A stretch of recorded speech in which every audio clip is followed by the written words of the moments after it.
Hello. Hello. I am Shmo.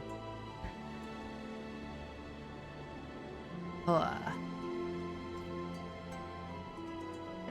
hello, bro. How are you doing?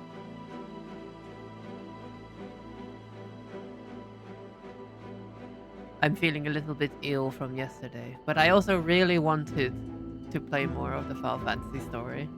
I used my omnipresence to be here. Of course, it's greatly appreciated, even though it's expected that you're here.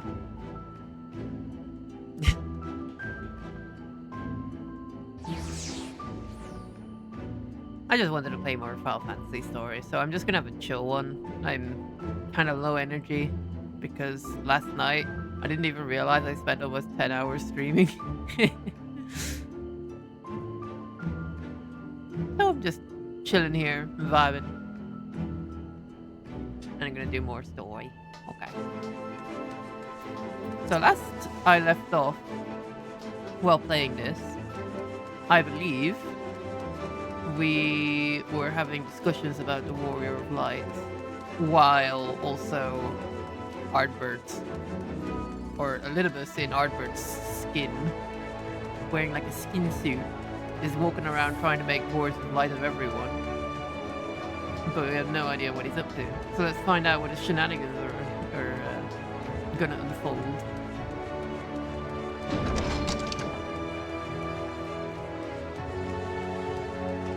Also, hold on, let me just change something real quick.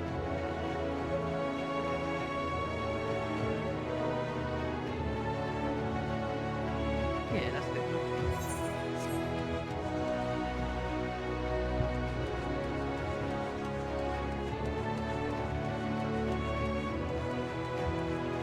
Oh, hello, Monty. Pinky.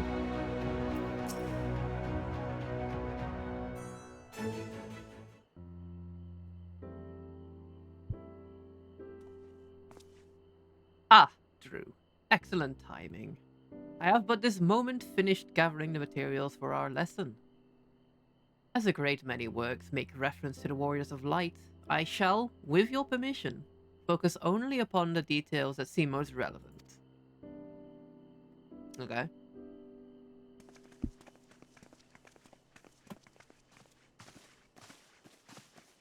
The Warriors of Light, you say? Forgive us, but we couldn't help overhearing.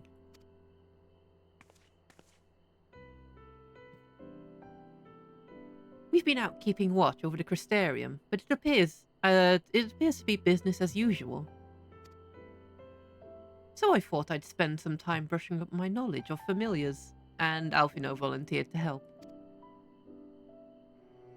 I actually came on a different errand, but I'd be interested in hearing about the Warriors of Light as well. I'm also here. Hello. May I join you?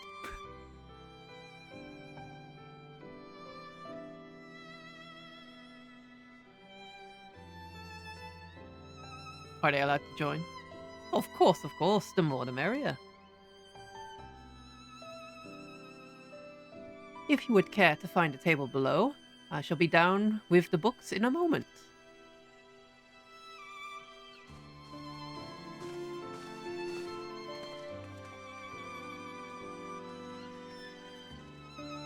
Cozy up, kids, it's story time.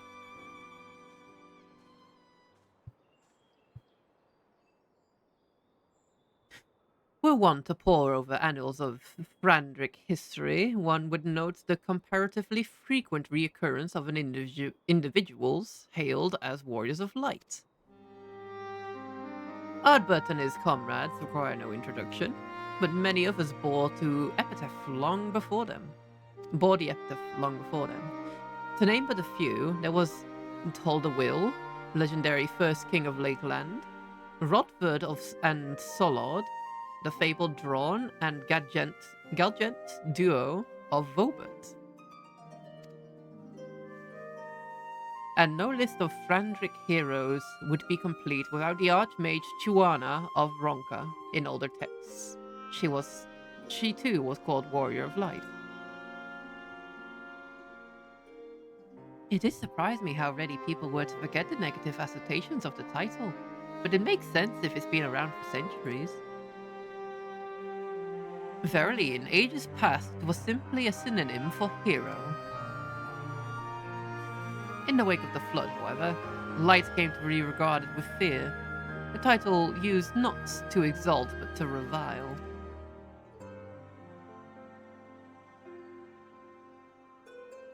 A far cry from its beginnings.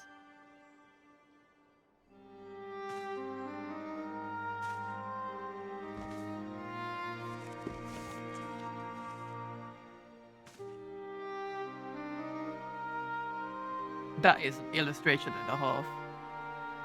Oh my god. This, my friends, is Northrand's oldest epic, the original tale of the struggle between good and evil. In a time when we all lay shrouded in darkness, a prophesized hero rose to deliver the world from its doom. Fighting in the name of the light, the hero styled himself its foot soldier. And thus did he come to be known as the Warrior of Light. Curiously, in the centuries that followed, other heroes appeared who claimed the selfsame epithet, despite sharing no discernible connection with their predecessors. And in time, Warrior of Light came to be the name accorded to all men and women of uncommon skill and valor. That man has luscious hair. Absolutely styling. Well, well, the plot thickens. As you know, the title of Warrior of Light is also used in the source. Though the manner in which individuals have earned it are many and varied, heroes have been honored thus since antiquity. Nor does the custom show any signs of dying out, as you can well attest. It makes you wonder, doesn't it? It surely can't be a coincidence. Indeed not.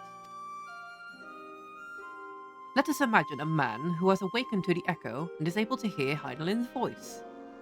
As she styles him, so too does he style himself, a warrior of light. Of course, being blessed with the echo does not in itself make one a hero, and conversely, there will have been no few heroes who were not blessed with it. But such distinctions are immaterial to the masses, and over time they became to use the title Warrior of Light and the word hero interchangeably. Sounds about right. It would be more interesting to see if the theory holds true in the other worlds, if crossing the rift were that easy.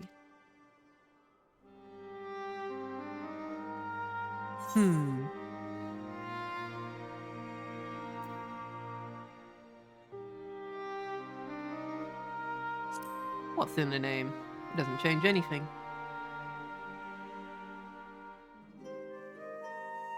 Well, I think a name can mean a lot, and I imagine it would be terrible to have people call you something which doesn't feel right.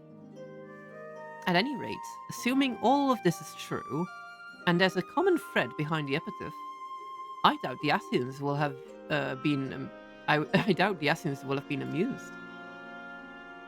To have the world at large associate light, and by extension Heidelin, with good, must have added insult to injury.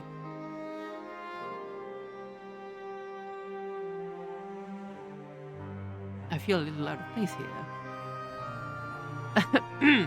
While this discussion is undeniably fascinating, I wonder, should I be privy to it? You're not gonna kill me after we're done here, right? Maybe it'd be better if I excused myself? Oh, no need for that, my friend. Pray accept our apologies. Your lessons on the Warrior of Light have given us much to ponder. Ooh, did someone say Warriors of Light? Ooh, ah!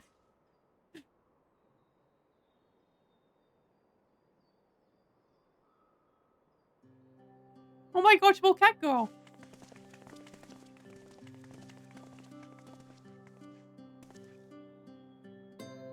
Rickettio, are you alright?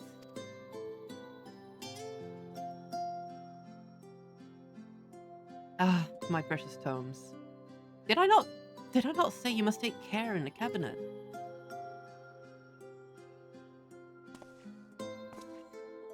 You too, Arkell. Yeah, well. Oh, we're sorry, Master Morin. Aren't you? The Warrior of Darkness?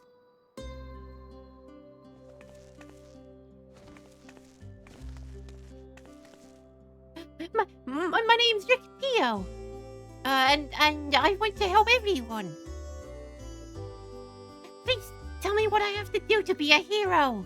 To be a warrior of light. Oh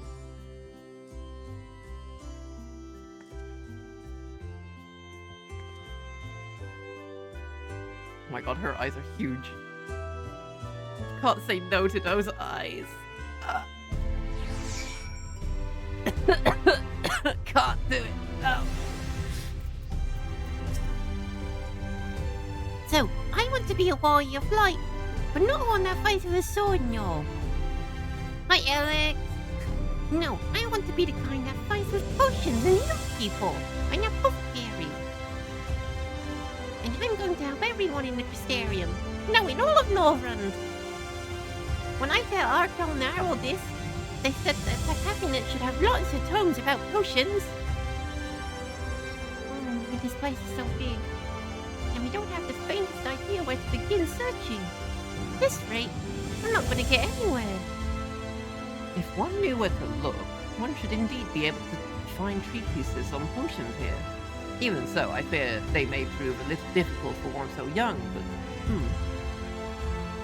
Esteemed Warrior of Darkness, perhaps you might accompany young Vicatio to Spagirix? Rather than through tomes, I believe she stands to learn more by observing the Cherudans at their work. Sounds like a plan. It seems we're finished here, so we'll come with you. That's Spagirix and rotten egg. Ha! I'll have you know I'm really fast. You're going to be the rotten egg. Rotten egg? Rock egg. How are you, Alex? I'm a bit ill. Bit sick, if you would. So I'm just having a chill stream where I just play through the story, not trying to focus too much on the voices. I am stuck. Where am I? This way. How am I? How am I? I used to be well, but then they put me in a cage full of rats. The rats make me crazy.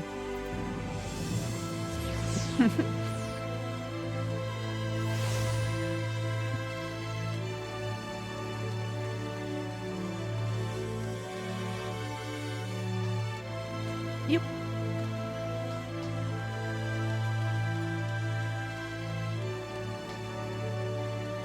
Answer to this sentence? Really? Hi, Quintus. Do you enjoy rats?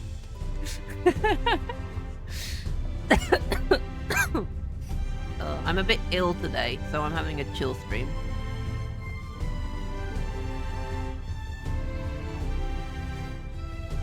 So I'll be working on X, Y, and Z today. Hopefully get most of it done. Uh-oh. Me ever since this morning. Ah!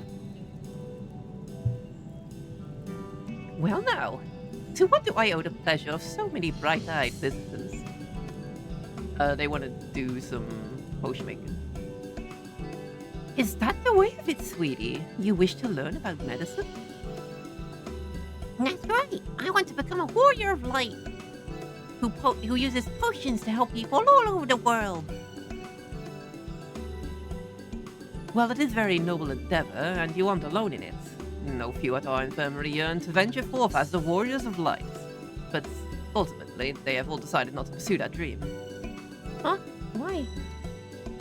Because the people here need them too, sweetie. The guards who place themselves in harm's way to keep us safe. The artisans who toil tirelessly that we might sustain our way of life. And younglings like you, who are the future of the Crystarium. They couldn't simply abandon them, you see. And so difficult though it was, they made the decision to remain. Then, does that mean my dream isn't any good? Oh, sweetie, yours is a wonderful dream, and it would be my pleasure to help you pursue it.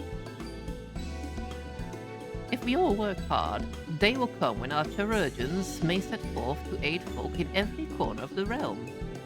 As we strive towards that day, I hope that we can rely upon you as well. Though I must warn you, ours is not an easy path. No, you must work very, very hard. I'm not afraid of hard work. I'll become the best apothecary ever. Just you watch. Nice PNG tuber you got there. Thanks. She's gaming. My friend made it. I'm a bit small, sorry. But, like, I don't want to make it bigger. I am feeling small today since I'm a bit ill. I did play too much Ultra Kill yesterday.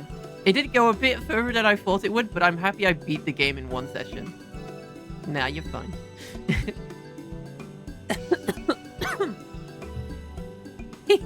That's the spirit. Without further ado, then, may I entrust you with a task? I have placed an order of sweet sieve for a potion ingredient, and I would like you to go and collect it. Ooh, an ingredient. Leave it to me, miss. Ew. My, such an abundance of energy. Though I can't help but wonder if she's all right by herself. You'll go check up on her, won't you? My apologies. Would you mind accompanying her? Exactly, that's what I thought you'd say. When you arrive at the sweet sieve speak with a woman named Racine, and she will point you in the right direction. Okie doke. I shall join you.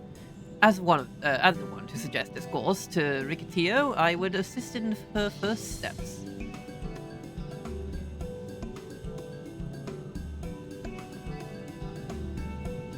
And what about the two of you? Are you coming along too? Well, we do want to become warriors of light. It's not the same kind as Ricky. So we'll wait for you here, warrior of darkness. When you return, please teach us how to fight. Oh, get us into a right scuffle, mate. In that case, Reen and I shall keep them company and take the opportunity to ask about their aspirations.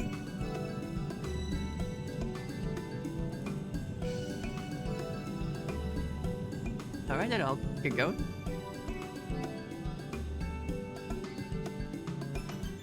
It's so dark here.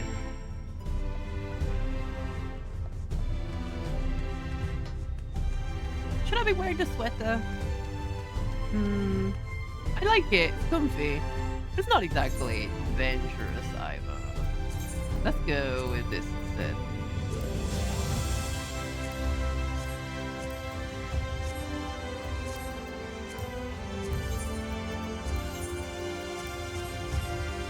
There we go.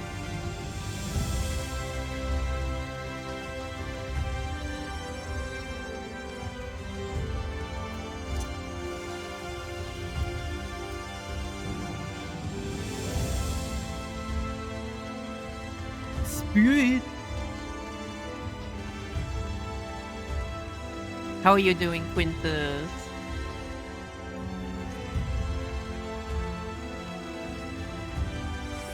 Wait, what's this?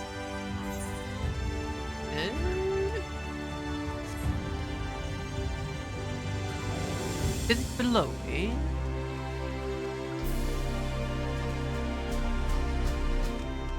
Probably.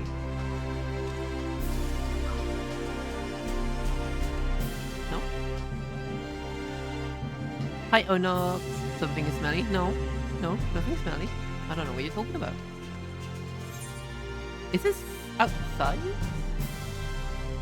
Oh, I'm gonna go around then. Doing good. Painting some orcs after gardening. Ooh. What kind of orcs?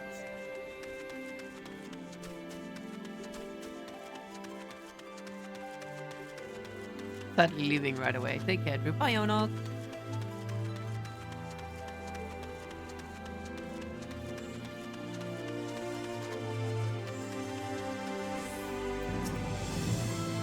Whoa! If it isn't the Warrior of Darkness herself! May I assume you are with Master Alfino? Yeah, he's right behind me.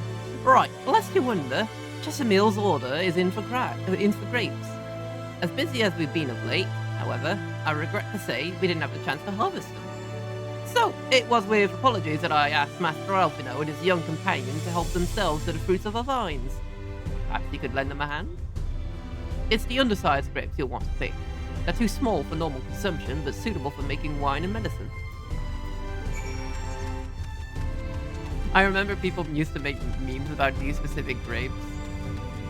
They made them look a bit more grape-like, but they used to be, like, really, really square. Like, I actually kind of love those old ones. Beast snaggers and squig hogs. Tribe like orcs in the 40k. Big thighs. Alex? Alex, why are you talking about thighs? I'll send you a pic later if you want. Yeah, sure.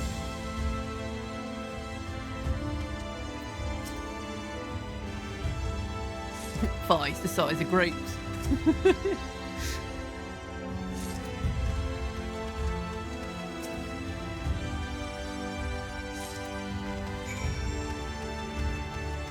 Hello, Ricky Theo. Oh, you're here too. We're picking little grapes. It's quite fun. Here you go, have some more. Buries her underneath a pile of grapes. Oh, you picked that many already? Amazing!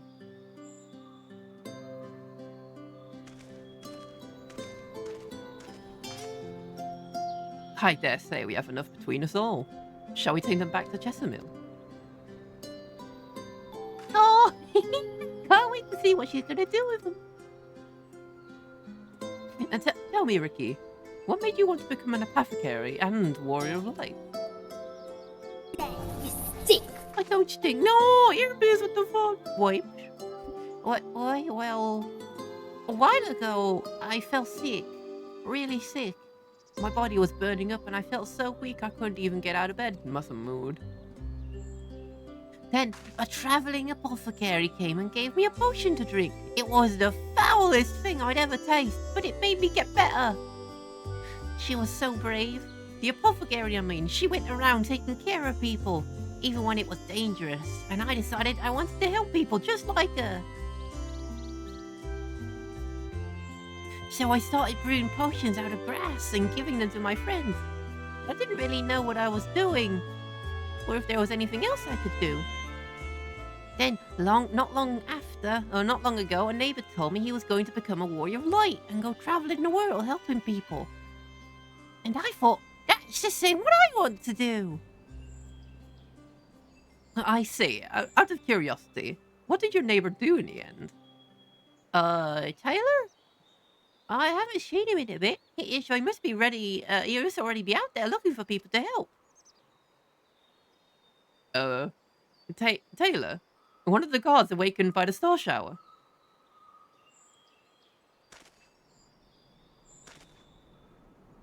Thank you for sharing your tale with us, Rickettio. I myself took inspiration from one not unlike your traveling apothecary, and I hope your good example will spur you on to realize your dreams. But it will not be done in a day. Such lofty goals are reaching through hard work and persistence, are reached. Though through countless little acts of heroism, like delivering the grapes to Chestermill. I'm off then, goodbye! It would seem I've been laboring under a misapprehension. I had convinced myself that it was Elidibus who had sowed the desire to become warriors of light within the hearts of the people. But I see now that the impulse to aid their fellow man abided within them from the first. Elidibus didn't know more than give it a name.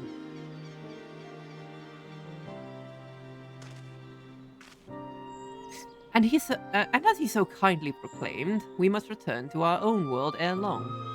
With the Exarch laboring tirelessly, I doubt not, but that a way will be found. Yet I believe I speak for all of us when I say I cannot leave in good conscience, not until we have dealt with Elidibus.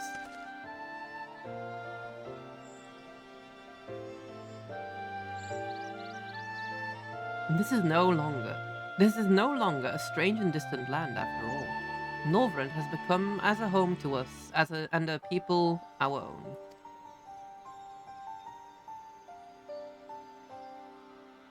I mean, if you don't think so, you could just tell me. Right? The silent treatment then? Alright, fine. Be that way. Let us return to Spagirix. It would do to keep your admirers waiting. It would not do to keep your admirers waiting. Isn't this white-haired dude the one who is on the car with us at the very beginning of the entire game? And also a main character who is always there in the trailers? Yes. He's Alfie, bro. He becomes your bro. Your new avatar is so cool. It was made by my friend a couple weeks ago. And they're also working on making a few little extra things. It's not completely done yet, but it is super great. I do love it a lot. It comes with a drawing utensil, or a list, depending on how I use it, and a game pad in a precious little GameCube shape.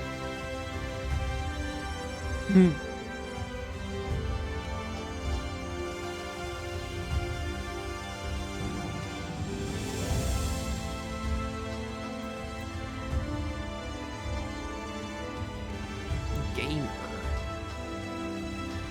We're gaming.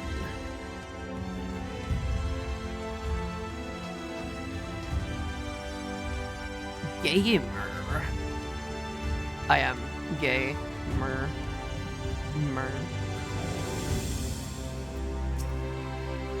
My thanks for your kind help, sweetie. We now have all the ingredients we inquire. From the grapes we shall make a vinegar, to which we will add elf rats and a few other herbs to produce an invigorating syrup. Though it is unspeakably sour, it does wonders for the constitution. As part of the studies, I may just have to give Rick Tio a little taste. Hee.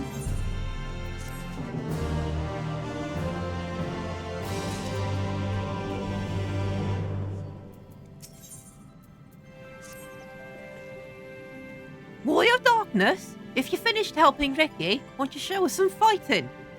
Not play fighting, but honest to God's fighting. We already have some enemies that you can deal with. Vampire bats. The gods say they've become a pest around the Crystarium of late. We tried to sneak outside to hunt them, but the gods caught us and sent us home. But they shouldn't mind if you were doing the fighting, then we were just watching. The children told us as much while you were away, and in preparation Chesterfield kindly furnished us with some lures for the bats. While the creatures won't give you any sport, bear in mind that the younglings will be watching. That's to say, put on a good show, yes? I am a dancer, after all.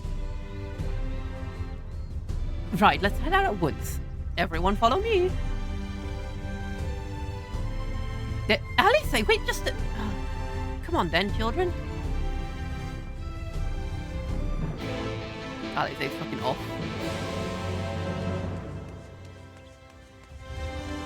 Colonel, tried to sneak around, but clapping my ass cheeks kept eluding the guards.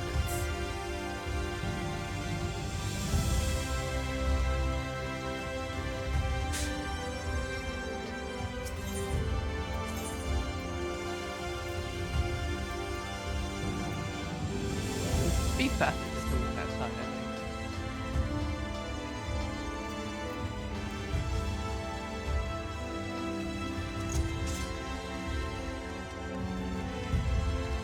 Keep running, running, and running, running, and running, running, and running, running. I take a little sippy. I should take a little sippy.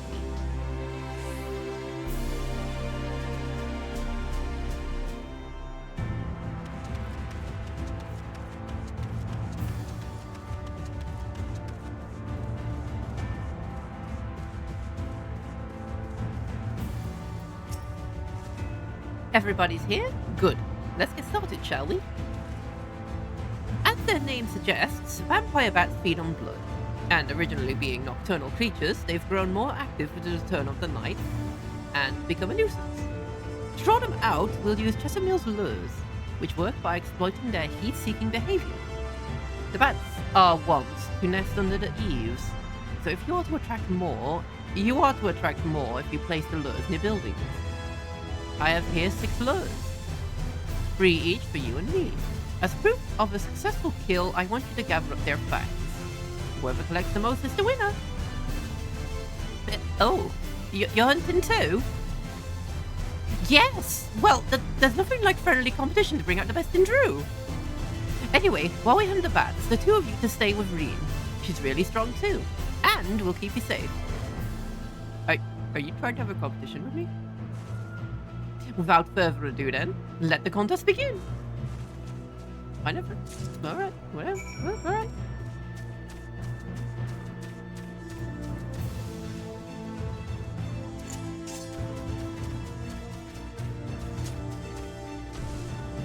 Well, if it's a destination, I guess I can prepare.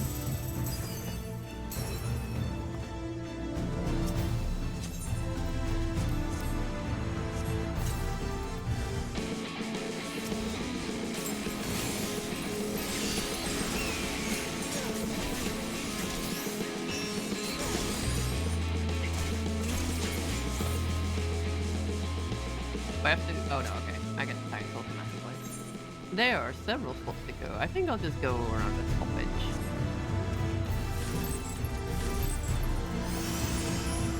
I can also slide. Oh, ha, ha, ha, ha, ha, ha, ha.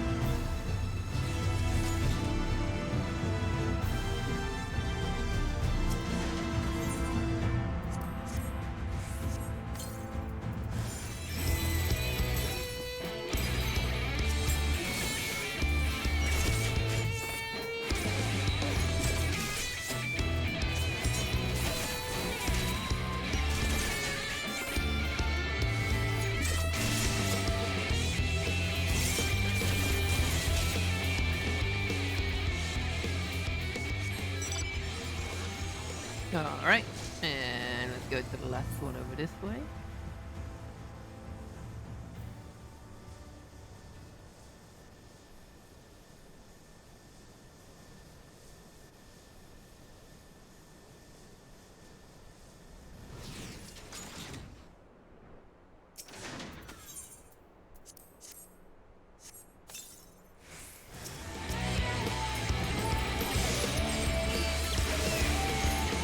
Oh, shoot.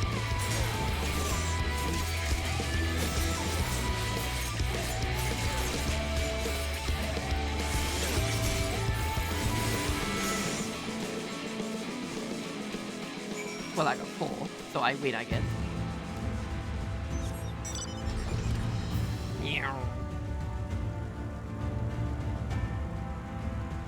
Boing.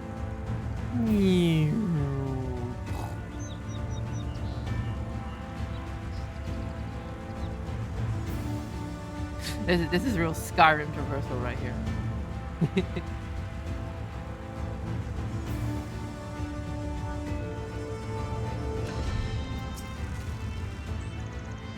I'd drive. Well thought, Drew. The children were hanging on to your every move. As was I, to be honest. Though I know the tally. May I see the thanks for good vision? There you go. Apologies for the wait. My thanks. Not a bad haul, even if I say myself.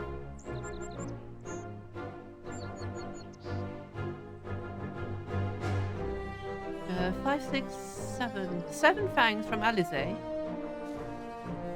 Which means that the victory goes to Alizé. Drew collected 4. Huh? I did it! I bested Drew. In another goddamned life, you didn't even try, did you? Why not just put it was like before? Oh. And here I was taking it seriously. Spare me your pity next time, will you? I guess, but you didn't even tell me to hunt for real. So, children, now you've seen the Warrior of Darkness in action, what are your impressions? But she's incredible, miss! The bats there were down before they knew it. Our guards are strong, but the Warrior of Darkness is so much stronger. We want to be just like her. Good. If you're looking for an example to emulate, you may as well pick the best. You know, me.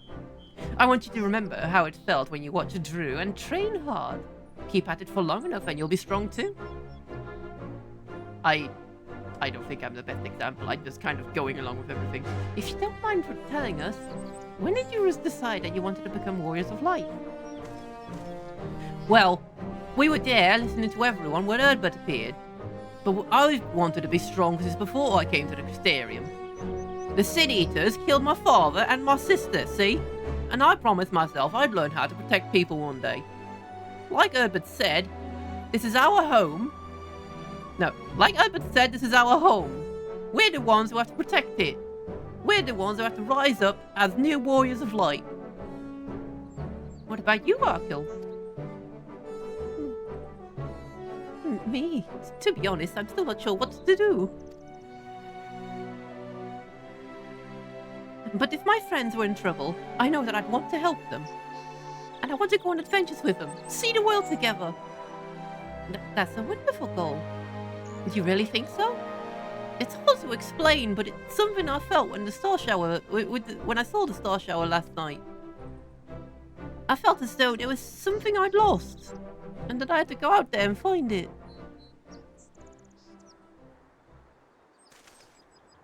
Well, for the both of you, there's nothing for it but to train. When we return to the city, I'll teach you some exercises that you can do by yourselves. That boy is wearing the Guild Wars 2, like, kilt thing. But it's just a shirt. Thanks for showing us your fighting skills, Warrior Darkness. We'll never forget it. Bye, boy! Oh my god, not the kill. It is. It is.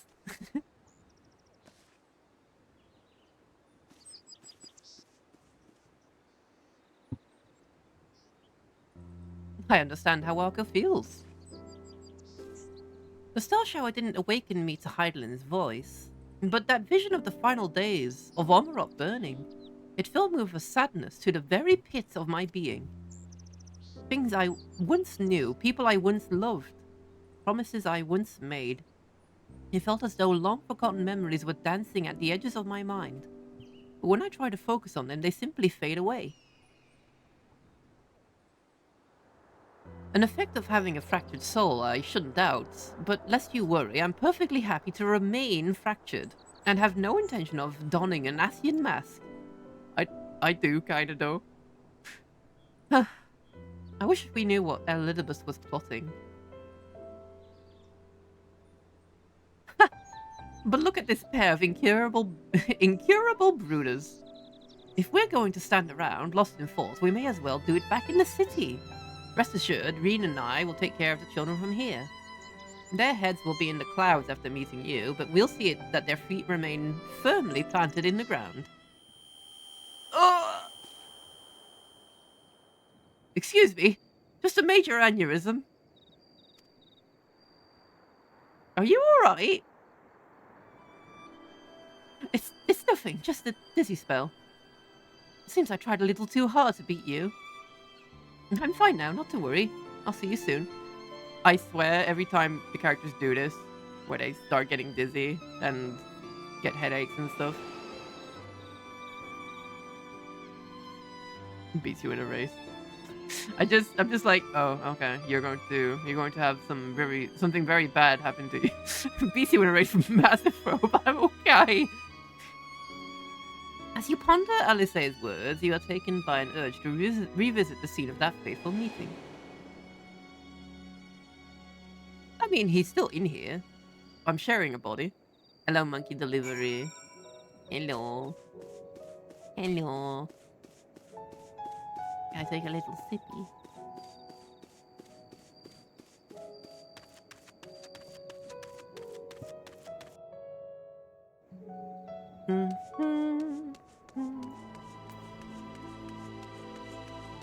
Where was that then? This way.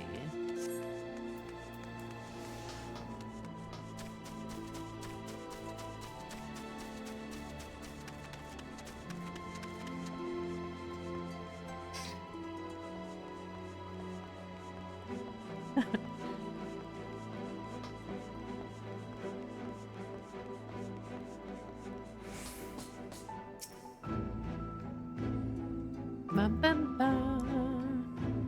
Mm-hmm.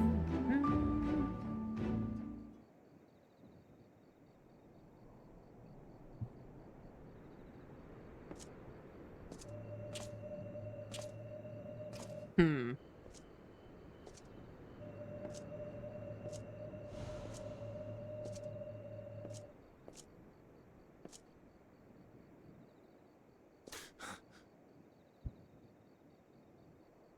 Why am I...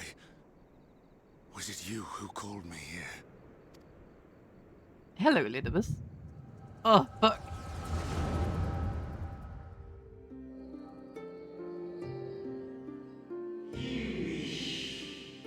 On behalf of the convocation, I bid you welcome to our order. At times you will stand with us, at times you will stand against us. All that you might steer mankind and the very star upon their true course. For yours is the seat of Elidibus, the emissary, and by this name you shall have and by this name shall your every action be guided.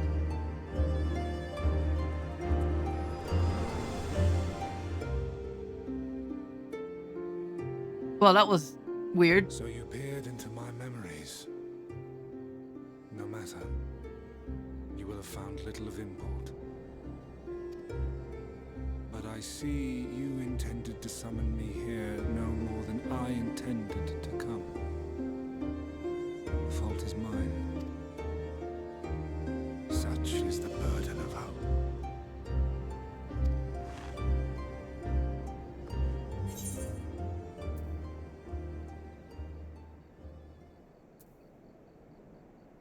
Can you give back Herbert's body? I don't quite fancy you walking around in a flesh puppet. What fool would relinquish his weapon on the eve of battle? That which I do is no different from that which you have done so many times, Warrior of Darkness. Hey yo, that's the dude from the trailer. Not quite. Not exactly. I arm myself, I hone my skills, I make ready to vanquish my enemy. You. You who have murdered my brothers, who have taken their selfless labors in service to the one true world and turned them to ash. I see you for what you are. You are death, and only in death shall you serve any purpose. Oh, you flatter me. The convocation charged me to steer mankind and the very star upon their true course. As Elidibus, it is my duty, and I shall see it done.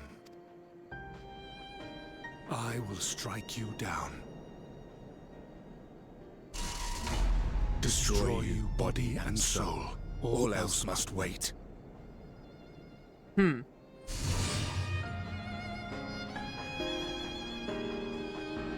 Ere long I will come for you, Warrior of Darkness. And I will save the world.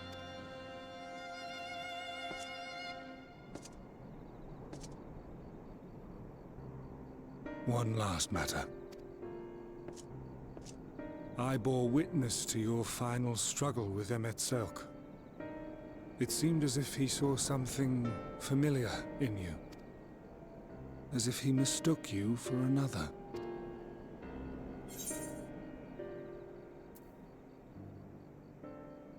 Tiflodius called me his new old friend. No. I recall not of whom he spoke. Mayhap I never knew you. Or mayhap it is another fragment lost. Ah, I wasn't aware you already had a guest. If the conversation is constructive, I shall not intrude. Hi, Crystal Boy. But if you seek to stir up trouble, Elidibus, then I must insist you leave at once.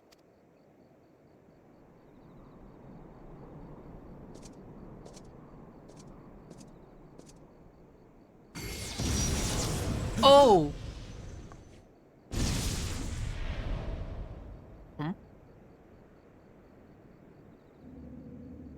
though you lack her blessing, your soul is surprisingly dense. Dude was trying to rip his soul out.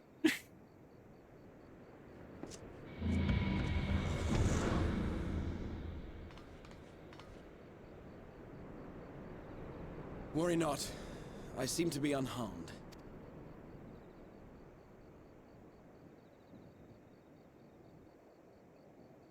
You don't look that this. way. This is my own doing. The consequence of my recent exertions. It is the tower's way of compensating me for the demands I have placed on it. Rest assured, it is no great inconvenience at present. Indeed, I told Beck Lug as much, but they would not be persuaded and sent me away to rest. No need to make a fuss. Strange as it may sound, I consider it something of a badge of honor. One of the brave souls who saw me delivered unto the first once said that the world shall ever have a place for tales of heroism so long as we have need of inspiration in our lives. Though he and his fellows had no way of knowing whether their mad scheme would amount to anything, they knew that the attempt alone would inspire hope, or so they hoped. A more optimistic lot one would be hard-pressed to find. They said they would find a means to save our God's forsaken world, just as soon as they had sent me on my way. Said it with such confidence that, for a fleeting moment, I half believed them.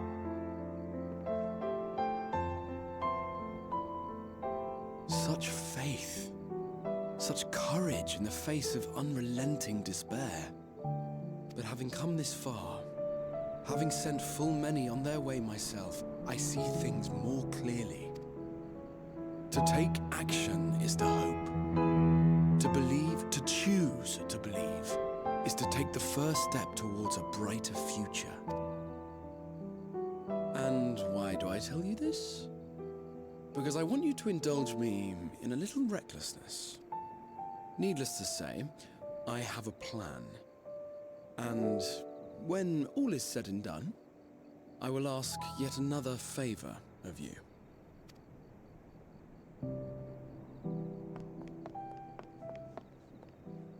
Hello, you. You're both here. Oh, thank goodness. Did you just run a marathon to get up here? What's wrong? It's Thancred. He's collapsed. Oh, that would do it. Not Dad cred. What's that little creature down there in the corner? What creature are you talking about? Is it me? Am I the creature? The fates seem determined not to allow us quieter moments. But come, let us have the details from Rien. Give me money.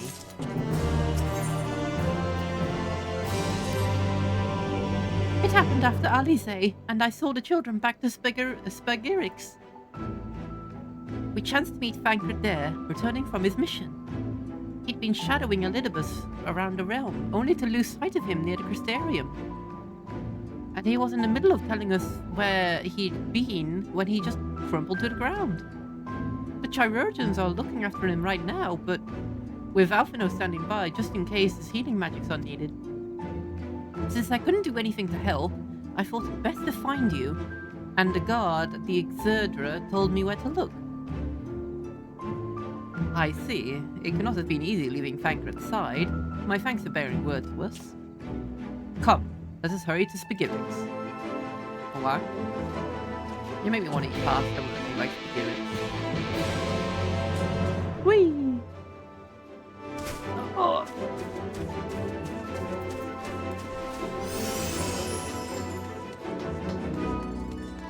What creature are you talking about, Alex?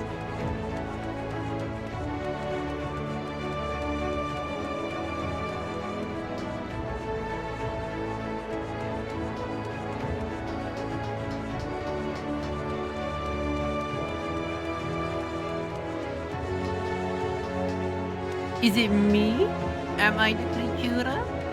Oh, wow, wow, wow, wow, wow.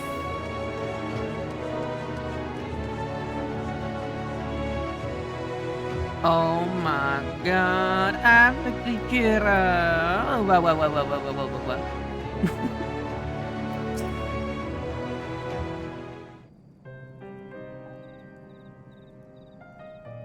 They dragged you here too, did they? My apologies. How do you feel? Embarrassed, but otherwise well enough. I won't be staying overnight. This episode was not the result of any injury I could find. Thancred's ether, however, did show signs of instability, and I did what I could to calm the fluctuations. And all this happened without warning. Not exactly. You will doubtless recall the time Urianger nearly drowned, and I gallantly went to his rescue. When his water-walking charm failed, he was tired. As were you when you got back. We were both spent, yes, on account of which you begged us to rest, which in retrospect may have been a good idea. The fact is, I've been experiencing regular bouts of lightheadedness ever since. But there was no actual fainting until now.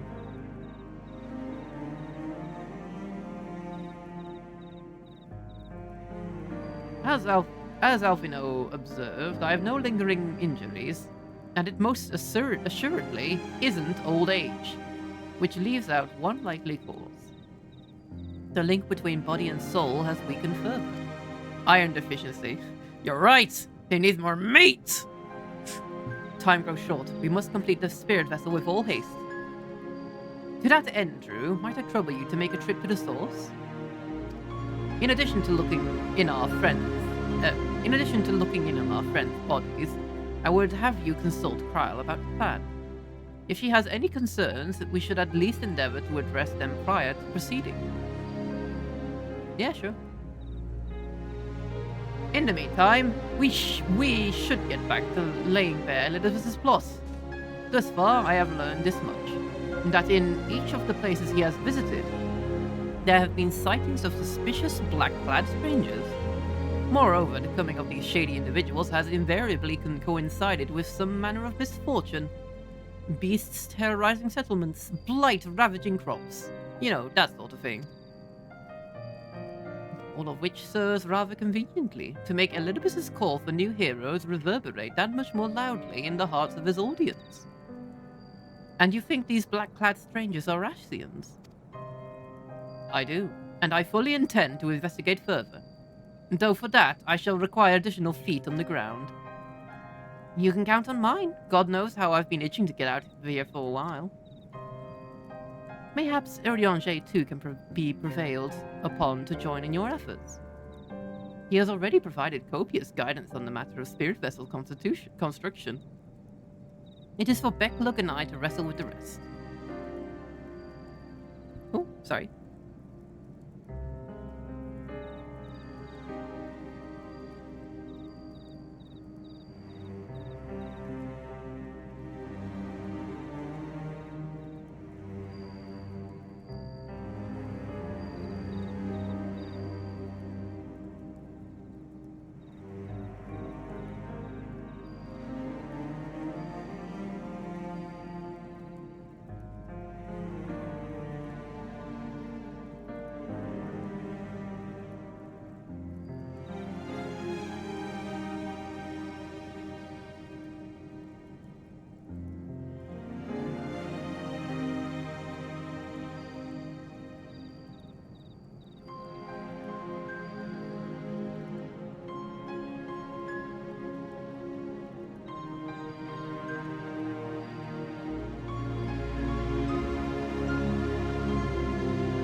That creature on the bottom left corner with the iron deficiency. I do have iron deficiency. It is a real health problem. Please help. Well, if you can spare the old boy, we may as well make use of him. I'll go give him the good news. You'll do no such thing. However heedless you are of your own well-being, if you care at all for Reen's feelings, you'll stay in bed until you're needed. Alfino and I will find Urianger. This dream drew my attention. Good day, everyone. Hi, Dan. All being well, we have news to share by the time you return. Safe travels, Drew. All right, see you. I'm outie. I'm outie. I'm out. I'm out and gone. Oh,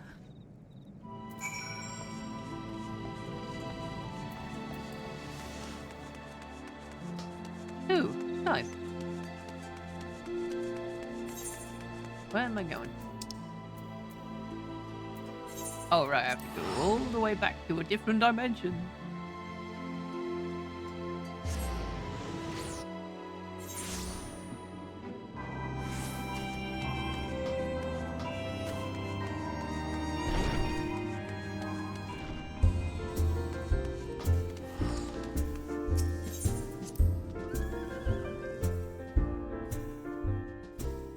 Hi, potato.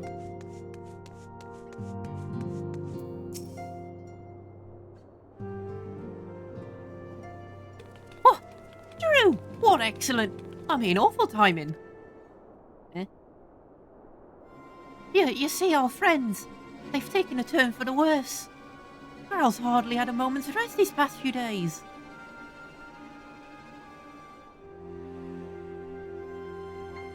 We didn't want everyone to worry, so we've been keeping it quiet.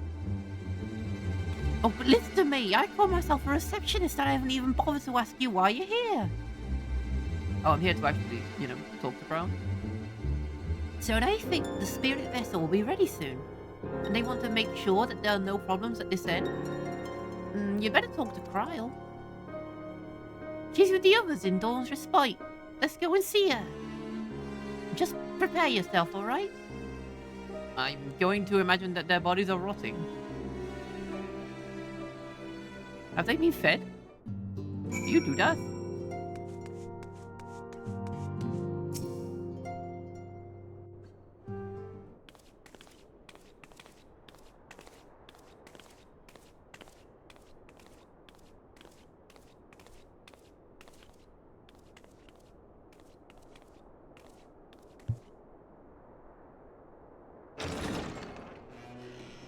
Excuse us.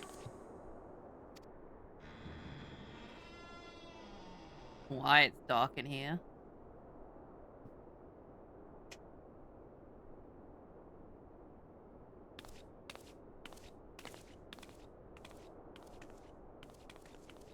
This way. Turn the lights on. Are we walking in the dark? I can't see.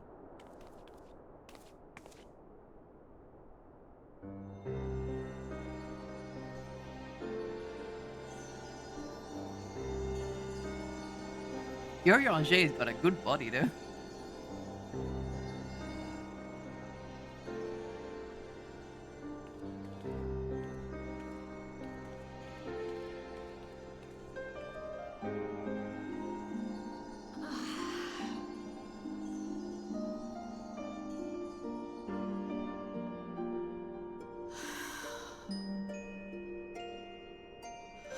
I would rather you hadn't seen this.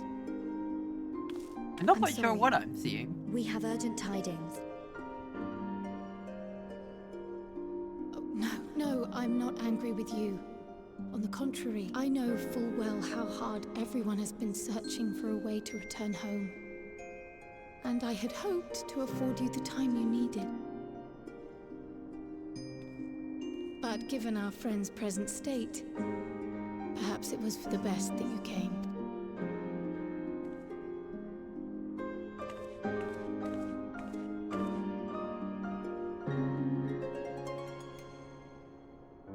Stiff and cold, all of them. As if they were made of wax, barely alive at all.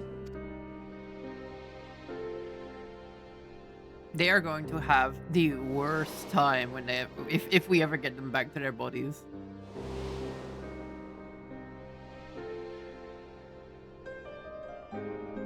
The rigor mortis has set in. And they had been doing so well. Save for occasional signs of etheric instability, They appeared to be in passable health. Then, quite without warning, things took a turn for the worse. A change for which even Master Matoya could offer no explanation. She could only remind me that the soul is yet an unknown frontier, and that much and more lies beyond our ken. But let's not lose heart just yet.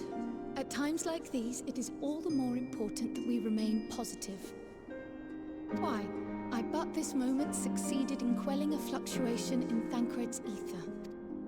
And while the others have weakened, they have remained relatively stable. I believe I may leave my post for a moment. So A come, moment's all it takes, let me hear Cryle. your tale outside.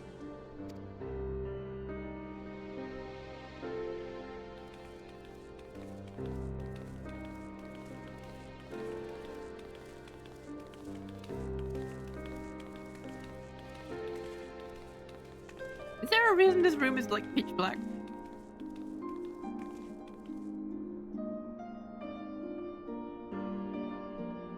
I don't know if it's because the sun's shining on my window, but I can literally almost not make out anything that's happening here.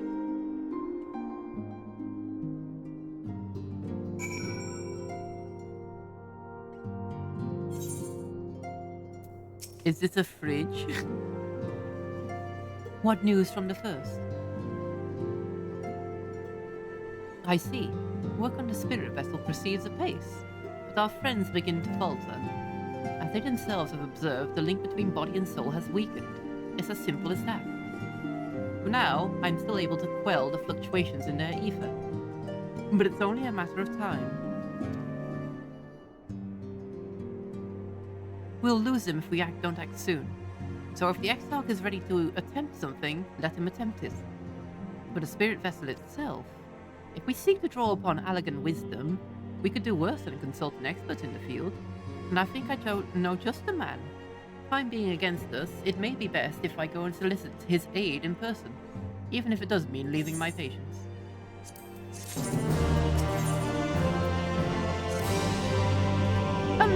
Drew, could you spare a moment?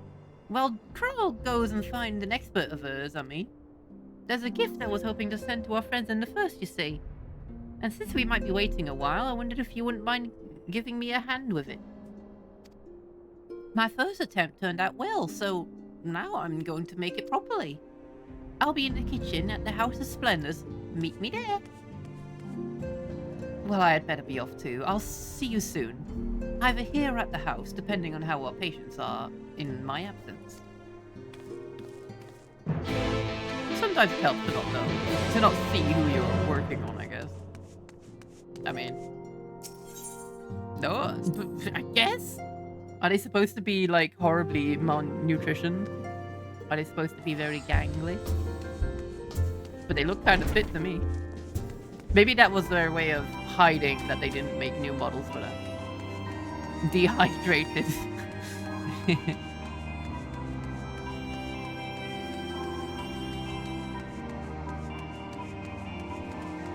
If you lose your soul, do you dehydrate?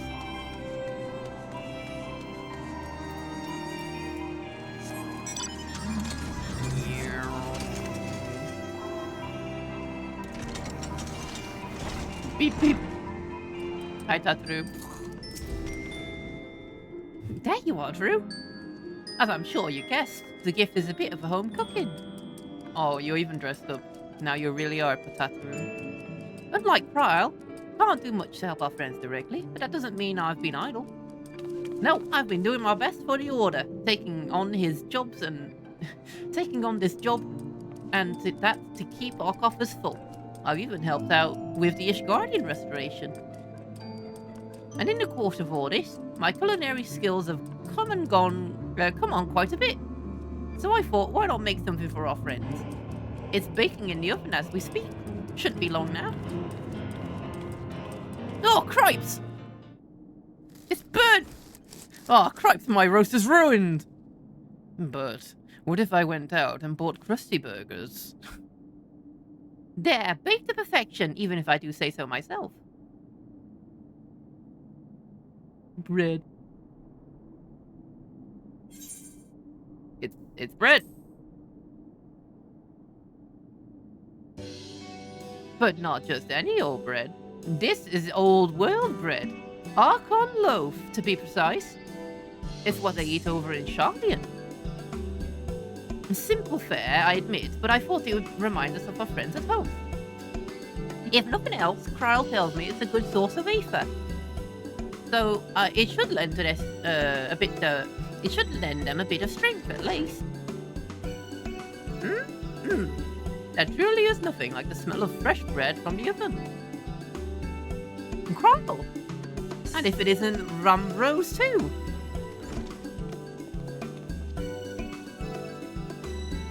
You require no introductions either, Bruce. Greetings, my friend. Full glad that I am to see you well.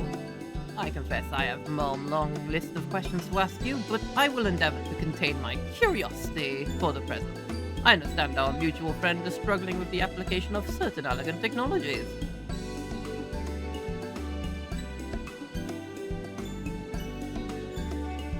Dehydrated like Very B yesterday. Yes, exactly. Losing your soul is basically like a coma, maybe? Maybe?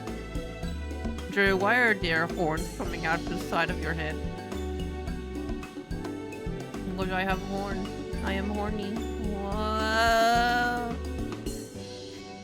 I have been keeping Rambrose apprised of the events at the first. Suffice it to say, he knows about the Exarch. If anyone alive can provide insight into this matter, it is him and his fellow sons. Loath as I am to disappoint you after such a glowing endorsement. Memories transference is one of the sole provinces of Allagan royalty. Its mechanisms closely guarded secrets. If any record of them remains, we have yet to find it.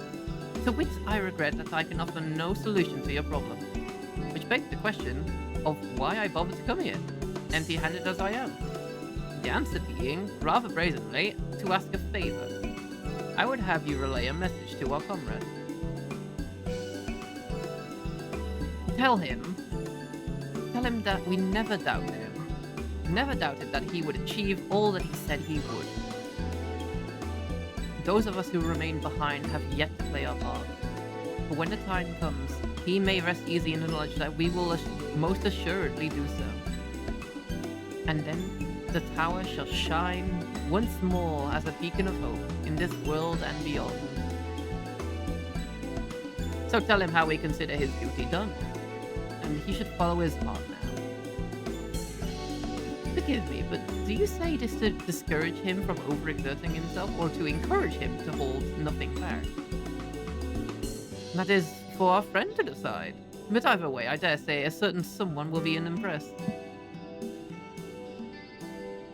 Well, there you have it, Drew. If you would be so kind as to see Rambro's message to Tattero's and Tattero's bread to the intended recipients, along with my report, of course.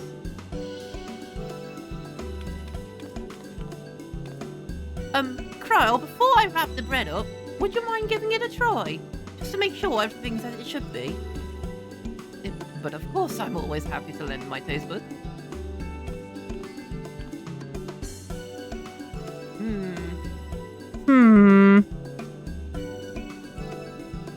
Excuse me, Rambro, as fellow Charlian, may I trouble you for your opinion? Well, I usually have mine with a good dollop of Rollenberry jam, but I suppose plain is best for sampling purposes.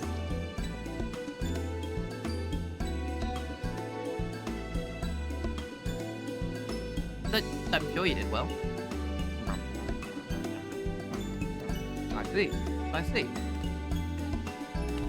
Oh no, is it that bad? It is indeed that true. Dense and unpleasant, exactly as it should be. Just so, the very taste of home. As you might expect, our countrymen have amassed a wealth of culinary wisdom from each corner of the world, but our native cuisine is, shall we say, a little lacking. In Charlian, the majority regard food as a source of nourishment rather than enjoyment, save for those few who actually research the culinary arts. We pay little heed to the niceties of taste and texture. It was against such gastronomic landscape that what is now called the Archon loaf was born, the creation of an Archon who devoted himself to the study of bodily sustenance. In order to maximize its nutritional value, he's incorporated copious quantities of pulverized fish and vegetable matter into the dough, all with nary a care for those qualities which makes bread enjoyable. The result is a flavor that continues to defy description. Yet, for its many shortcomings, the loaf's nutritional value cannot be denied, and being a damnably convenient way to cater to one's bodily needs, it quickly found an audience among busy scholars. Why, when I was a lad, nigh every meal was a sandwich made with this very bread and whatever ingredients happened to be on hand. I suspect just about every Arkan would say the same. Having been away from home for so long, I thought I might have forgotten the taste. But no, it is all too familiar. Ah, how it takes me back. If there is enough, perhaps you could spare some for the exile? He is certain to appreciate it. Oh, there's plenty to go around. I'll be sure to wrap it up extra nice. True, when you deliver the loaf, please be sure to send everyone my regards. Tell them that we're doing everything we can, and that we'll be praying for their safe return until the moment they get back. Yeah, okay. Can I try that bread too? I take a little sippy. Tastes like sawdust.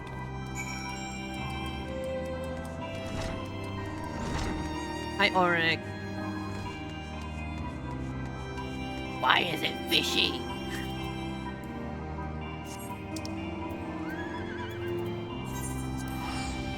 Ahoy, hoy.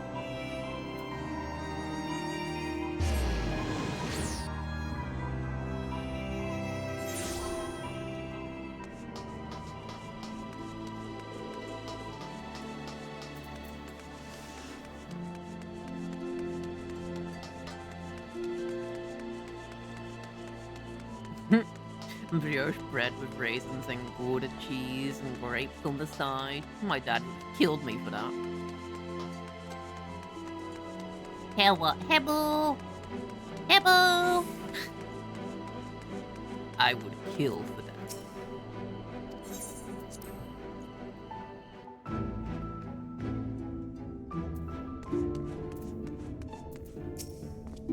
Welcome back, my friend. How was your journey? You want some bread? Kitty, want some bread? By the 12th! Oh, I can't know! However did you come by this? I swear I'd come straight from Charlian. Rambro said that, did he? Well, his words are very nearly as heavy as the bread, but I appreciate the sentiment. Should you have the chance, you may tell him that he needn't worry. That which I seek to do, I do of my own volition and with all of my heart. In pursuing this path, I fully expect to earn censure of our friends, and to deserve it, but I shall forge on regardless. Forge on as you yourself did when you faced with a similar predicament. So I ask that you have faith in me, in what we do. But we were talking about your journey. Before the others arrive, I would hear how their bodies fare. Oh, and the bread I shall save for later. Though it has been many years, I have not forgotten the feats of mastication required to consume it, nor how unconductive they are to conversation. I could talk with a mouthful of bread.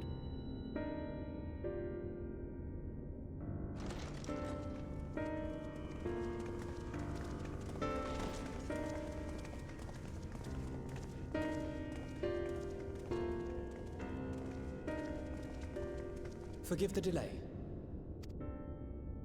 We have visited every region and confirmed the presence of Ascians throughout the realm. Lest a grave predicament be made to seem hopeless, it should be noted that they are of inferior rank. The black-masked minions who answer to the red. Yes, a gaggle of schemers attempting to exploit recent events to sow the seeds of petty conflict. Fortunately, nothing of any great concern has come of their meddling just yet. We also encountered a number of the Crystarium's former defenders, busily solving this problem and that in a bid to become warriors of light. Their zeal is to be applauded. 'Tis but a pity I cannot encourage them on their course. Not knowing Elidibus set them upon it, no. Both the troubles to be solved and the villains to be vanquished are his doing too, like as not. We're not her beard, he shaved. And so, with apologies to the aspiring warriors of light, I believe it best that we deal with the Ascians quickly and Do quietly. you grow a beard if you're a soul? I don't think you do. I quite agree. But tell us, what news from the source? How fare our bodies?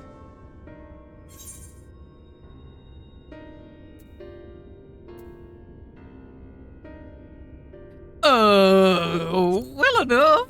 So time is not on our side. Indeed. Heartening though it is to know we can stay a while longer, returning home must remain our priority. Ascians? Yeah, they are. This seems an appropriate moment to ask about the spirit vessel. Have you made any progress? We have, as it happens. One moment.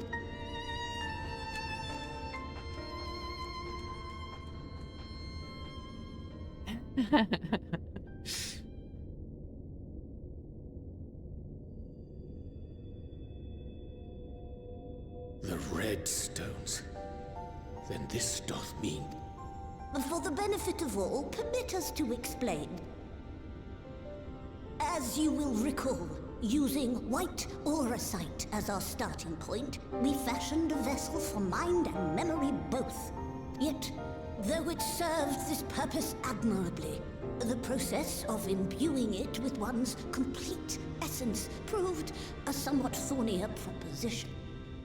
Simply put, the memory would not accompany the mind. And so, we looked to the Allegan's mastery of memory transference for a solution. This approach was not without its own complications, however, relying as it does upon blood, which inanimate objects notably do not possess. We duly explored methods of suffusing the vessel with drops of the aforementioned.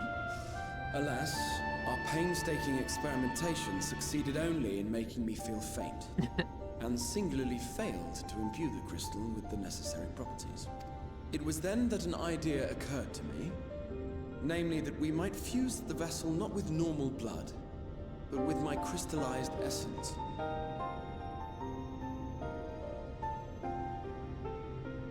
You're doing this for our sakes, so far be it from us to complain. But don't think we haven't noticed what's happening to your arm. It falls well short of offering up my life in exchange for yours, which was your only stipulated prohibition, as I recall. And it is but a small price to pay for delivering you home. Why does it always come to this? More calm crystals. It's not quite that, Oryx. It's more blue. Blue meanie. Not said. Yes, I understand. Doesn't understand. So who do I have to punch to solve this problem? God. Next thing you tell me, they need to glue them together. Assuming it works, we shall soon know if this grisly addition will serve as a suitable conduit for the subject's memory. Though not soon enough to warrant your waiting. The test is like to take a while. Let us be off then. We have Ascians to attend to, among other things. Yeah, but blue's a normal color, right? Asking for a friend. Yeah. Yes. Totally. Totally normal. Yeah. Don't worry about me. I'm just writing something down. Alex the Lynx.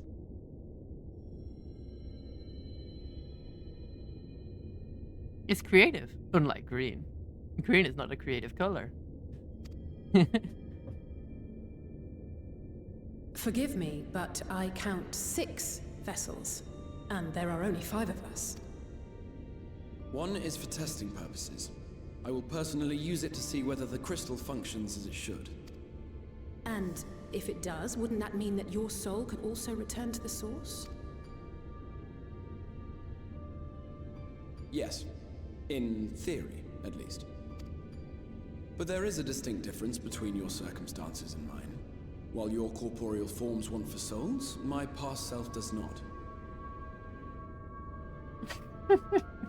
What the fuck? Why did my pet Alex die right now? God damn it, Drew, wrong one. Sorry, it's not very accurate. Mayhap our essences would blend, or mayhap they would curdle. There is no telling what might occur. One of us might come out with a third eye of all things. Imagine that, preposterous.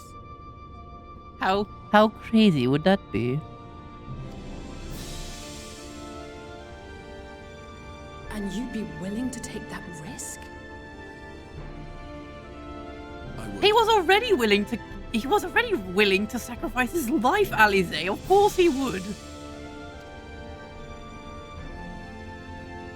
I see.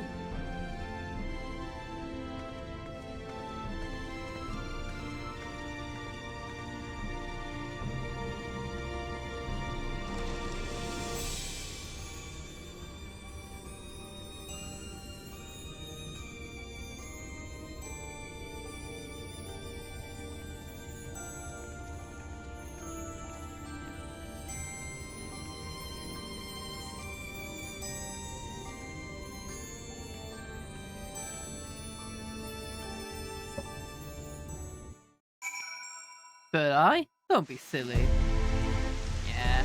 Oh my god, it's crazy. You guys, why are you all standing out here in the rain? Past I will not Drew. I would speak with the Undermaster of the Exarch's mooted return to the source. Though thou will have observed that our friends spake not in certainties, yet if Beck look have the right bit, 'tis possible to predict the outcome of this plan with some confidence. And it is their assessment that, given the opportunity, the Exarch's soul should successfully merge with that of his younger self. Which is not to say the process is without complications. For one, the Exarch have been subjected to an additional rejoining, an experience which will have wrought a change in his ethereal composition. As thou thyself didst demonstrate in merging with Ardbert, however, there existed an affinity twixt like souls, and this doth give us cause to hope. Yet there remaineth one immutable condition upon which success doth hinge. The Exarch must needs recognize his past self as simply that, himself. As our recent travails have demonstrated, memory is our essential to the soul, and discrepancy in the former may feasibly cause the latter to spurn its former flesh. It is a seemingly simple yet complex plot. For nigh on a century, our friends have striven only to deliver this realm, to deliver thee. And to that singular end did he cast aside his very name, that he might assume the mantle of the Crystal Exile. Henceforth, none can say what choices our friend will make, but I thought it only right that thou be made aware of these truths.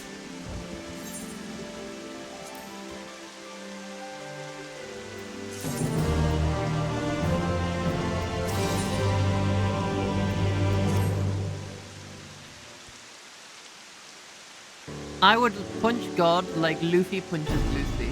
Gum gum gatling gun.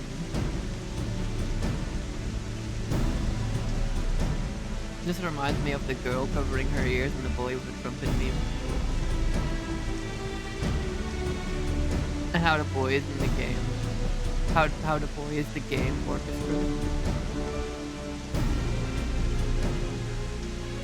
No. You gotta go for one proper one. Make it Gumu Gumu no Red Hot Good. Otherwise, you might as well go for Gumu Gumu no UFO. Right then, while the Exarch literally pours his own sweat and blood into this allotted task, it seems only fair that we attend to our own. Dealing with Elidibus and his minions. Just so. And there is one of them. In light of our deteriorating health, Ishtola should not be left alone and either. Might I trouble you to visit her room, see that all is well? I would go myself, but I think she might be safer in the hands of one less prone to collapse. Yeah, sure. Yeah, sure. My friends, you may leave the Athens to us. Once they are out of the way, we will retire to your home. And when Ishtola has finished plumbing the depths, I'd like the two of you to join us there. If you're bound to an Ida, I suggest you go via Vermont Yard. Our friends there will be glad to provide a boat for you. Okay, but I can fly. Let's be on the way then. Don't do anything I wouldn't do. I'm silent. Am I quiet? Sorry. I don't think I'm that quiet. Am I quiet? I might have made the game a bit too loud.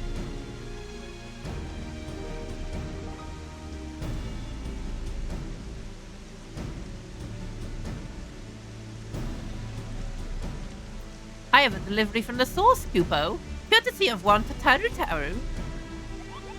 Oh my god, the Kupo noises! You're a long way from home, Moogle. And this is from Tataru, is it? Whatever could it be?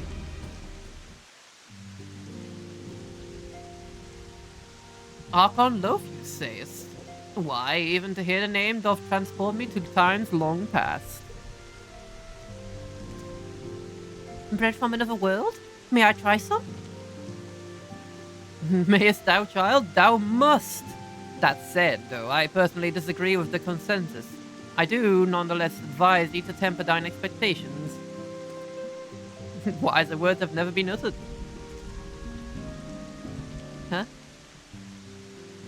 Though it rarely darkened our dining table at home, I can attest that it was standard fare in the studium. Indeed, a slice was never far from our peers' hands. Alf, you know, you really are an unbearable snob sometimes, you know that? I try not to be. How did you do that with your mouth? Anytime you mention a Moogle, it makes the noise.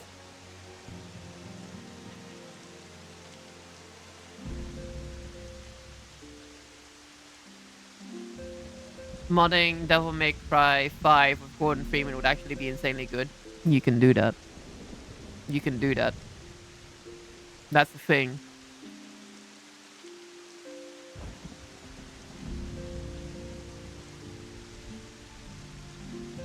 Girl, with a white dress like that, standing in the rain, probably not the best idea. What I believe my colleagues are trying to say is that we appreciate the gesture. Tell Tataru we'll do our best to return before she's forced to seek further supplementary employment. Right, let's really be off now. We can find a drink to wash down the bread on the way. Oh, poor Alphino.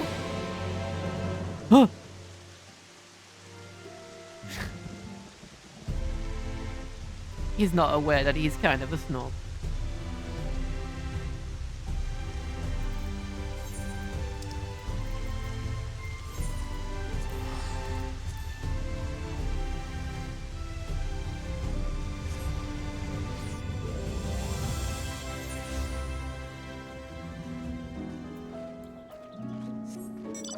Yep.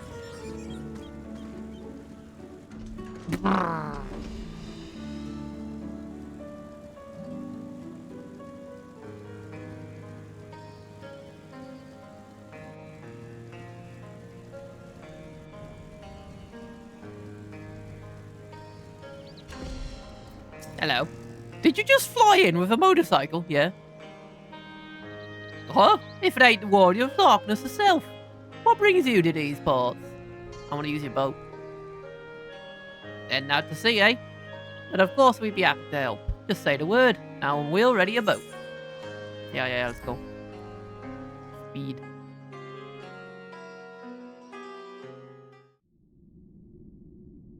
Oh yeah, this place.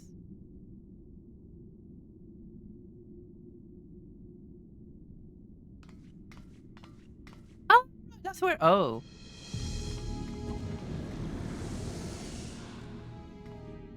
Excellent. I had intended to speak with you alone. Could you not have done that while I was on the boat?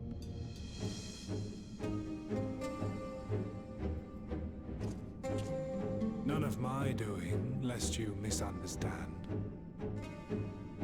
The link between our body and soul wavers. Bye, Auric. I know not what you hoped to find here, but it will avail you naught to learn of our past.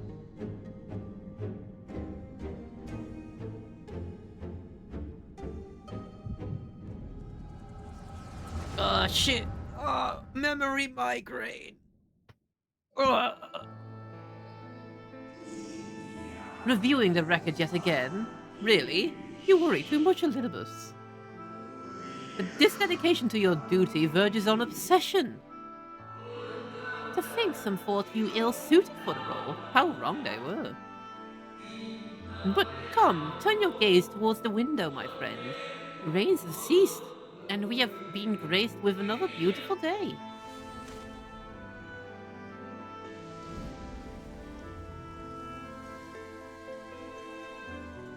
It fades.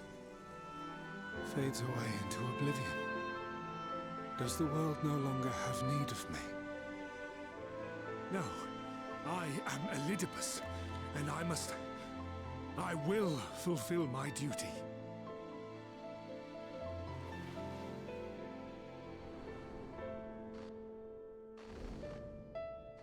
Sundered though you may be, you fought for the world's salvation. For hope. Hope.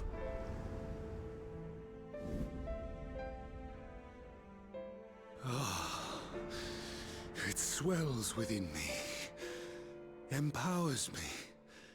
Now I may carry out my mission. And yet, why do I yearn for this? Why do I struggle so?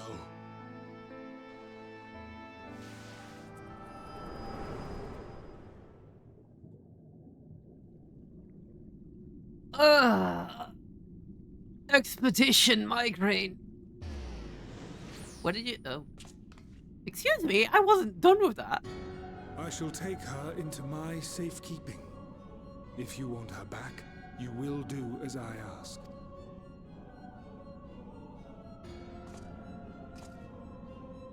Show me your strength. I would take your measure.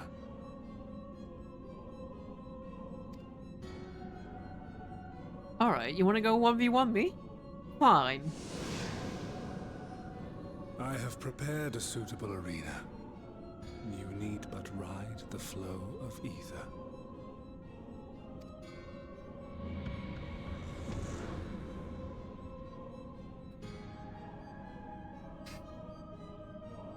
Fine.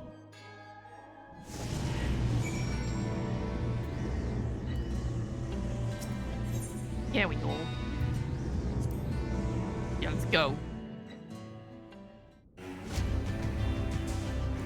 Oh, we're back here.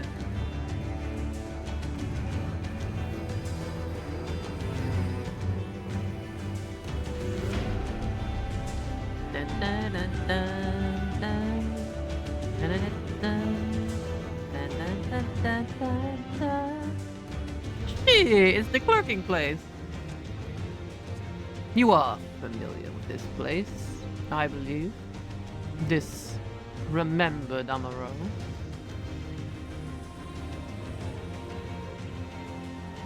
Proceed to the capital. I shall return your comrade to you there. I'm tired of your games.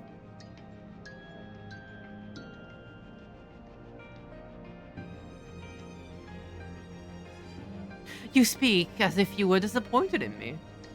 Why? I am your enemy, and you mine. Our goals are in conflict, and we are fated to clash.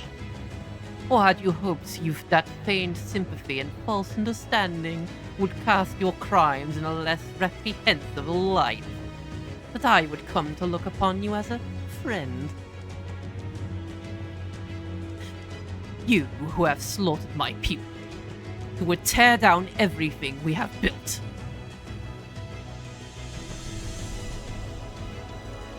Not the same for you, then? You do not deny it, then. Very well, let us change the cast of this trial. He will know what you have stolen from us. But you're doing literally the same.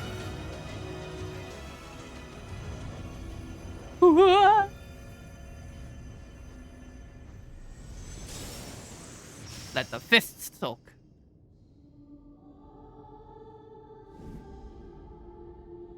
Ooh.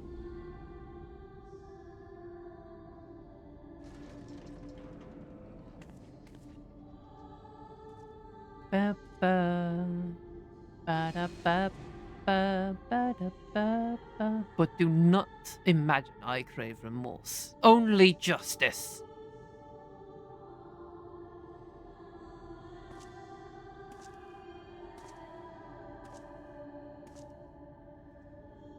They're so small behind those desks.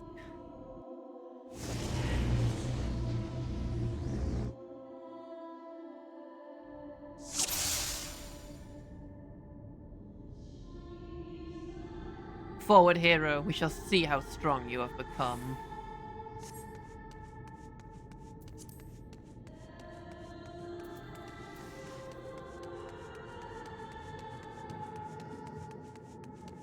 Let us begin.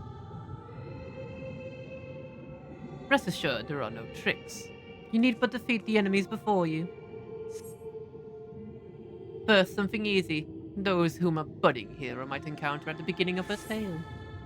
And I believe I have the perfect subjects.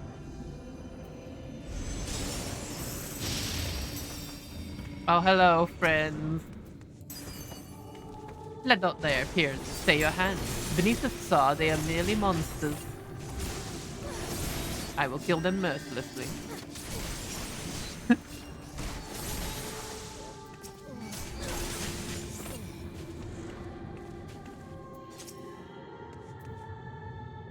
All too easy, I see.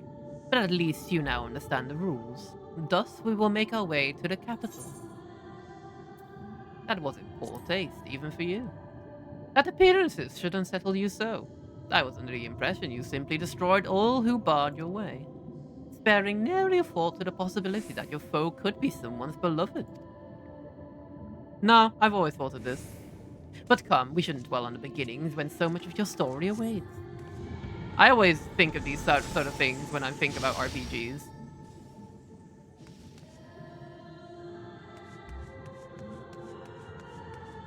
I'm glad that this game acknowledges it.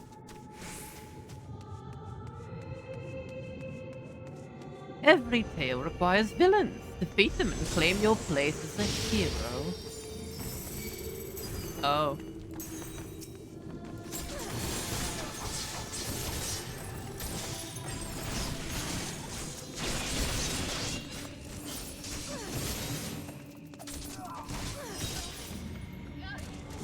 Well done, champion of Eorzea, well done. Onward then, over the bloodied bodies of the fallen.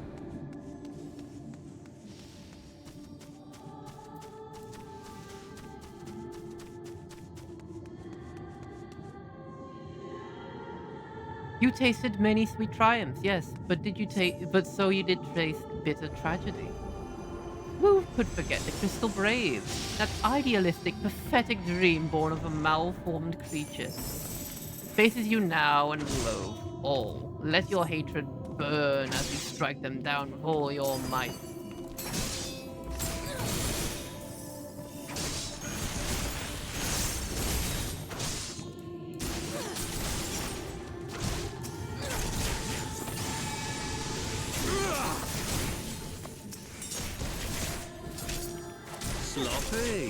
Sloppy. Hell, Earbird. With such ease yet again. You did always grow stronger with every battle.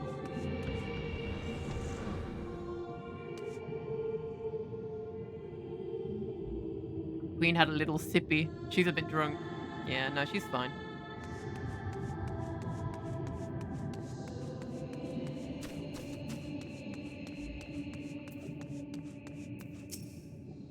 It seems it will take more than those monsters to leave an impression on you. Or mayhaps you simply fail to understand my meaning.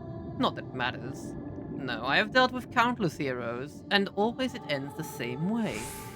No amount of reasoning will bridge our differences. will result in happiness for all. Whatever your reasons may be, I cannot be bound by them.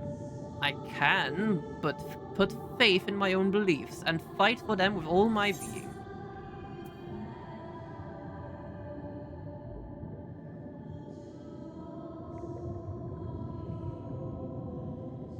I'm not going to argue with the fact that you can't compromise with me. You have your own ideals and I have mine, and sometimes that just happens. Compromise for an entire world seems a bit much, so there's nothing for it but just towards this fight. For certainty, I am Elidibus, and come what may, I will fulfill my mission. To that end do I take your measure, and eventually I will eliminate you. Your hopes and dreams are inconsequential. I don't know why you don't ever attack me while I'm sleeping. But enough talk. It is not your accusations that I wish to know, but your strength. Falsely accused of regicide. You fled for the snow-swept fields of Coyorthus.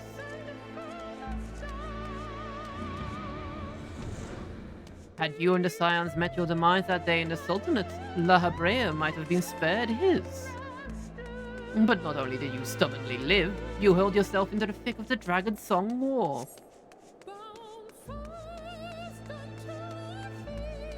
Swept along by the tide of events, you pursued and slew those who sought to stop the unending conflict, just as you were bid. Or was it the thirst for vengeance that drove you?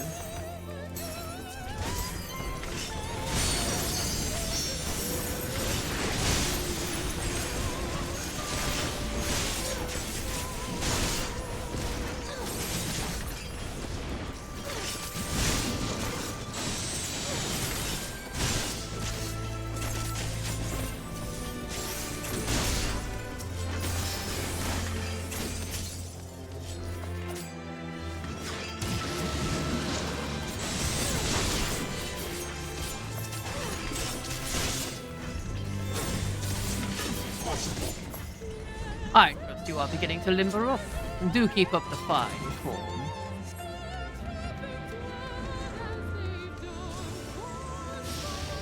He's so strong, runs away while throwing trash mobs at us.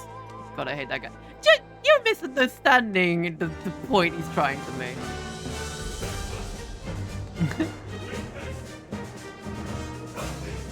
Around heroes, people are one to plot. People who harbor all manners of motives. Each baser than the last. Hi, Averick. Come, the curtains rise from the grand melee.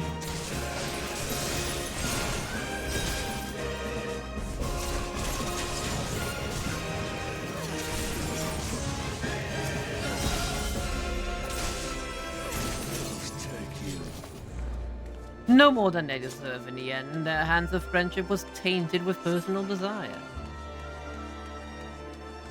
You're the Vegeta in this one. Fight me, goddammit! We'll get there, we'll get there.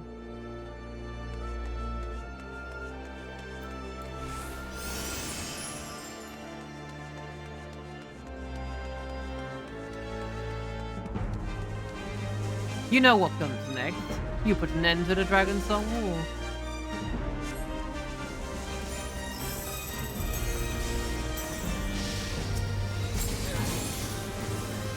There is no saving your comrade this time. All you can do is cut off the serpent's head.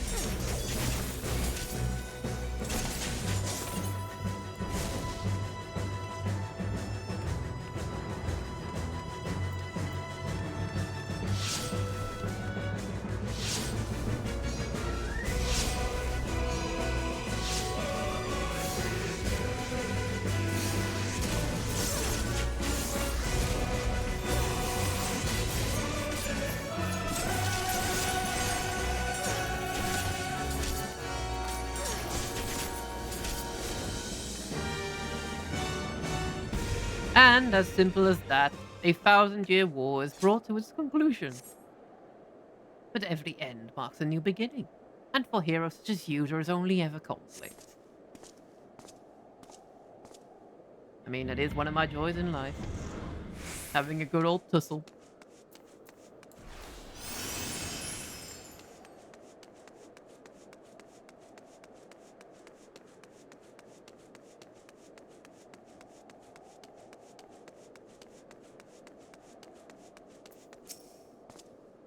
How are you enjoying the walks down memory lane? I dare say there will have been a few individuals for whom you harbored deep feelings, whose passing caused you the keenest grief. That is what our people are to us, an irreplaceable existence that can ill be lost. I will save them, for they are my... I'll wait. Go on. Never mind. We are not here to talk. Let us return to the task at hand. Emperor Solus had kindled an insatiable flame. Garlemald was its name, and it raged across the land, consuming all in its path. Following the trail of ash, you set forth from Alamigo and Doma into a storm of blood. Again you fought, and again you grew stronger, so strong that we could no longer control you. Yours is an unnatural, beastly strength, and we shall lay it bare. In order to gain a foothold in the Liberation Front, you journeyed to the far eastern plain. There you encountered the land's greatest warriors and sought to win them over to your cause.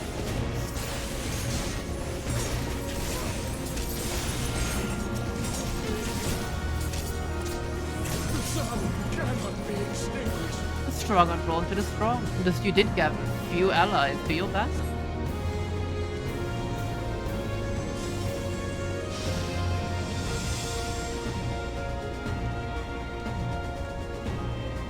Yet where ardent souls gather, so too do fires burn. In this way did you consign those around you to their flames.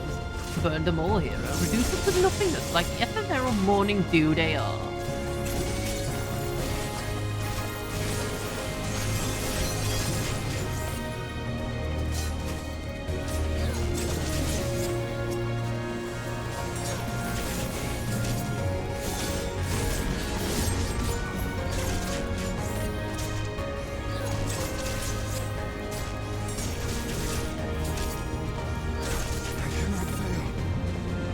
You did not hesitate. Or perhaps could you not? No matter, let us turn our attention to the finale.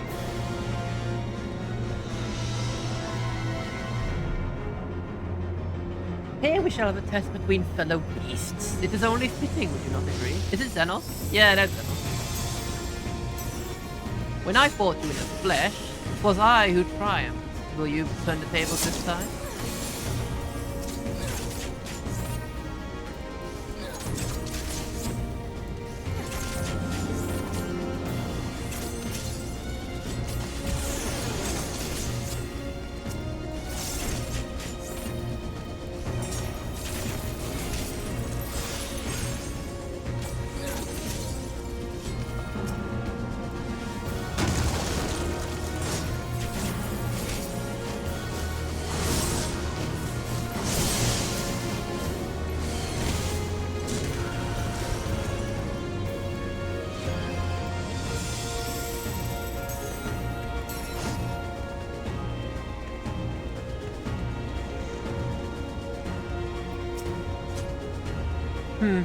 My creation appears to have lost its form. It is no easy thing to see through the eyes of a beast such as him. In any event, there is only so much to be learned by taking your measures in this way.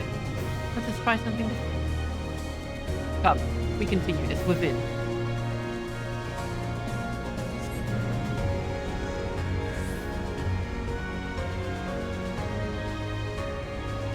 Would I be able to defeat these with ease? I'm level 34 potato.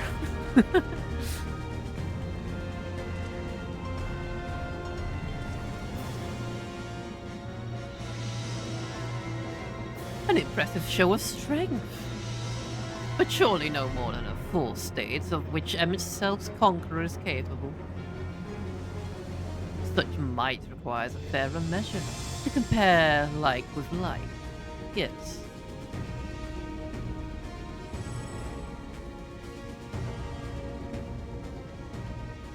I shall have to test you myself.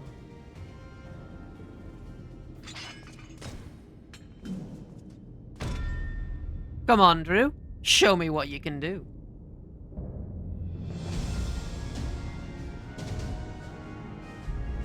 Fight, fight, fight, fight, fight.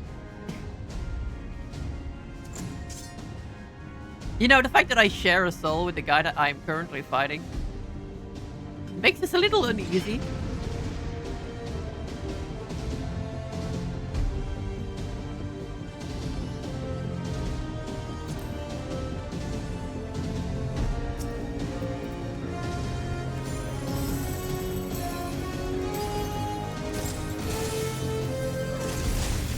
I may not be the real Albert, but you do well not to underestimate me. All that made him what the warrior he was. Every battle waged, every blow swung is part of my being. So come, fight me like you mean to take my head.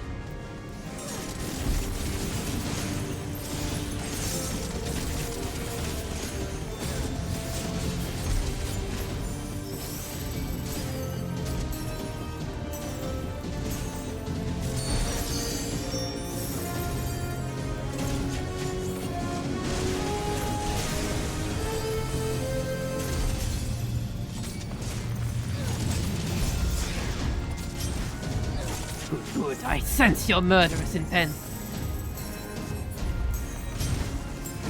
Aye, you'd kill me given a chance. Mayhap you think to recover this body. If so, prove that it is no use to me. Prove that I can't best you with it. Come at me with everything you've got.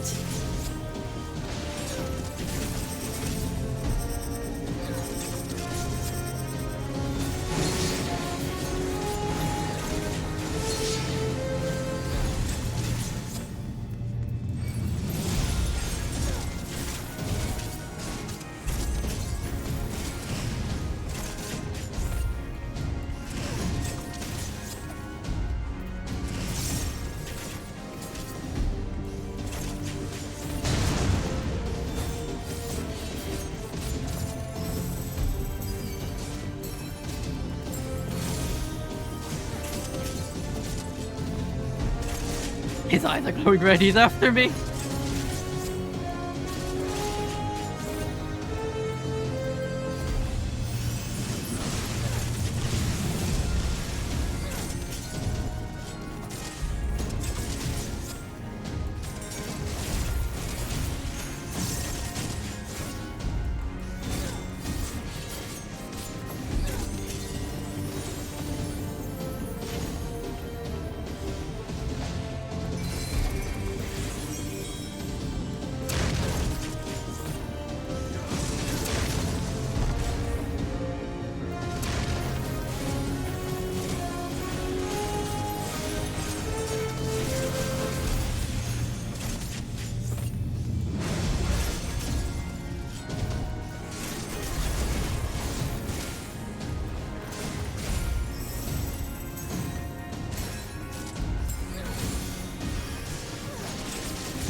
See, you're a different beast from when you faced my creation. Very well, I will transcend my very limits and see what you are truly capable of.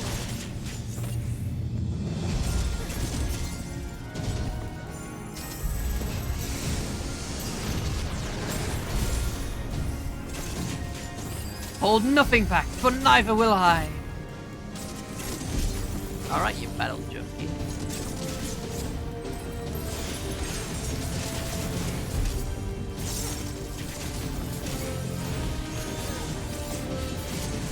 Ah, I see.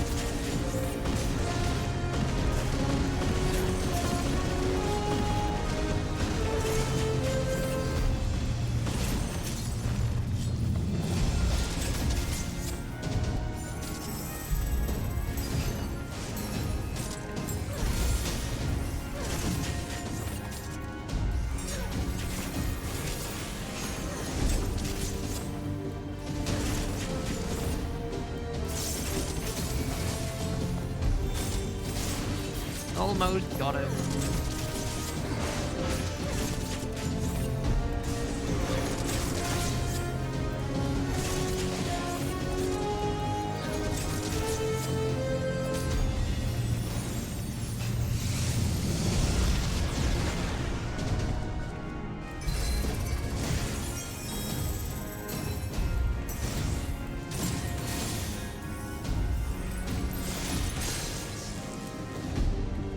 my answer. Yabba da ba ba ba ba ba da. Crush 40 appears in the back.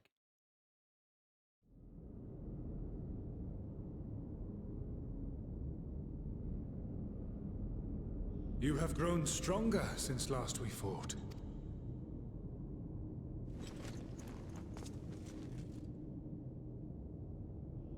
The result of your trials in the first, no doubt. Have you finished? Hi, Starla. My apologies. I freed myself as soon as I awoke. But rather too late, I see.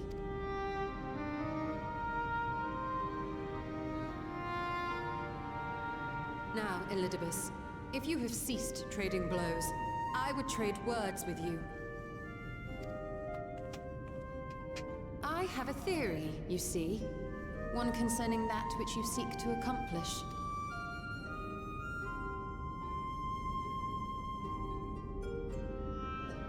It stems from who, or rather what, you truly are. A primal. Huh?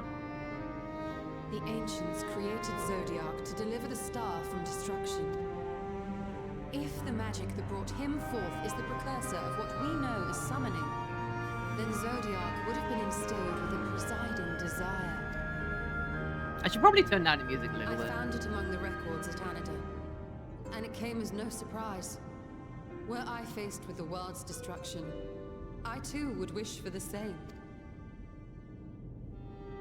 Salvation. I know that you sacrificed yourself to become Zodiac's heart. How you came to be separated from him is less clear. But if you are a fragment of his being, it stands to reason a desire for the world's salvation would drive you. And thus did you seek to inspire the masses to rise up as warriors of light, going so far as to use Ardbert as a symbol of hope.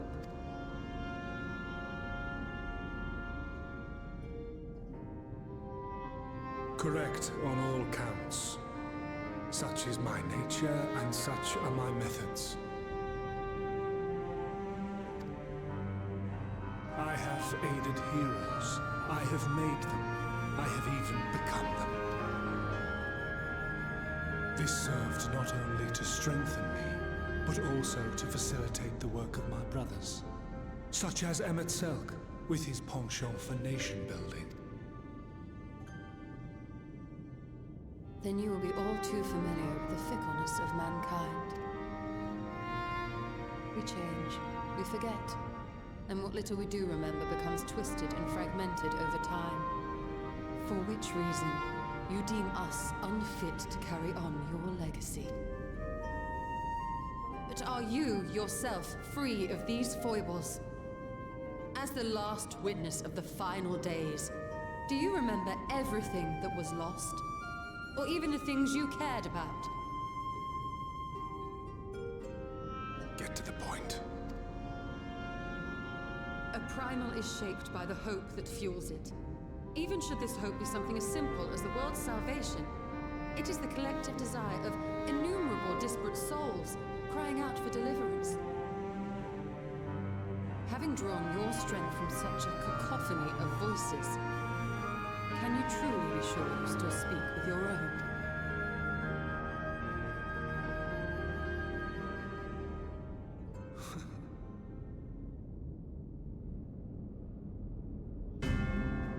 Your question is irrelevant. No matter how much I should change, no matter how much I should forget, I shall ever remember my duty. At times I stand with my brethren. At times I stand against them. All that I might steer mankind and the very star upon their true course. For Elidibus is my name and my mission, guiding my every deed.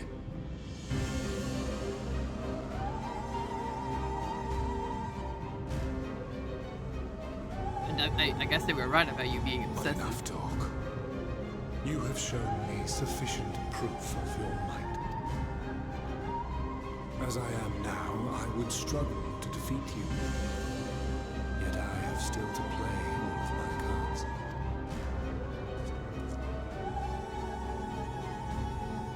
If I could offer you some semblance of sport, your lessers would pose no threat to me. Would you not agree, warrior of darkness?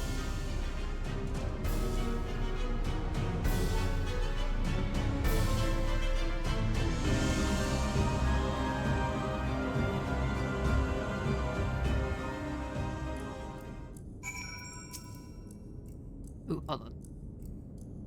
It has been an eventful morning. If indeed it is morning, I've no idea how long I've been unconscious. Regardless, I am gratified to see that my efforts at Aina have borne fruits. We have confirmed the nature of our foe and his plot. Now then, what news from the surface? I see. Then let us take for Yulmore at once. We have much to share with our comrades. Elidibus's parting fret not the least of all. Ah, but forgive me, it would seem my belongings did not accompany me here. I will need to retrieve them from Anaida. With luck, the ethereal stream you traverse still lingers. I won't be long.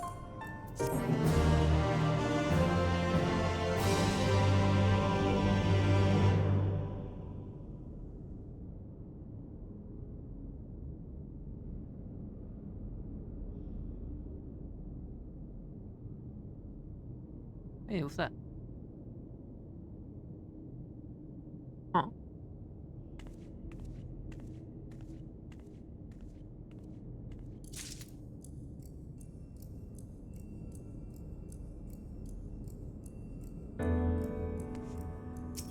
That's a soul crystal.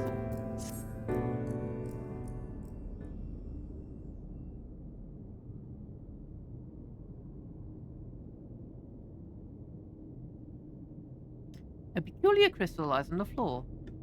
Upon its surface, an array of lights twinkle like a tiny constellation of stars.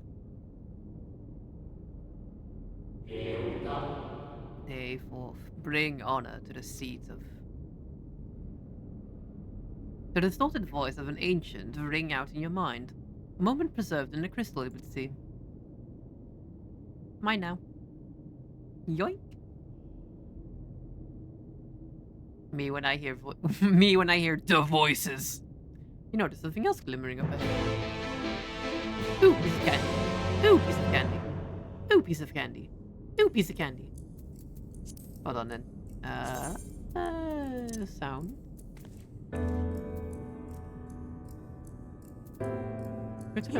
Yeah, I'll turn up voices a bit.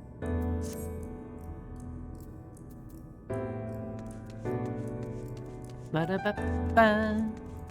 Da-da-da-da-da. Ooh, another one. Piece of candy. Ooh, so many of them. Pieces of candy. Hmm.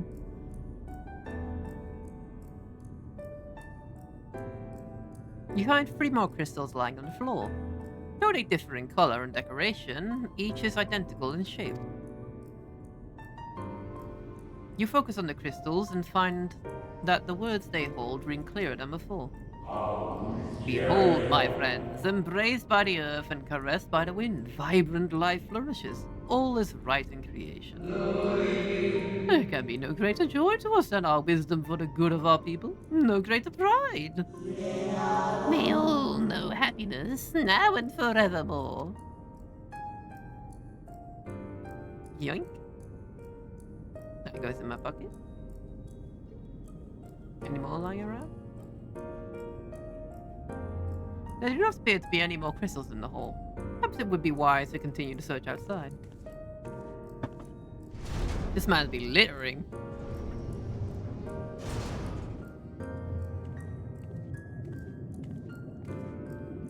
My ADHD ass. As soon as something important happens. Ooh, rocks.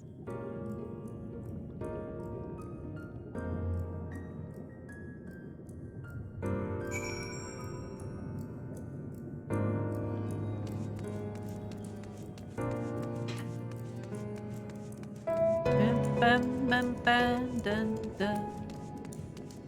Ba-da-da-da-ba-ba-ba. Your instincts serve you true, and you discover another 2 crystals. As you reach out with your consciousness, new voices begin to echo in your mind. The heavens are ablaze, the land rent asunder. What will become of this world? Is life itself to be denied? Come what it may, we must not surrender to despair. If we but hold fast to hope, we may find a path to salvation. Mine. Any more? The voices tell an incomplete tale. Might there be more remaining to be found?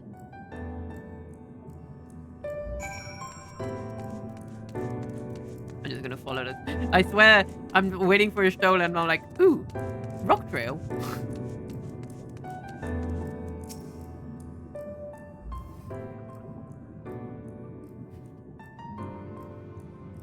You soon discover 2 more crystals. Rather too soon. In fact, as if someone wanted you to find them. Everything burns, crumbles, decays. I hear the lamentations of my brethren, and soon there will be only silence. We will deliver our star from its tomb. This we swear, so please dry your tears. Yoink. Whatever awaits at the end of your search, it is plain you have yet to find it.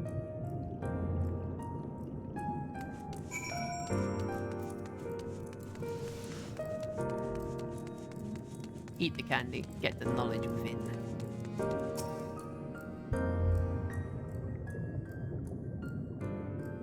Sure enough, your persistence is swiftly rewarded, this time with 3 crystals. The time is come. We shall rewrite the laws of creation, and we shall save our star.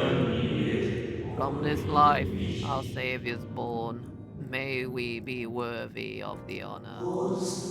I feel my soul turning, slowly but irrevocably, and the power I wield begins to seem terrible. This is right. It is right!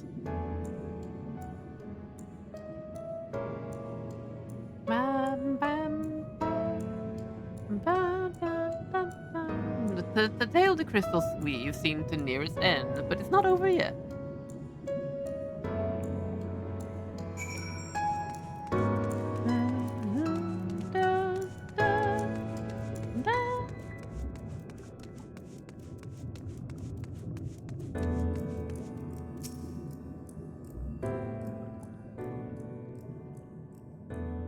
With almost melancholy inevitability,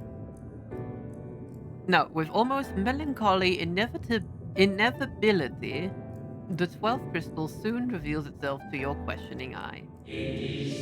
Though salvation is ours, it came at great sacrifice. All that remains is to pray that we will one day meet again beneath a blue sky. Judging by its testimony, it would seem the voice was recorded in the wake of the final days.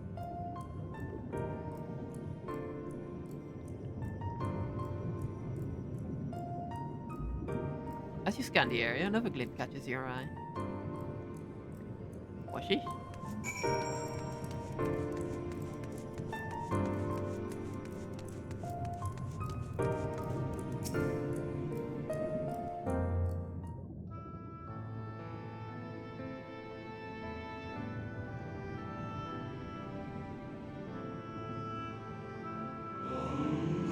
Gone is the brilliant radiance of life, replaced by the sickly glow of malformed creatures. Is this how it ends? For we who love the star with all our being? Dorito. No, I will not suffer it to be so.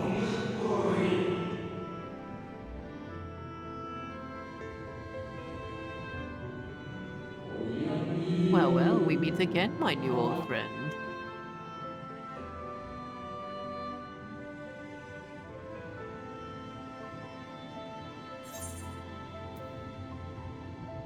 Flodius.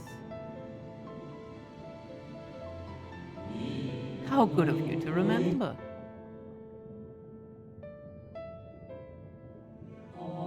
I see you've been collecting stars. I speak of those crystals. They have constellations etched upon them, yes?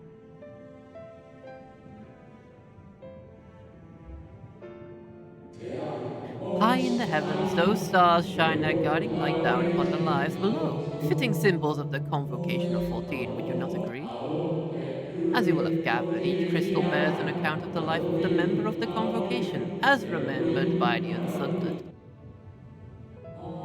Lest you worry, they aren't concepts, they are far too incomplete to be so. But they suffice for imbuing memories within sundered souls, that they might be restored to their office. Keep them. I'm sure Emmett Selk wouldn't mind.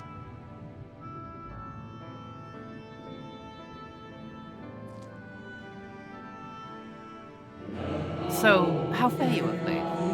You are feuding with Elizabeth this time, I believe. Yeah, I mean, I had a little bit of a tussle. But it's alright, we were just wrestling. Little wrestle. With friends.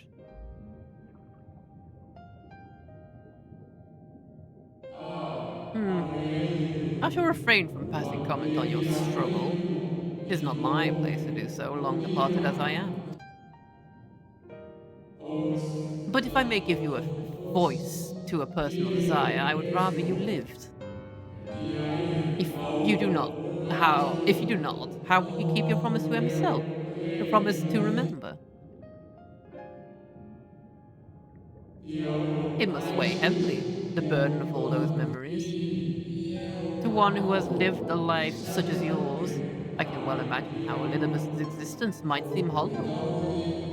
How empty his single-minded pursuit of a half-forgotten cause might appear. But know that his devotion is not without reason, even if he himself can no longer remember what the reason is.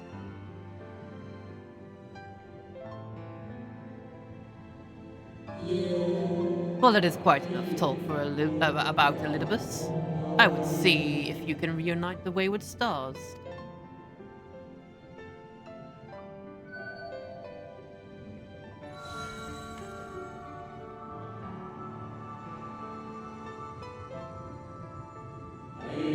I mentioned before that there was a member of the convocation who opposed Zodiac summoning and defected, one whose office was left vacant.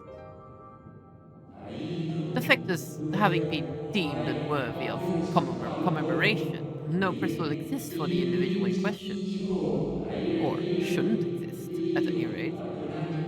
And wouldn't, had a friend not created one in secret. A crystal bearing the forgotten name of her office, along with magic of her own conceiving. A singular incantation embodying her spirit.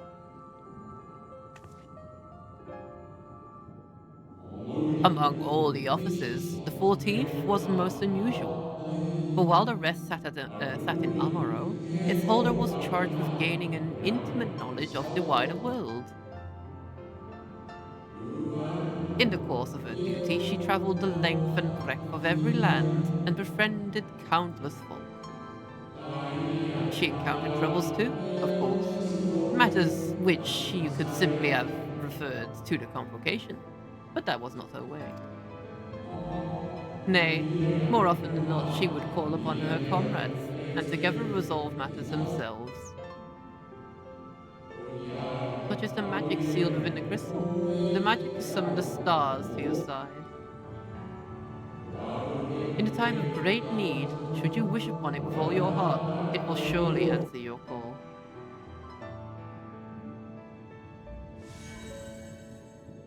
It slips right into my hand. And now, it is where it belongs. Oh, there is no need for thanks, but nor will I hear any complaints about it either. After all, I cannot say whether I act of my own volition or by the will of my recreator.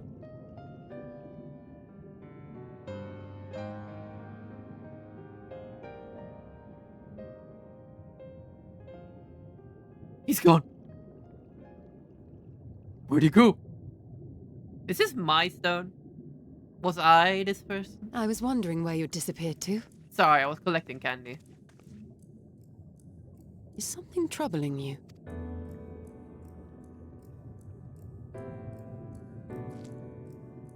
Don't ask me about the candy. I'm not planning to share it. No? Very well. I have everything. Let's hurry back to the surface. I'm glad that you're not a sweet tooth. But you are a sweetheart.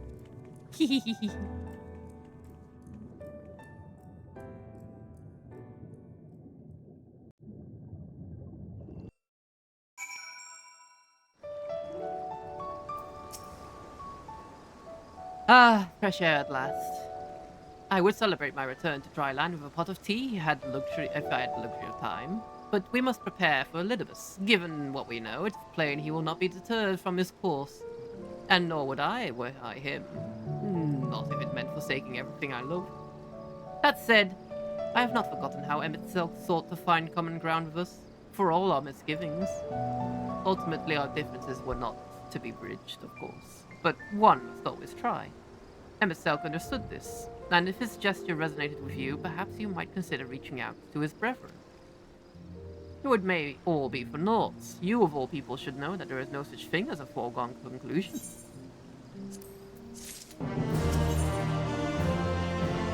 Can I complete these?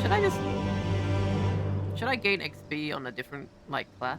I wonder if that works. Right, no more musing. We have taken far too long as it is. Our friends await us in Yule, yes? Let's go and join them.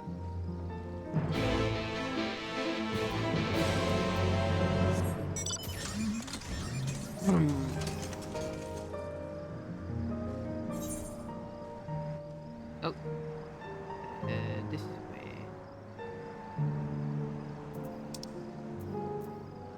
I might as well just teleport then.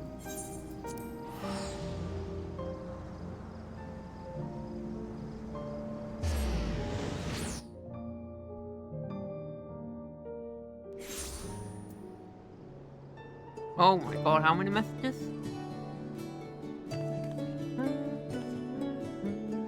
Alright, there we go.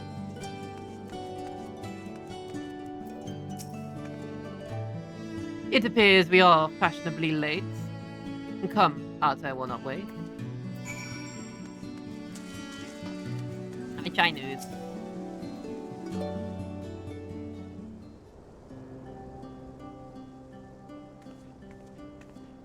Forgive us our lateness. Master Chai, my congratulations on your appointment. By all accounts, you are a capable mayor. Oh, I have capable friends, my lady. I must say, it's good to see you looking hale and whole again.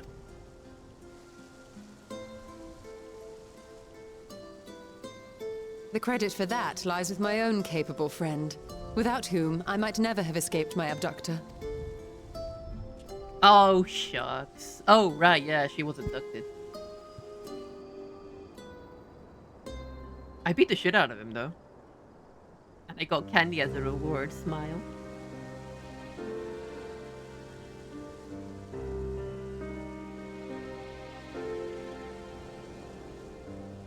A primal? I suppose that would explain why Elidibus has been fostering faith in the Warrior of Light.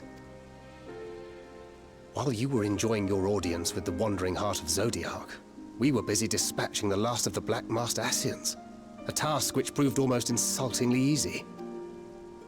Formidable though we undoubtedly are, they were obviously sent to provide encouragement for budding heroes. One cannot help but wonder how many times the ploy has been used before. Master Chai, you mentioned that the people of Calusia are similarly enamored of the Warrior of Light. Indeed, though it's hardly surprising given the state of the world.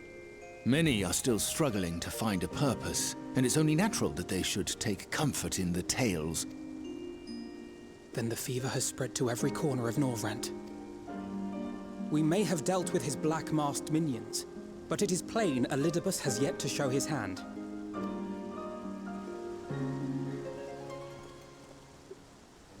Oh my! What a spectacular sky!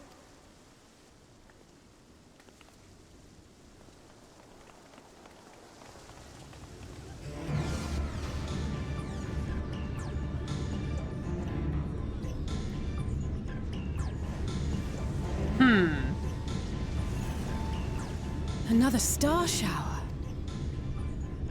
Wait, is that...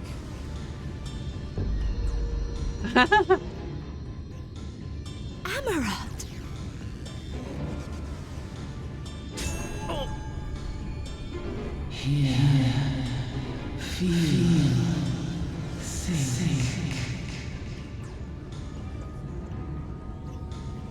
Did you hear that? That voice calling out? No, I didn't hear anything, but... Why do I feel so... like I've lost something dear to me? Does Elidibus seek to awaken more people to the Echo with clearer visions of the final days?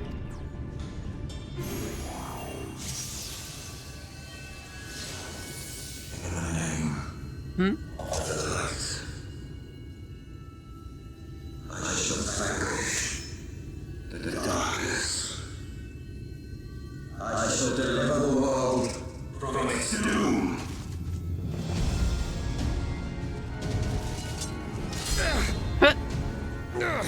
And who might you be?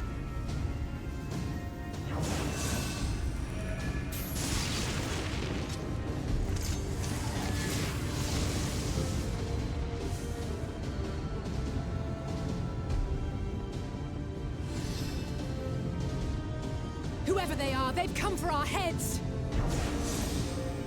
No, you don't! Ha!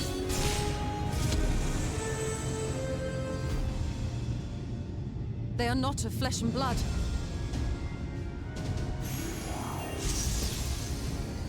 I know this magic. The rings are like unto those that the Exarch did employ in our summoning.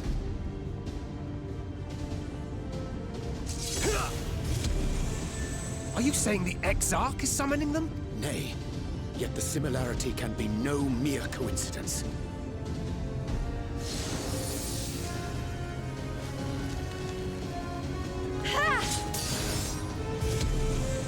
Nice kill. Should we make a stand here, or retreat to the Crystarium?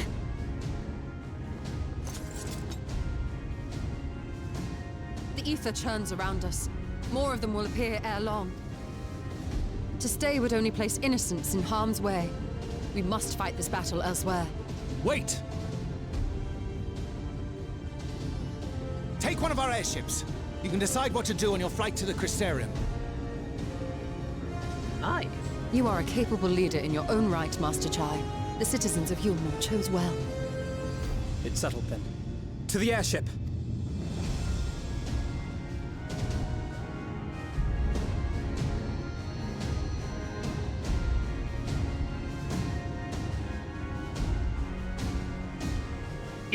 You wouldn't be Hydaelyn summoning Warriors of Light. What? Hmm.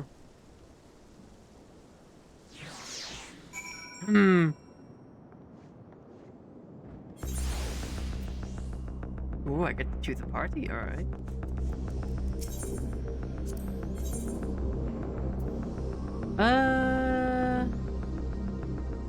Yeah, why not?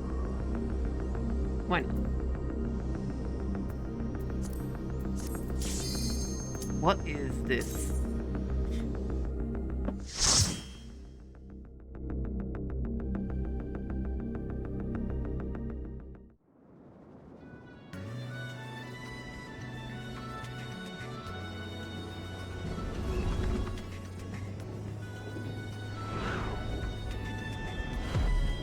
Oh! Damn it! Hang on to something!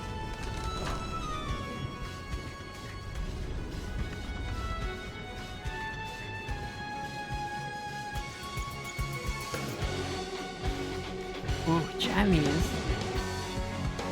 Gets more gaming.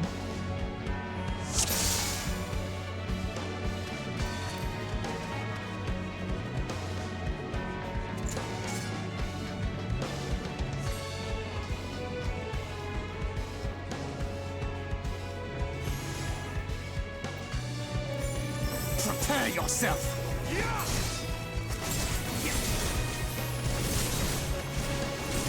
I'm gonna lure some more. You sit around there. Come here, you.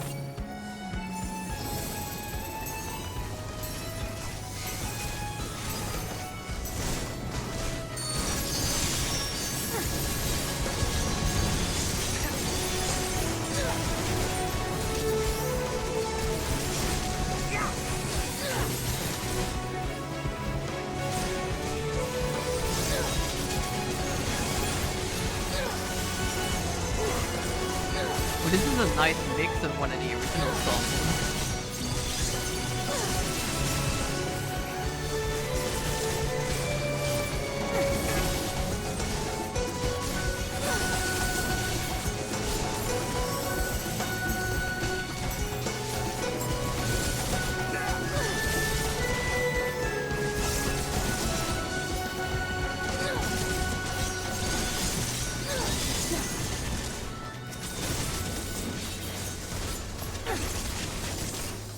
Come on, Bankred, lead him along.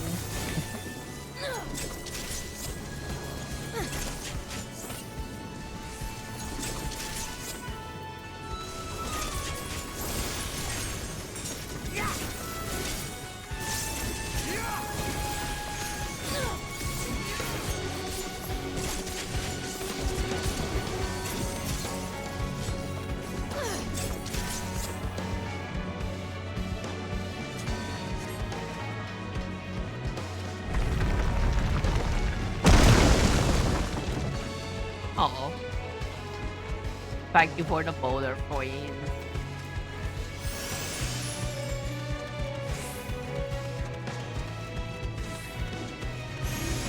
The tunnels are helping.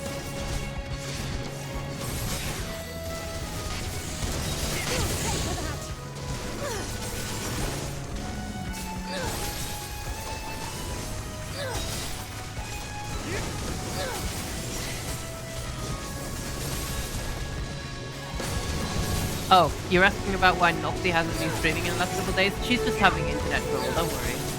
She's alright. I mean, the internet trouble is making her a bit depressed and sad, but that's nothing you can do about it, really. Her ISP is being a bitch.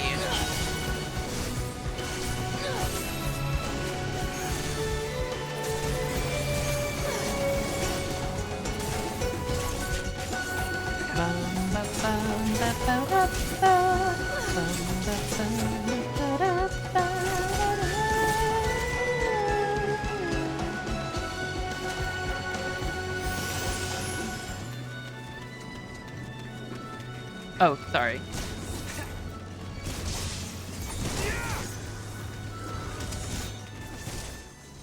Is it better like this? Should be. Yeah, okay.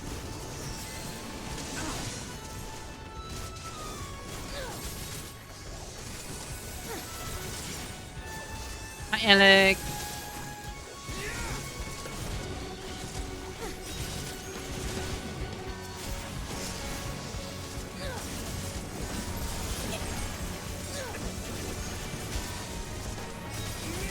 Audrey, were you talking? Yeah, I was talking. I'm sorry. I'll turn it down more.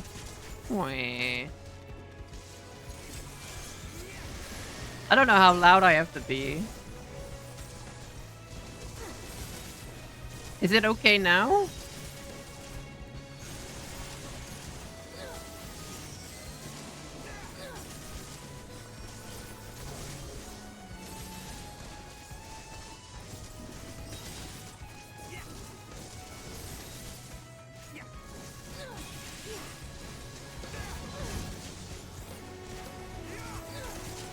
Fucking...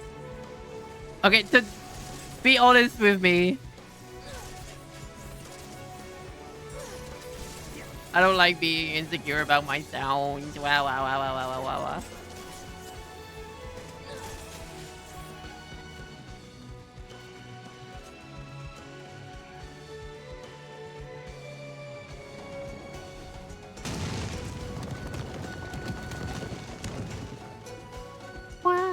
Wah, wah, wah, wah, ba, da, ba, ba, ba.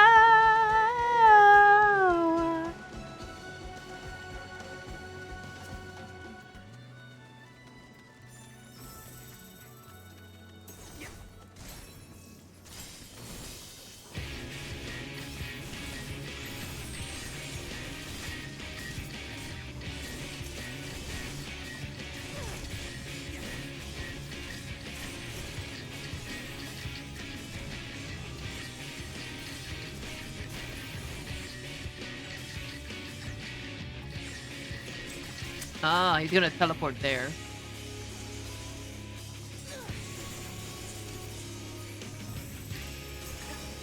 Protect me!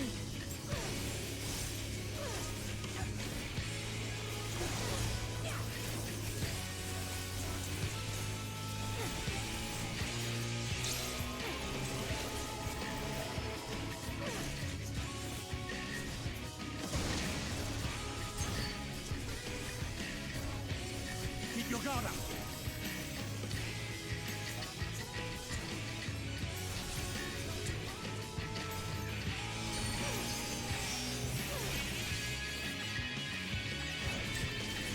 Ooh.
Let's give them a show!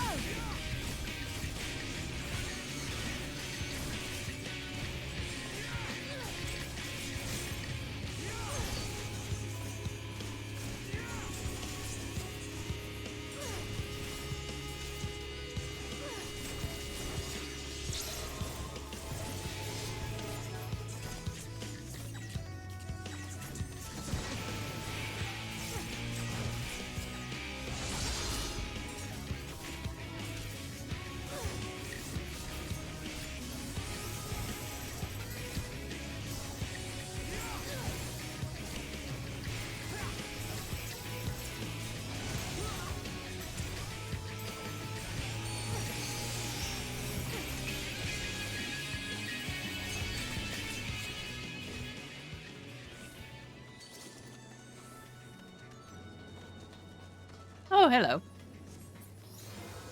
Ooh, a portal. Thank you. Thank you, Fail. Can you eat a seahorse? You get 350 karma eating a seahorse. Aren't seahorses really small? Wouldn't you accidentally eat a seahorse? Or is... No. Different kind of seahorse. I'm thinking of sea monkeys. That's what I'm thinking of.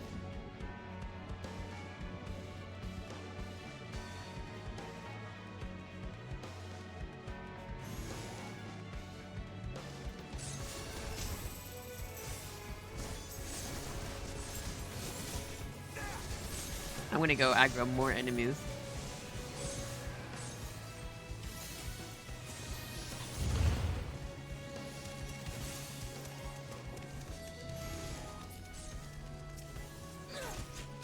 Come here, you.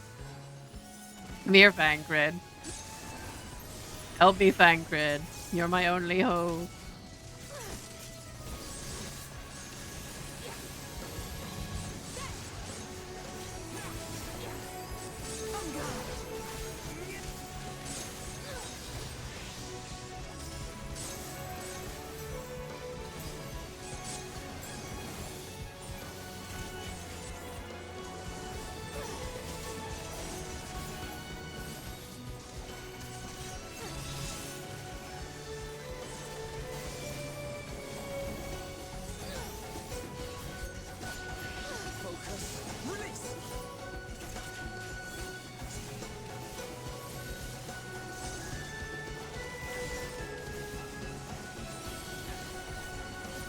How many sea monkeys do you think you've eaten in your lifetime?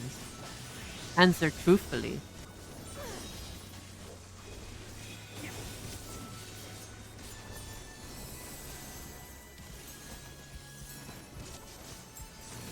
Leave the healing to me.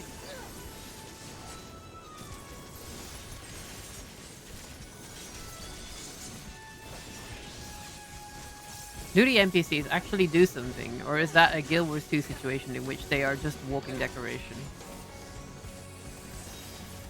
You mean the NPCs that are fighting with us, or the NPCs that are there in the corner? Because they're just doing things. I'm pretty sure they'll be busy until we're done.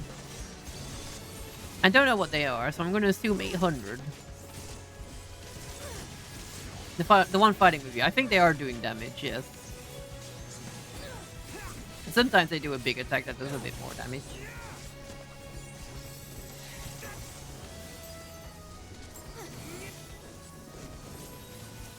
They also seem to be taking aggro off of Bankred now and then.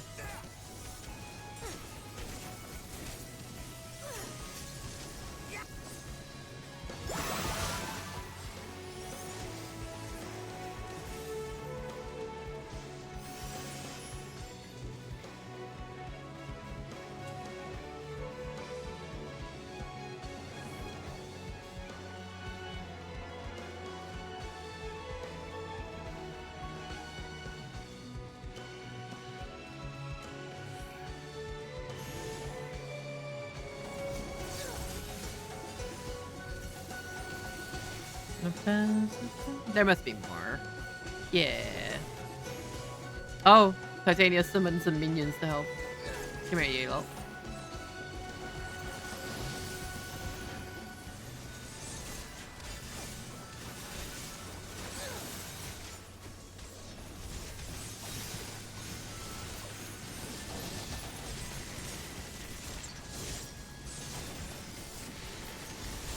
Okay, these NPCs are definitely doing more than just, you know, sitting around.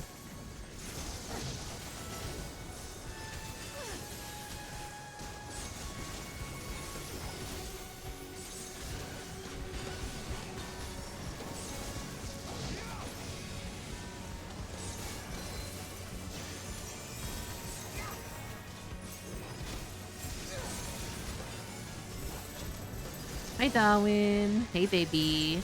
My Stinky. Leave the healing to me.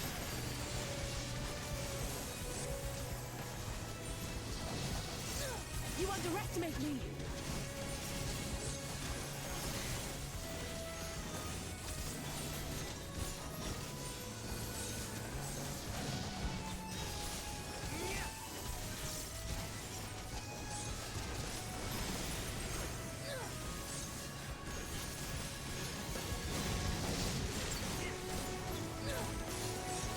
Alright, done with these guys.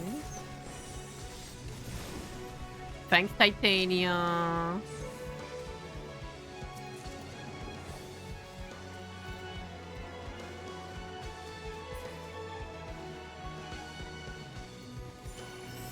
You're big.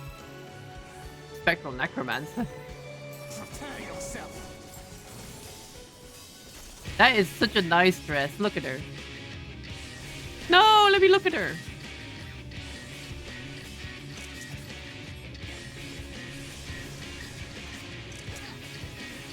Nice.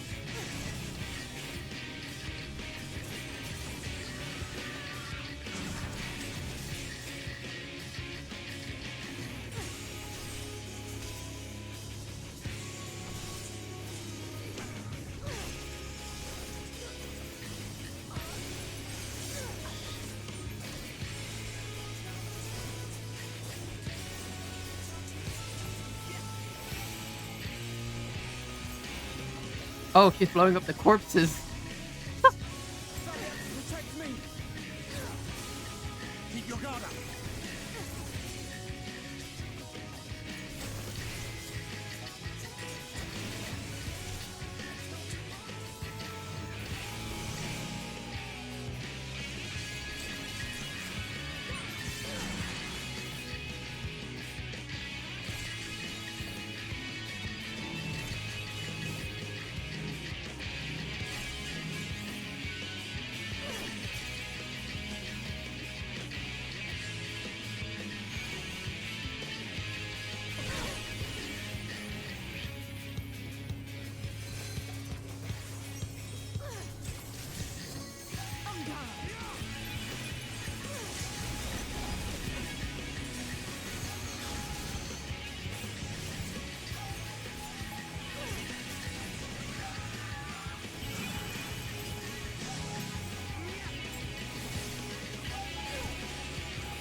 Dresses like that must be prime target for atomic wedgies. You're not wrong.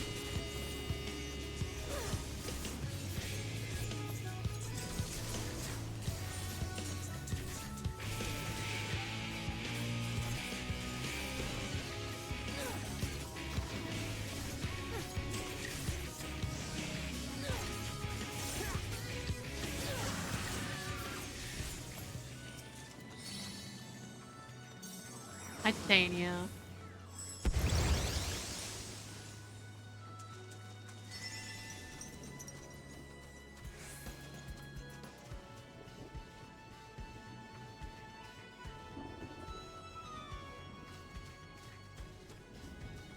I need a single fish for the big fishing title, and the last one took me like 4 hours. Whoa.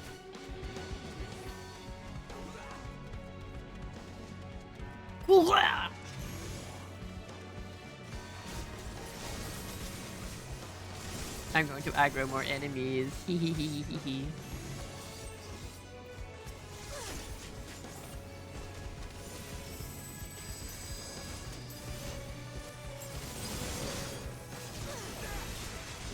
Alright, we're almost there.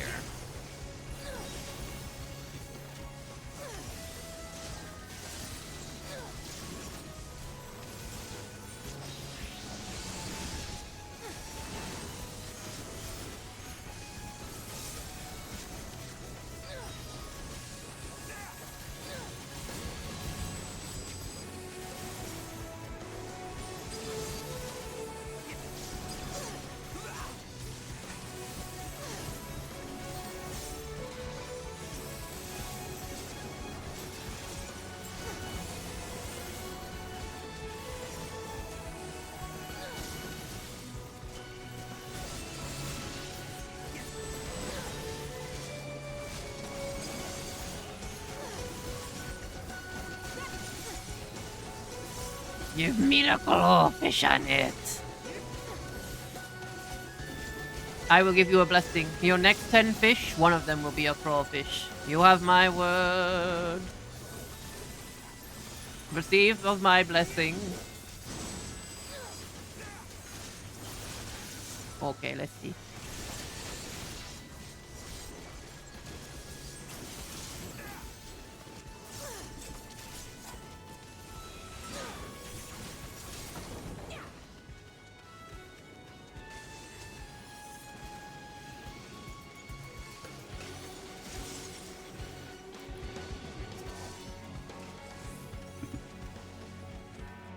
Blessed by God is true, I shall catch the fish. Yes, you shall. There's Therian.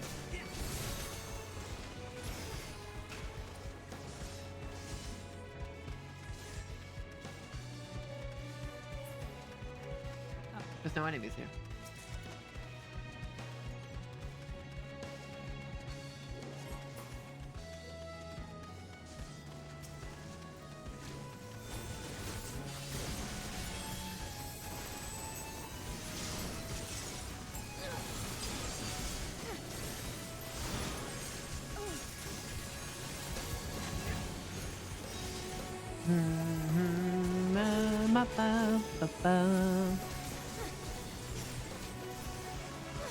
Leave the healing to me.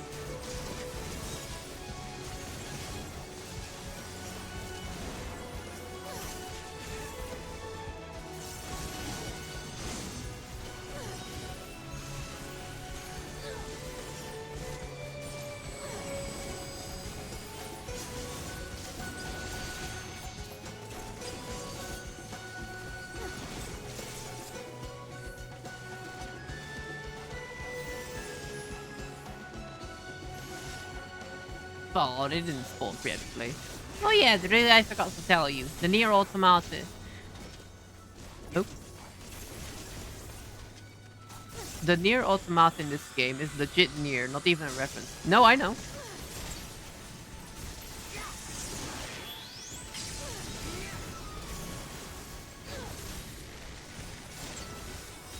It was legitimate. It was made by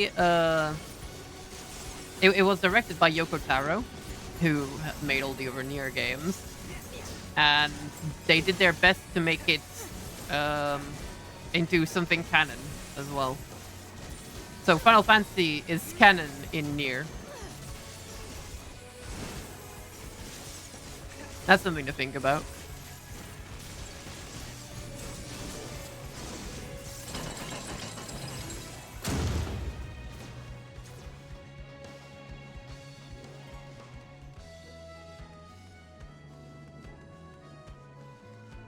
We're almost there. Just one more hurdle.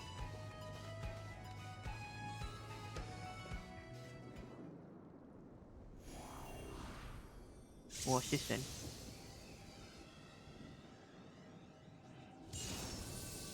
Ooh.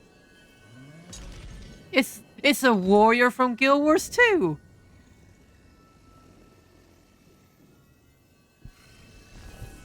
Don't worry, I know his moveset. He'll mostly be spamming Decapitate.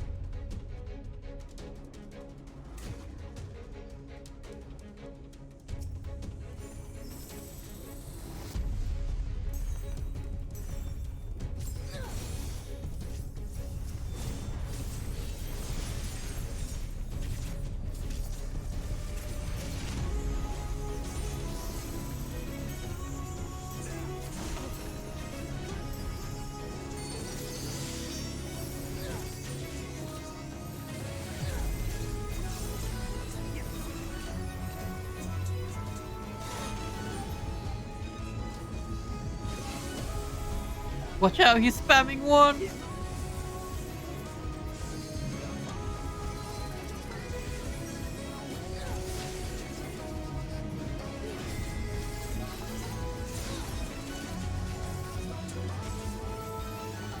He did it, he spammed Decapitate. Arc Divider!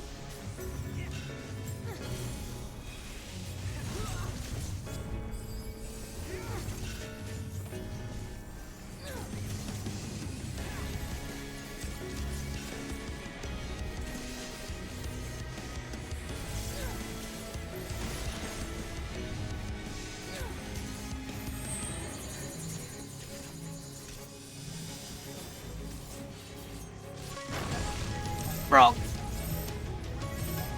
Oh, I have to hide underneath the rock.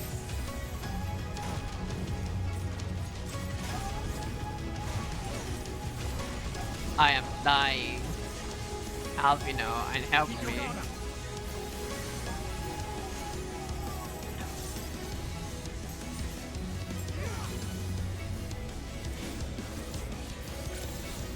Hope.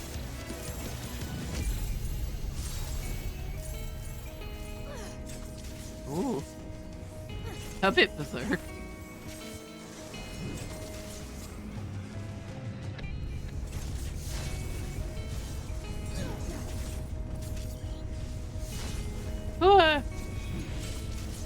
Arc Divider!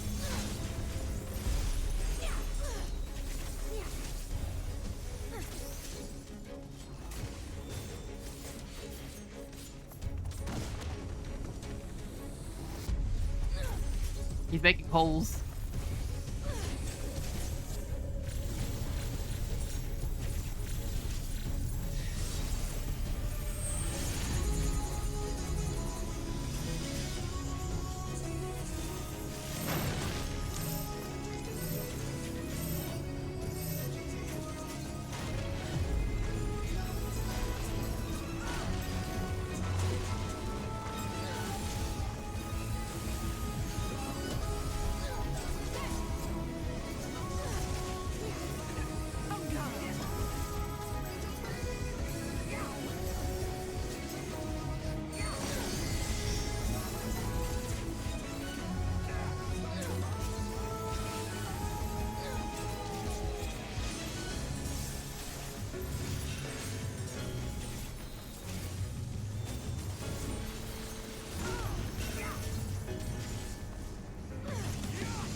Almost.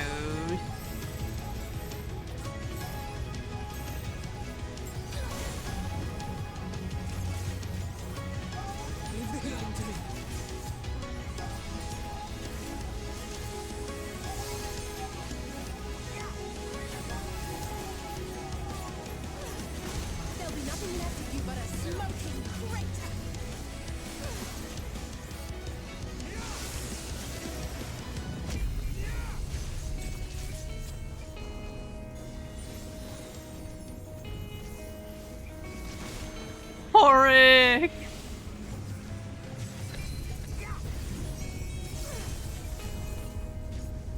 Norm Berserkers really do look like that, or they're...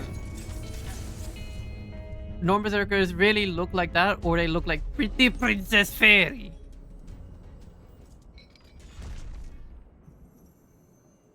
So angry.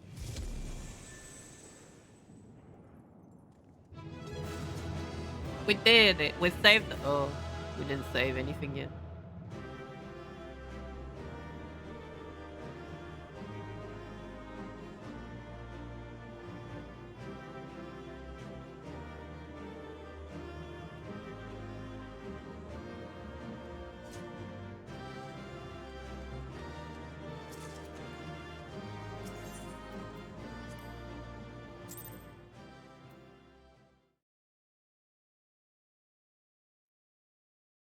What happened? What happening? I think that's the last of them. Apparently even they have limits. Nevertheless, we should remain vigilant.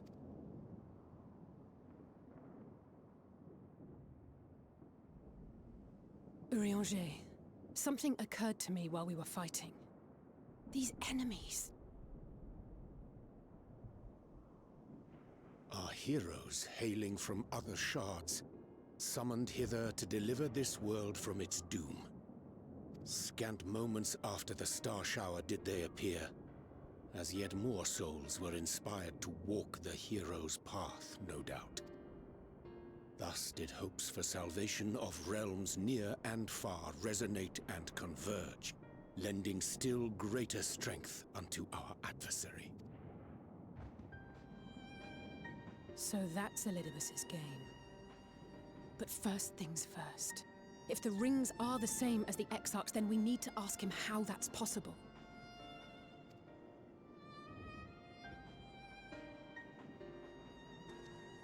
The Crystarium is close. Let us press on. They come. Dun, dun, dun, dun, dun, dun, dun, dun.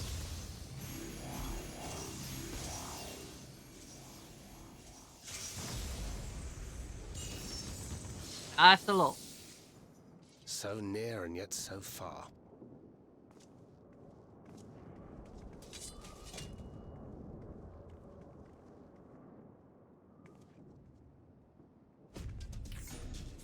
In the chaos of conflict, one can always find an opening to exploit. Whoever taught you that is a wise man indeed, and good with a gun blade. But yes, I dare say we can create an opening wide enough for at least one of us to slip through. That being you, of course. No others are welcome to follow in your wake. Green and I will keep our guests occupied. Brave and selfless as ever. Yet the two of you may struggle to fool our foes, etherically sensitive as they are. Had you a comrade who could use destructive magics to wreak havoc upon the ambient ether, on the other hand?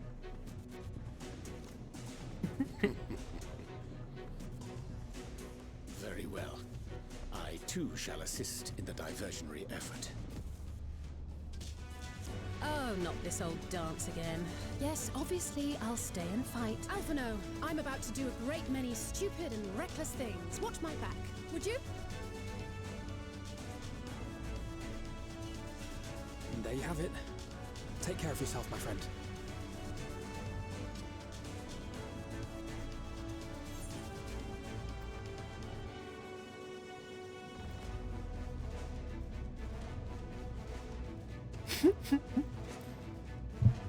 Make it a nice big opening, would you? We'll do our best. What's happening in there then? Finished? Then let's begin.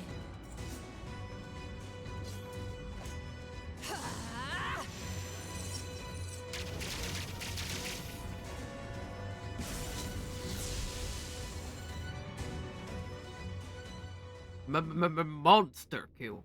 A short while earlier in the ocular.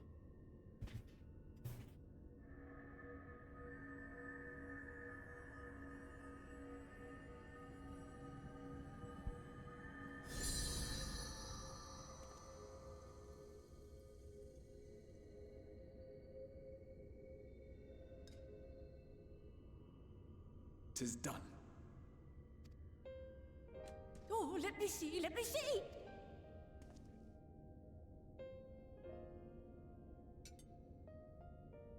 Oh, yes!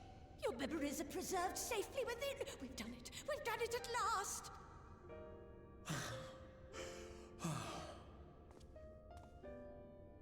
I have inspected the other vessels. They are all ready to receive of our friends' memories. Oh, excellent! Excellent! I shall have my familiars bear word to them at once!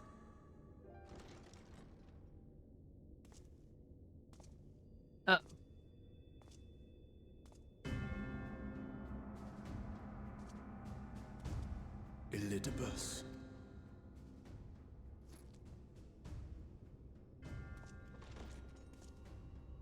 It was not until I observed the battle between Emet-Selch and the Warrior of Darkness that I realized what I must do.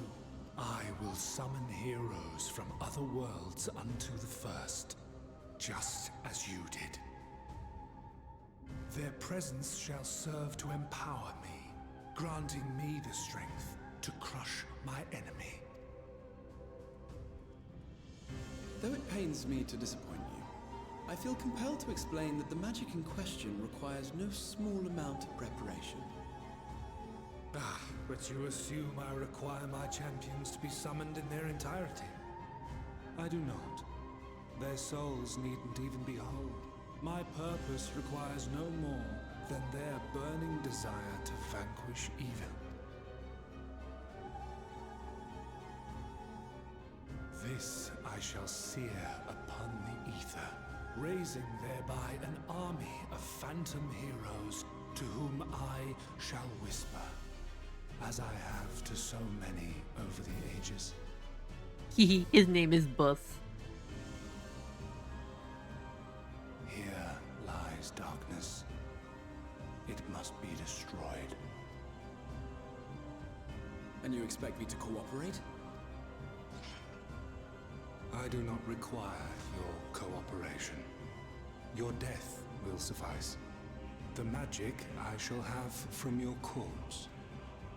Uh-oh. Don't you touch my cat, boy. Go, Lucas!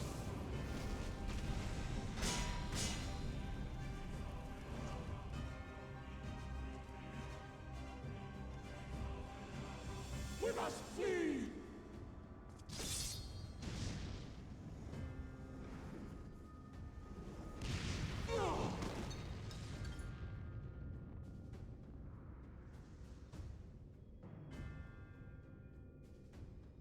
But what is this?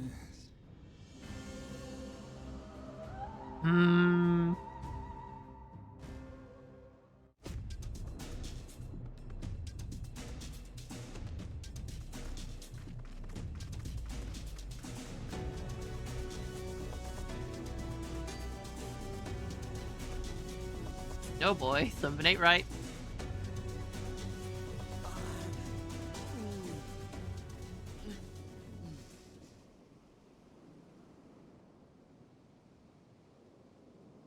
Oh, there he is.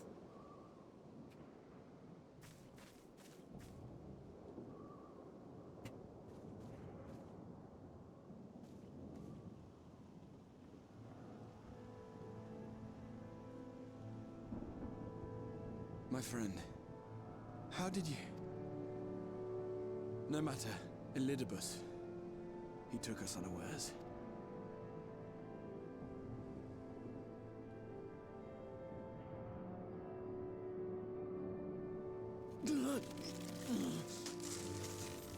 No!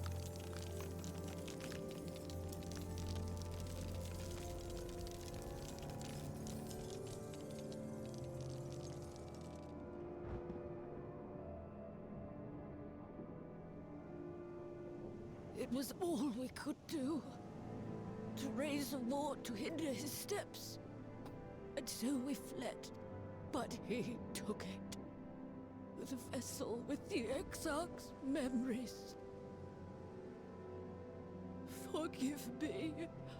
Forgive me. The vessel bears not only my memories, but my blood. The blood of Allegan royalty, granting him the means to control the tower. With it, he has performed I know not how many summonings, calling forth heroes from across the rift. And, as you can see, the burden upon the tower is beginning to tell. He's pixelating you. Leave that bozo to me. I'll give him what for? 1, 2. I'll give him 4 across the ass. I won't let you go alone. Not this time.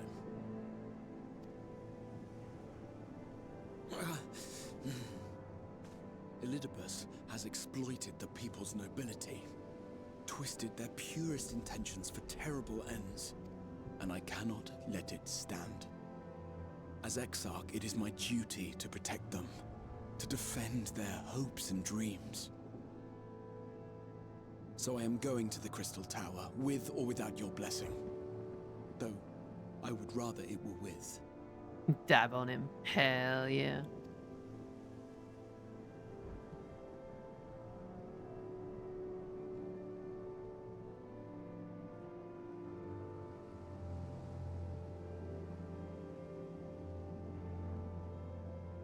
Thank you.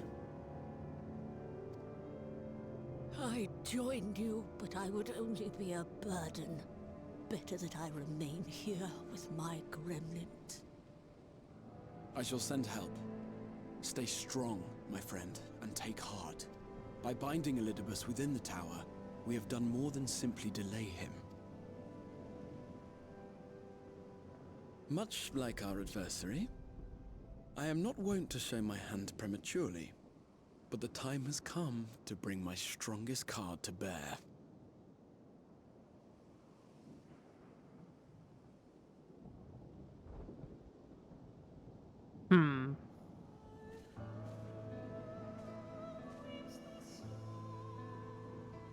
To the tower!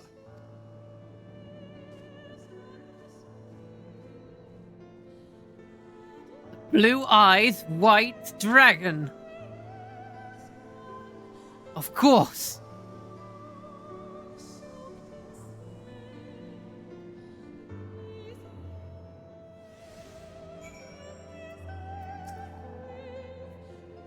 With your permission, I would make a brief stop at the Accessor Gate, just long enough to send guard to Becklook's aid. You understand? Were it not for them, we would never have escaped Elidibus, much less the spirit vessels. Though mine fell into foes' clutches, Becklook gathered up the rest at great risk to themselves. I must see that they are safe before we press on. Enough good people have given their lives that I might fulfill my duty. Catboy.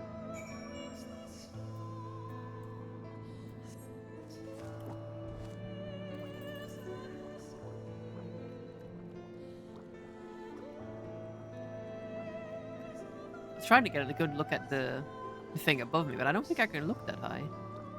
Not unless I'm using G-pose, I think.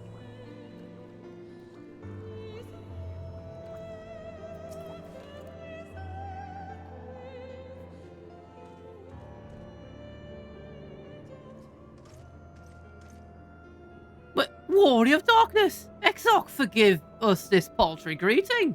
We were not notified of your coming. It wasn't planned. I need you to assemble a rescue party. Our friend Becklook lies wounded in a clearing to the west. Pray go to their aid with all haste. At Woods, my lord? May I ask how they came to harm? There have been reports of enemies in our midst, spectres who appeared after the star shower.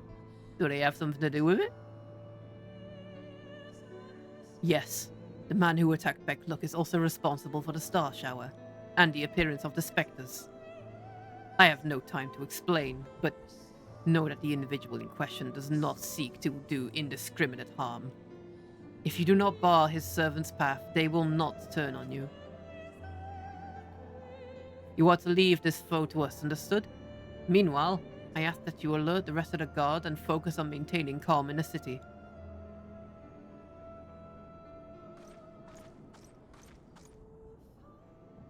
Understood.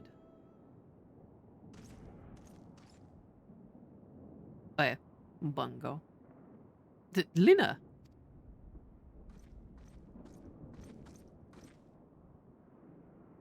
I shall take charge of matters in the city. Find Pecklug now.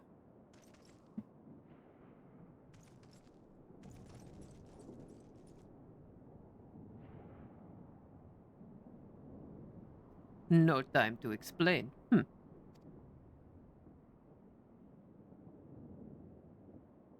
The graver the matter, the less inclined you are to speak of it, even when it is plain for all to see, like what is happening to you.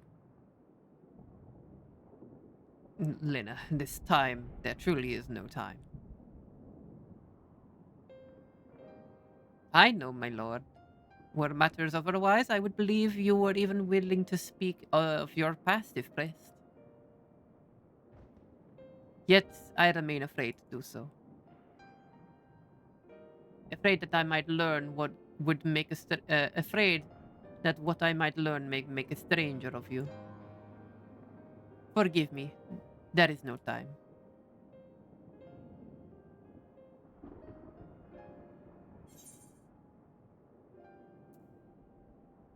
Perhaps a few words are in order. Come on, Catboy. Indeed. Time must be made.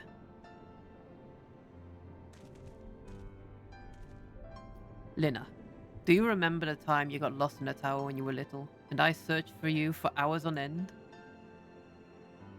And the cake I baked for you on your 10th name day. That hideous lump the good people of the mean covered up with beautiful candles. And your hapless first struggle with Sin Eaters as a guard. Afterwards, you threw yourself into training, pretending nothing was wrong, though I could see the tears in your eyes. All these moments that we shared, all the feelings that accompanied them, they were as real as all that came before, and nothing will ever change that. Will ever change what we mean to one another. If I've made you worry, then I beg your forgiveness. Heavens knows you deserve better. Through the darkest of times, you have kept faith with me, standing tall as the proud daughter of the Crystarium. As an example to us all, I count myself blessed to have had you in my life, and I want you to know that.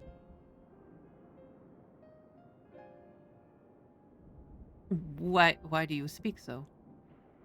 As if this would be our last meeting. Truly, you have a knack for making people worry.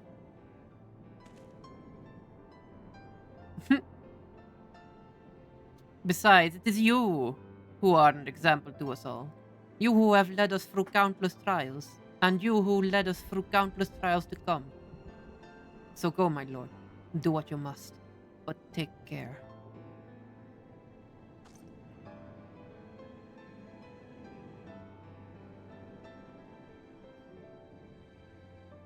Go on then. Let's go. You are pixelating as we speak.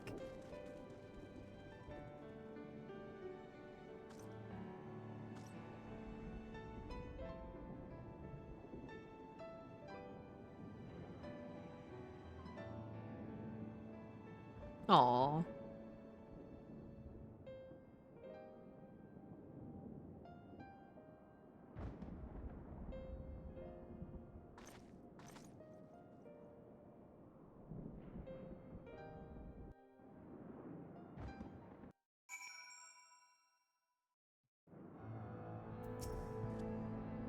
The ward holds. Excellent. Elidibus will still be within the tower. Our foe's sole purpose is to destroy you, and to that end he has summoned heroes from other reflections, empowering himself with their hope, even as they occupy your comrades. You will not best him as easily as you did in the depths. By any measure, the odds are now stacked firmly in his favor. To wit, spare no preparation, my friend. I shall lift the ward when you are ready.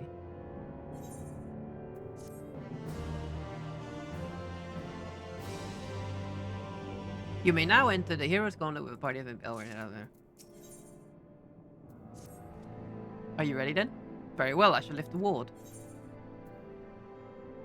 Alright, let's go. And finish it we shall.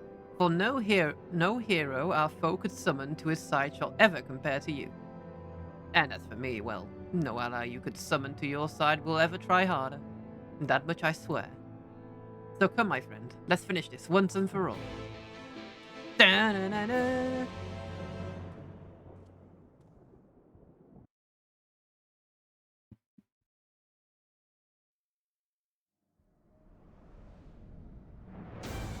You know, when I beat Emmett Selk, I thought I was done with Shadowbringers. How wrong I was.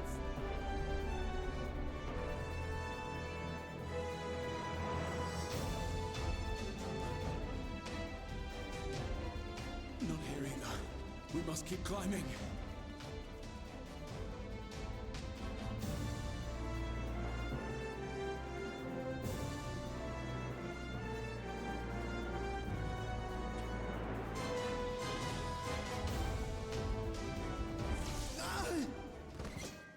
No, cowboy.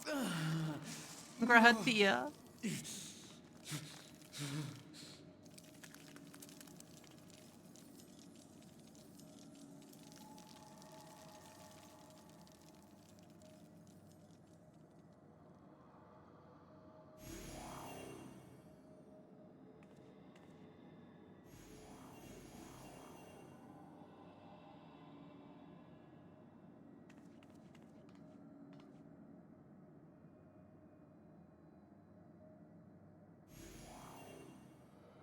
Twas but a matter of time. I cannot keep up with you, nor will it avail us to make a stand here. You must go on without me. Find Elidibus and stop him. I don't know if you'll be okay. Worry not, my friend. Though I am no warrior, I have learned to hold my own over the years.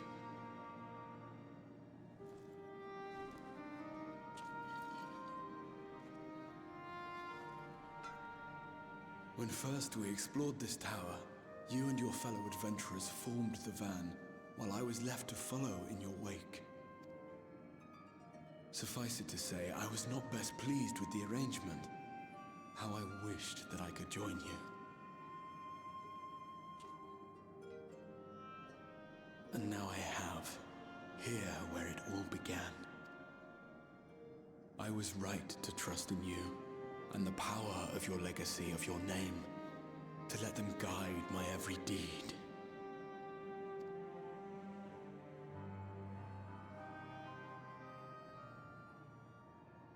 For Elidibus is my name, and my mission, guiding my every deed.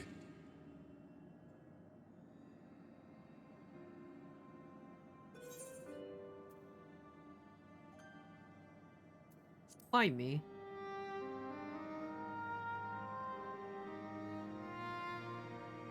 Why you? Why not you? Had I chosen another, we would never have made it this far. Or do I mistake your meaning?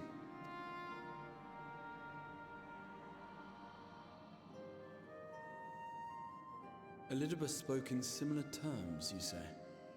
How curious. To answer your question, then, I made my choice for reasons which seemed obvious to me, but may not to any other. Extra thick! Hi, Windshark. There were the expectations I placed upon myself before beginning my slumber, and the expectations of those who roused me. Of course, I had the I take a choice little to sippy. on a lot of it. A little sippy. But in the end, it was no choice at all. We doing strikes? Have fun.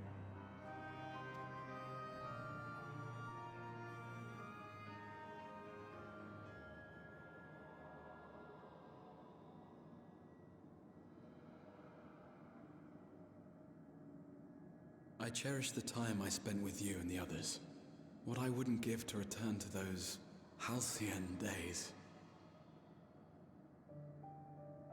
Chasing ancient secrets, overcoming trial after trial with the aid of like-minded comrades. And what remarkable comrades they were. In such company, I felt as if I were a character in the epic tales that had stirred my heart as a boy, as if my dream had come true.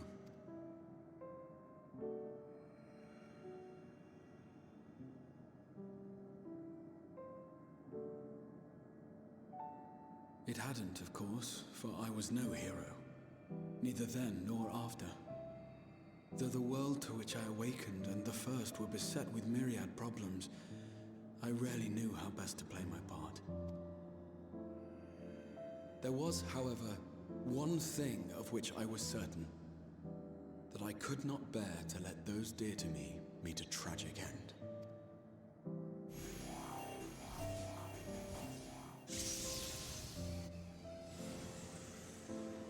That's a lot of boys.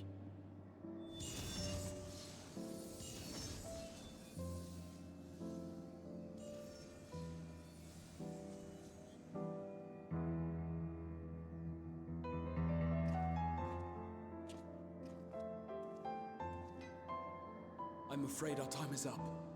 Go!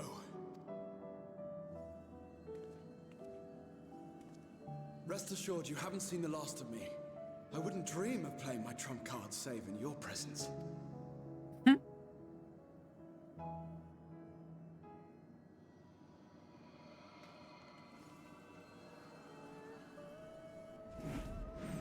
Break!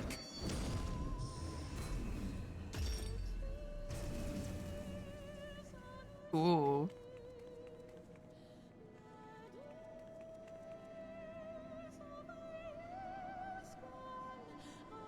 No, Catboy. Gratia. You better not die. I'll be fucking sad.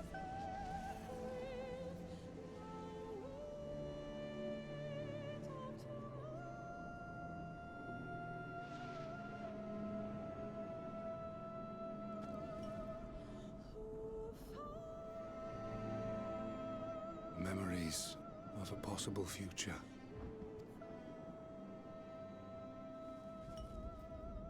A realm reborn? Who? Worthless as memories of the only past. Fated to fray and fade into oblivion. Leaving naught but a gaping void. Hey buddy, I'm here to kick your ass. The Waking Sands. Yes, that was the place. The place I first made myself known to you and yours. The seventh rejoining had left the realm listing dangerously towards darkness, and events were unfolding that threatened to push it over the brink. Thus did I approach you in my capacity as emissary, thinking that you would make a useful pawn. But I was wrong. And for my misstep did La Habrea and Emetzelk pay the ultimate price, leaving me the last of the Unsundered. Void? Not this again. My remaining Someone wake up brethren, already. fragmented as they are, cannot hope to see our mission to its end. It falls to me alone. Defeat is not an option. I will strike you down. I will resurrect Lord Zodiac, and I will bring back those who sacrifice themselves to call him forth. Though it take 1,000 years, upon my honor as Elidibus, emissary of the Convocation of 14, I will see this done.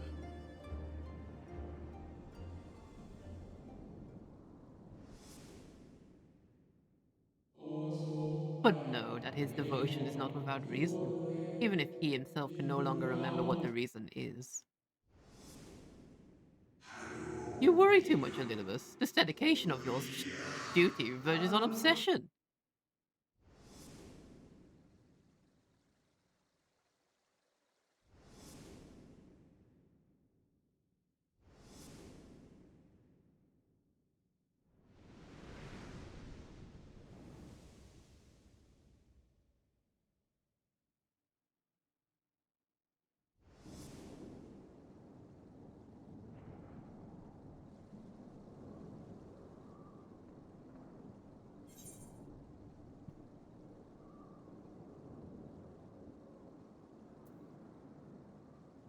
Those who once relied on you are no more.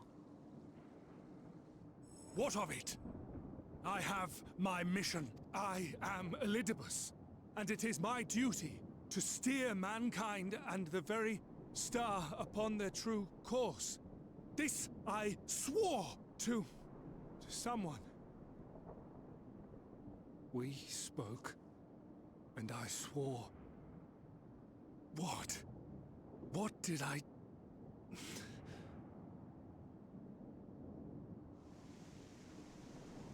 To me. Yeah, he swore to me. He said fuck.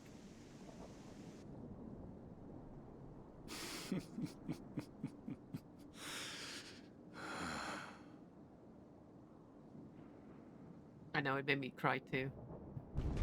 This pain, this torment, is nothing. No more than must be suffered to deliver the world from its doom. No more than any of you malformed creatures have known. I am quite malformed, thank you. Even should you lose all that is dear to you, even should it cost you your life, you bear the burden and fight on, kicking and screaming until your last breath is spent. I know. That torment is from the burrito bus. Aye, it's true. We've lost much and more. Known unimaginable suffering. But through it all, we never, ever forgot what was dear to us. And that's what gave us the strength to carry on.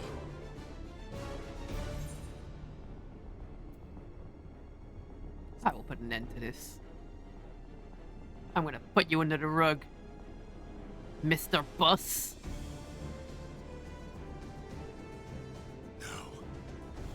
No. It will not end here.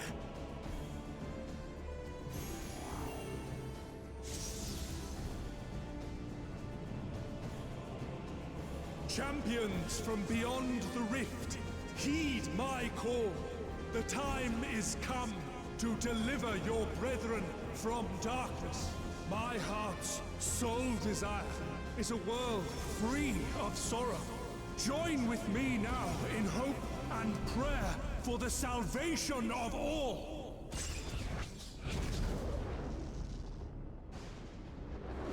This doesn't look good.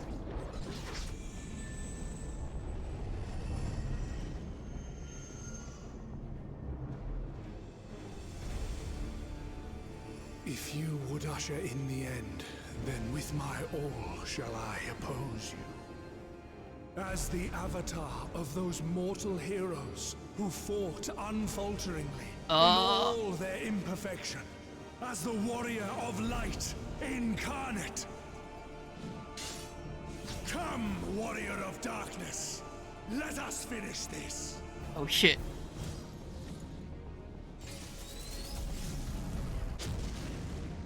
I took that to my face and I survived.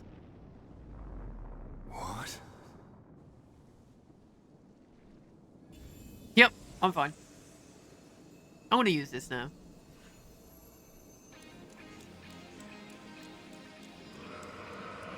Is that the Warrior of Light from Final Fantasy 1? Yes, it is!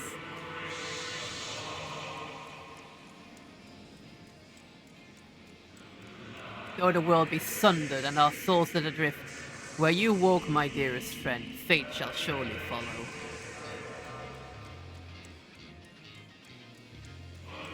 For yours is the 14th seat, the seat of Azal.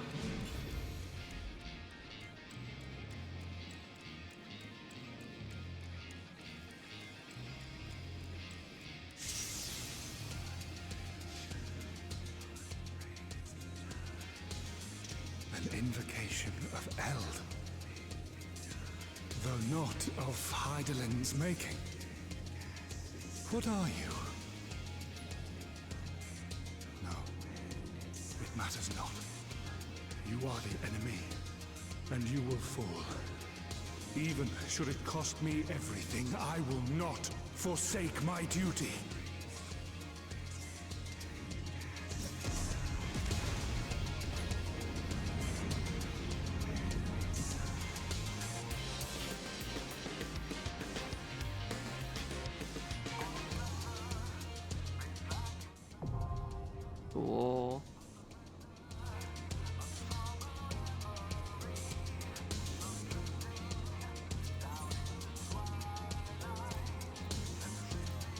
Well, hopefully,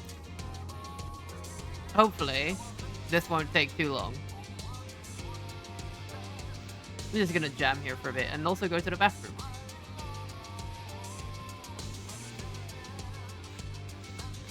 Alright, be right back.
I return. Hello. I see we're still jamming. Hopefully it won't take too long to find the rest. I don't want to move from this spot though, it looks cool. Oh! Just on time! I'm glad I didn't stay down to make some bread. Alright, let's go!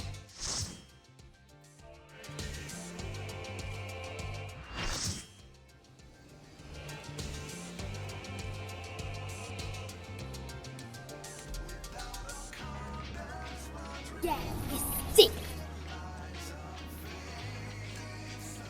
For our world, I will strike you down.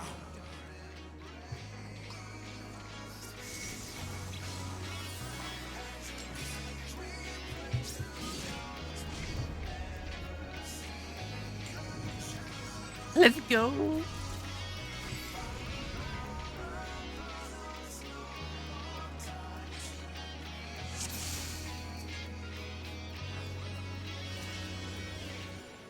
This battle shall be our last.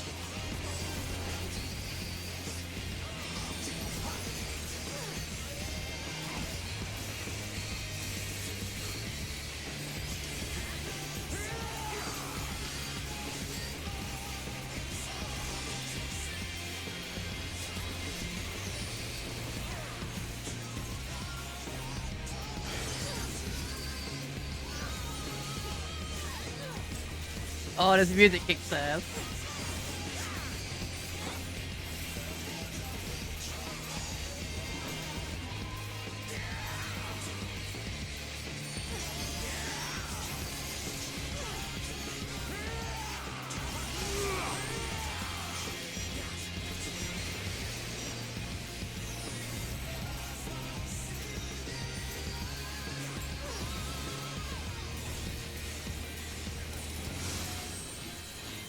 Ah, alright. This one I have to move.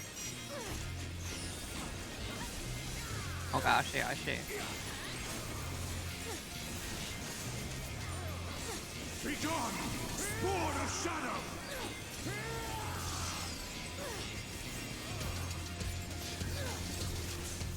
Darkness must be destroyed!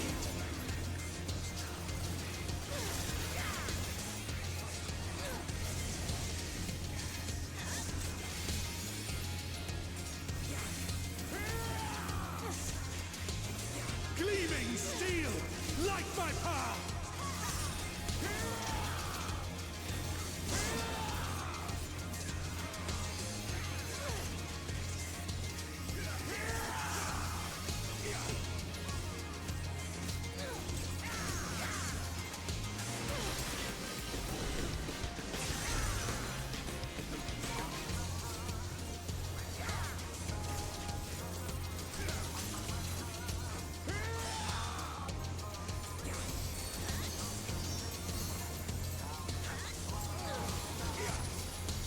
Oh.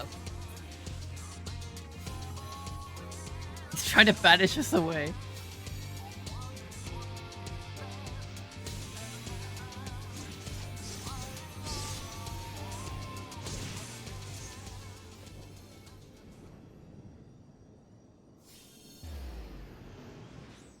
No! We've been kidnapped!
Oh shit. You! It cannot be!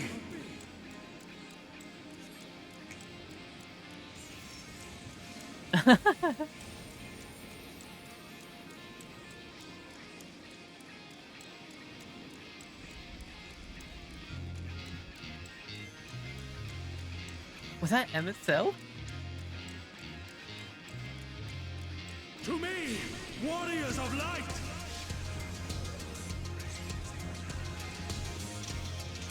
I am salvation given form.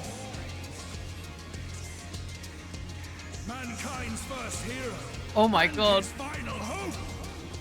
That's so cool. For victory, I render up my all.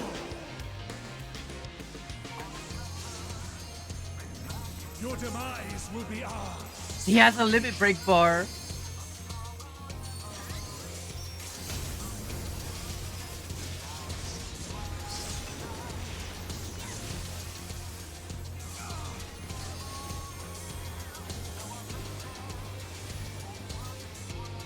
You still stand.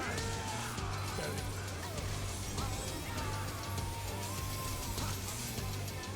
Begone, spawn of shadow!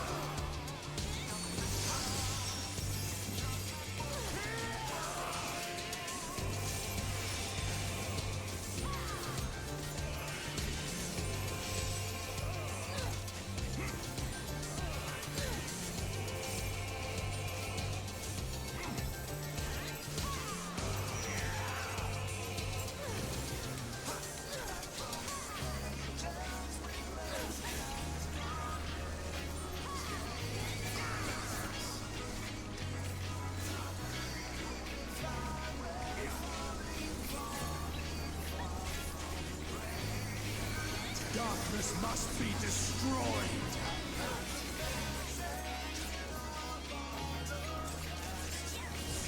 Oops. Right, okay, I get it.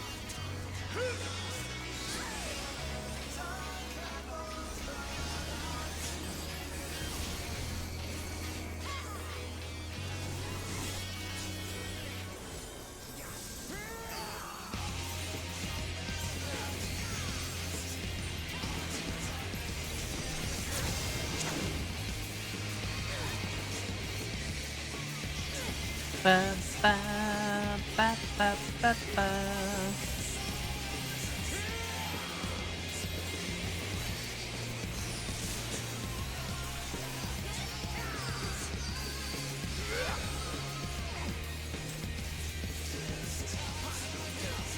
Oh my god, this tick I have on me is brutal.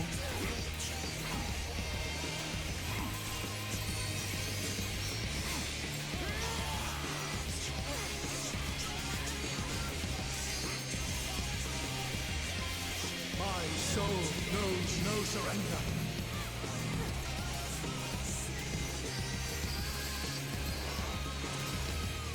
Hope, grant me strength.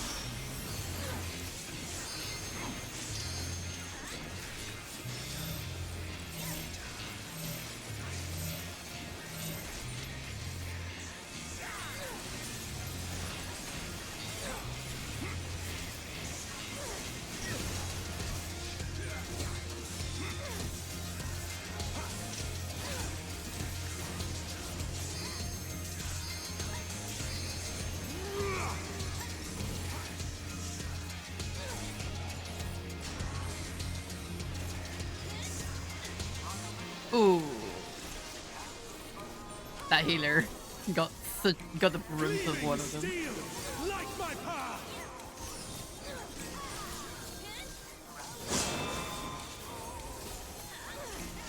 Deleted.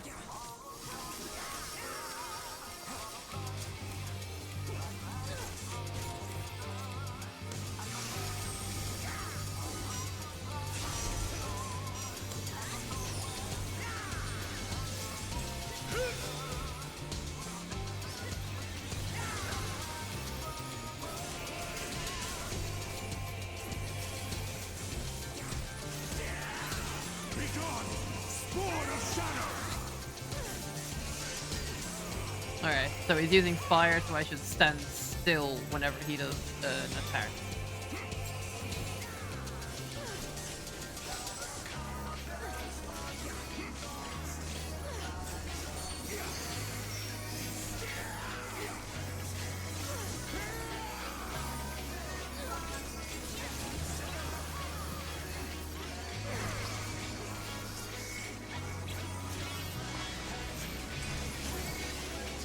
Darkness must be destroyed. Stand still, or else you get burned.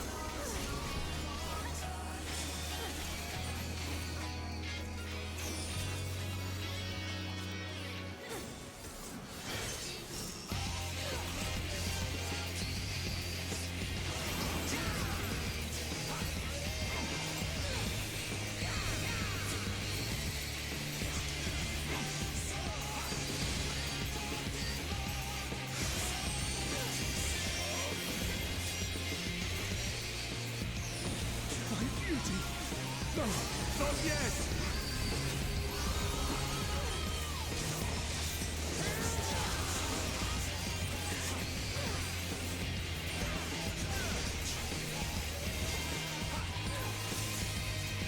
Yeah, let's go!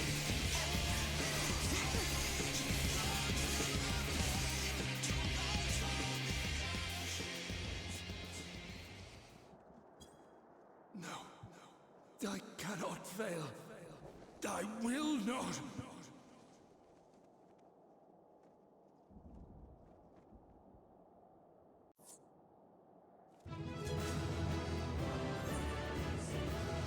Look at that! Look at that! Look at that face! Oh, how could you not vote for that face or the tank?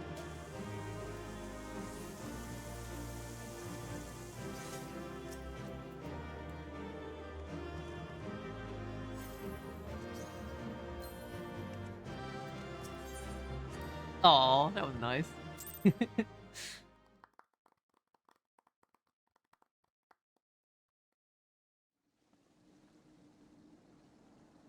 What is the vote for? Oh, it's just commendations. Fool! You have achieved nothing. I am immortal, yet I will never surrender. So, when you do well in a fight, or if people think you did, they can give you a commendation Elidibus, as a little treat for so playing fixated well. were you on my memories of the future, you failed to heed the lessons of the past. Your obsession blinded you to the true nature of this tower. This beacon of hope for mankind. Catboy's alright!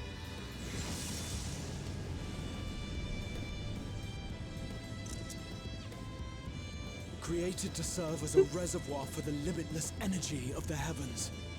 You get rewards for having commendations too. Not unlike white orosite. Your ill-begotten power, obtained by exploiting that which is best in us. I shall have it. Your soul and all!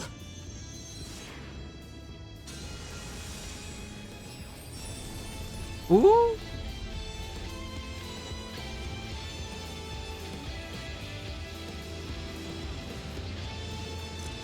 Oh my god.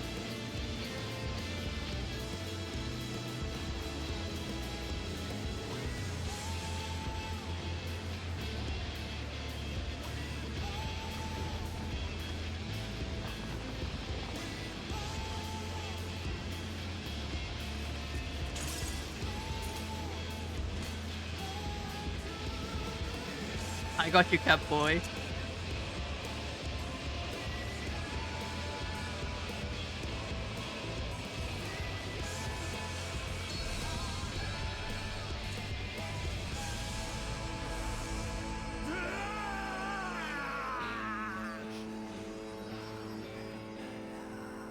Oh. Oh shit, that was hype.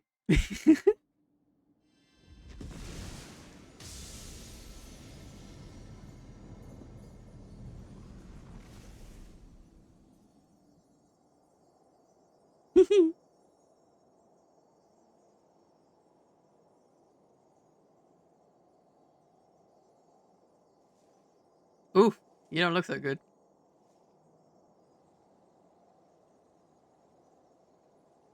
Blue suits you.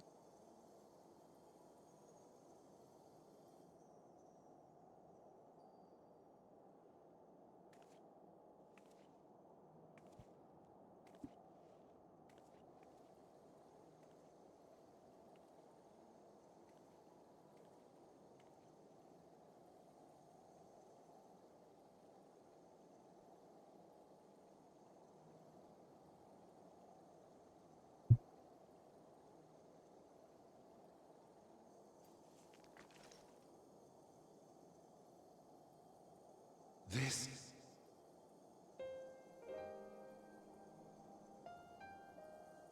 Yes. I would become him. I would save everyone. This, I believed.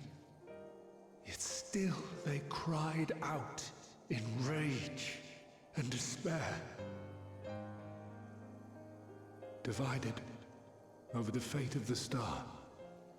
A rare occurrence, always fleeting. But not this time. Not this time. Reconciliation. Elidibus. I was needed. I withdrew myself from Zodiac. For them. My people. My brothers. My friends. Stay strong. Keep the faith. At duty's end, we will meet again. We will. We will. The rains have ceased, and we have been graced with another beautiful day. But you are not here to see it. No.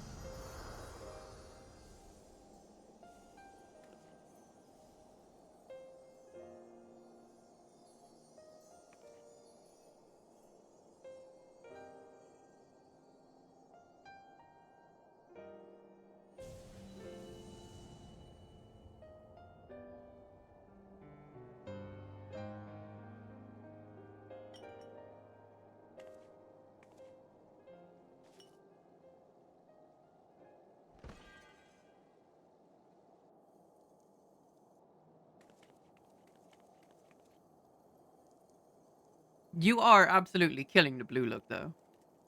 I concede I may have overexerted myself. A little.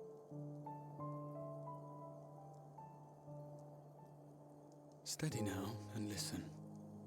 I told you before that I had a plan, and that when all is said and done, I would ask a favor of you.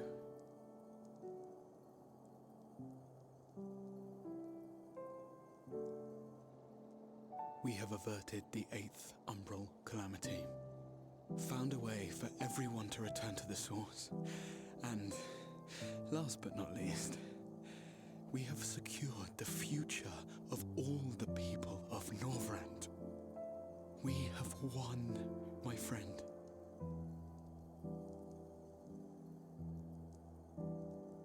So, I hope you'll forgive me this moment of selfishness, and while I wouldn't want you to feel obliged,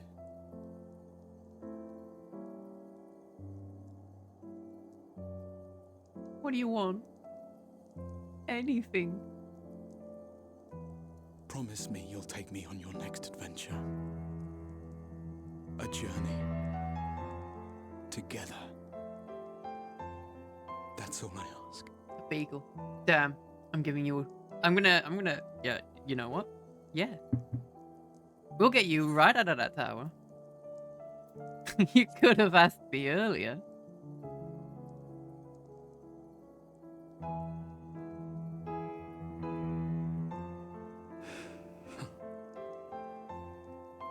If I were to tell you that this isn't the end, that we will meet again, would you believe me?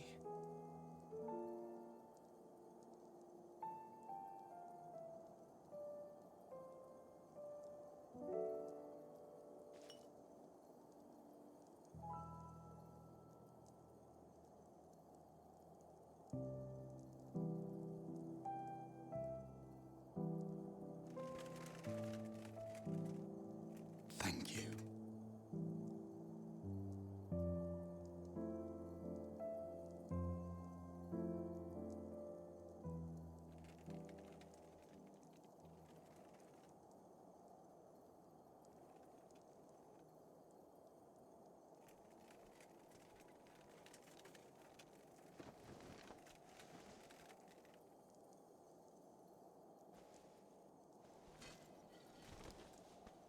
My friend, with you, my mind and memories shall travel to the ends of the world and beyond.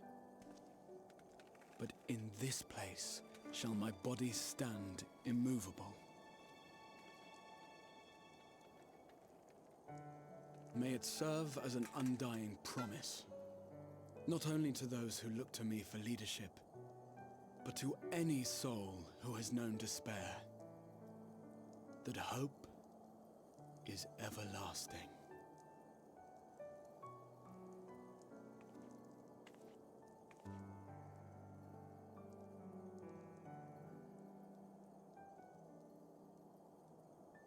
Can you maybe put your whole soul in here?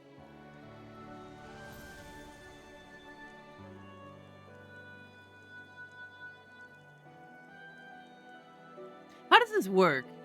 Did you just make a copy of your soul, or...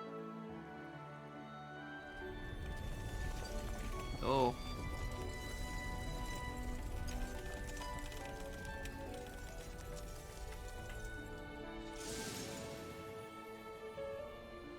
Damn.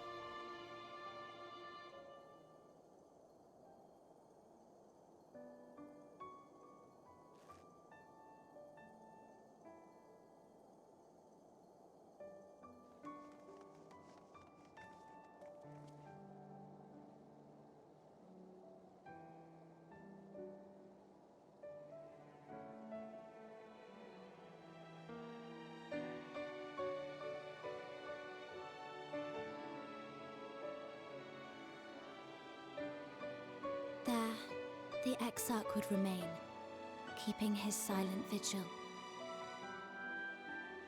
When the Scions were not released from his summoning spell, we proceeded with the plan to return them to the source.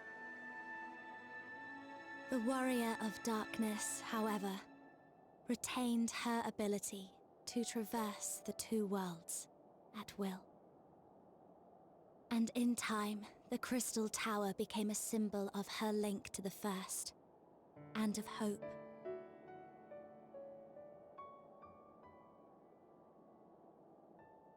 Hi, hi.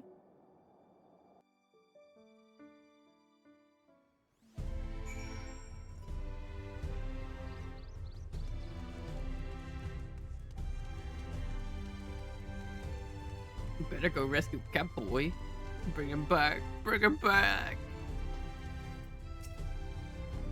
Am I alright? I should be the one asking you. But yes, I'm fine, thank you. We all are. The people are fine.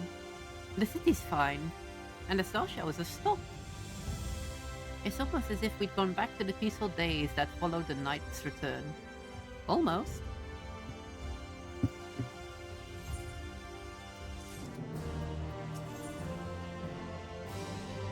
Ishola's eyes seem to be staring into your very soul. If you are ready, would you recount to us how the day unfolded? Yes, so I fought the first Warrior of Light. Kicked him in the nards. He made quite the unsavory face. I mean, it was quite funny though.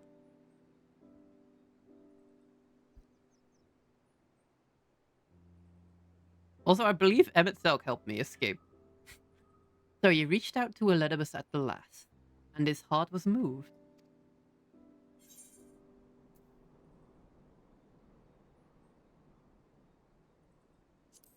Well, he did as you asked.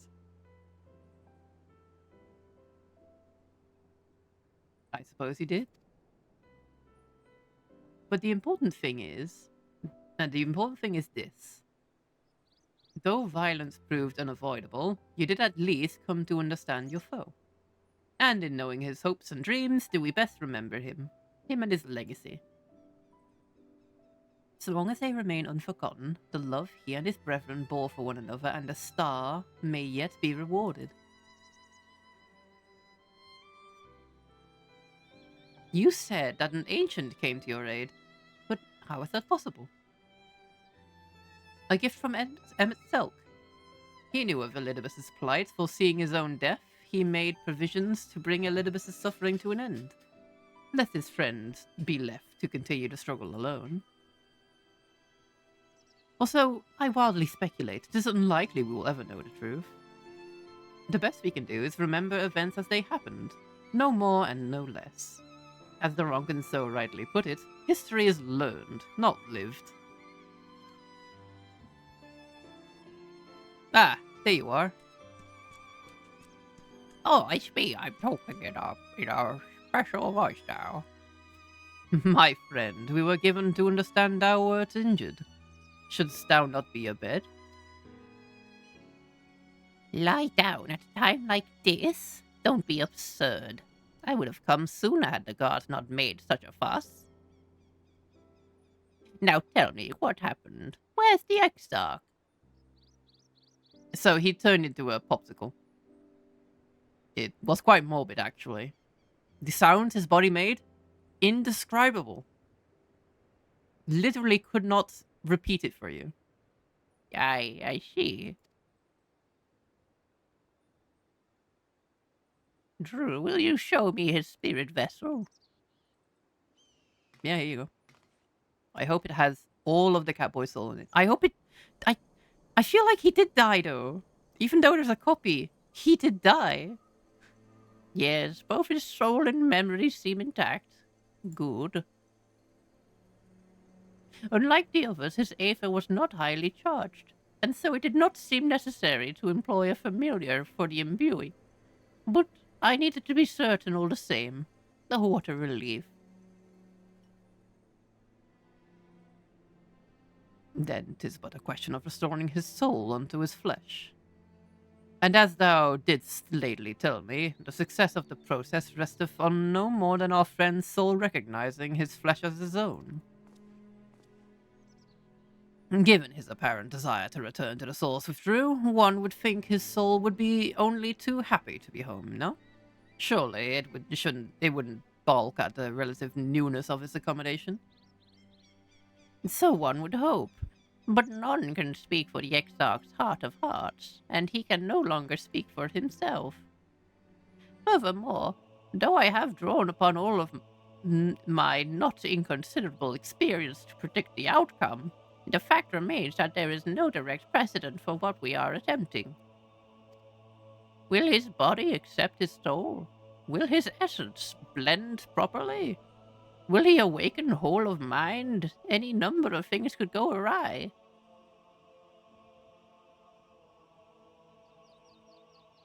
He will be 2 Catboys in 1. Assuming I have succeeded in tempering your expectations, I should probably add that I did ask the Exarch if he still wished to return to the source in full knowledge of the risks. Yes, his soul seems to be intact. Unfortunately, you forgot to press the record button, so his soul just dispersed into the void. A simple enough question, one would think, warranting a single word reply. Yet the answer I received was rather longer than that, almost comically so. In fact, regardless, out of the respect for the man, I shall attempt to recite it with a certain amount of poetic license. As I grew older, the burdens I carried became ever more numerous, burdens which weighed upon my hopes, burying them deep within my breast, so deep that I couldn't be certain they were still there. But when I look around me, I am reminded that no matter how deeply buried they may be, our hopes never truly disappear. No, they are always with us, guiding us, driving us. I see it in Vorfrey, who sought to vindicate his existence by creating his paradise. Also, you didn't subscribe to the Soul Recorder Pro Plus services, so you didn't even have enough Soul Cloud space. Sorry, we've run out of gigabytes. I see it in Ranjit, who forsook his life's cause in order to protect that which he held most dear. I see it in the people, who chose to struggle rather than surrender to despair. And though our struggles may differ greatly, since the very beginning of time they have all shared that one common thread: hope. We struggle because we have hope. And when the time comes, I too will embrace mine. I will follow my heart regardless of the risks. And I will live with all my being, as befits one who was granted a second chance. There. I told you it was long, and unspeakingly sentimental to boot. One would think them to be the outpourings of a dewy-eyed boy, and not the old man the Exarch seems to believe he is. I mean, really, he's scarcely even alive as long as I've been in hiding. I dare say he is blushing in his vessel. Speaking of which, we should make ready for our journey. Time remains of the essence, after all. Needless to say, once we leave, there is no guarantee that we can return. If anyone has unfinished business, now is the time to see to it. I must pay a visit to Sliverbow. Let us reconvene there anon. Or here anon. Yes. There remain some few matters that require mine attention in Ilmeg. May I leave Thancred in thy care, child? I've been meaning to get some flowers for Minfilia. I thought you might help me choose them. And then we could go to Nabartharang together. One last time. A fine suggestion. Lead on. Alright, now none of you start fainting while you're doing your little chores, okay? Your final goodbyes. Well, it's back to Yulmore for me. Amongst other things, I owe the mayor an apology for his airship.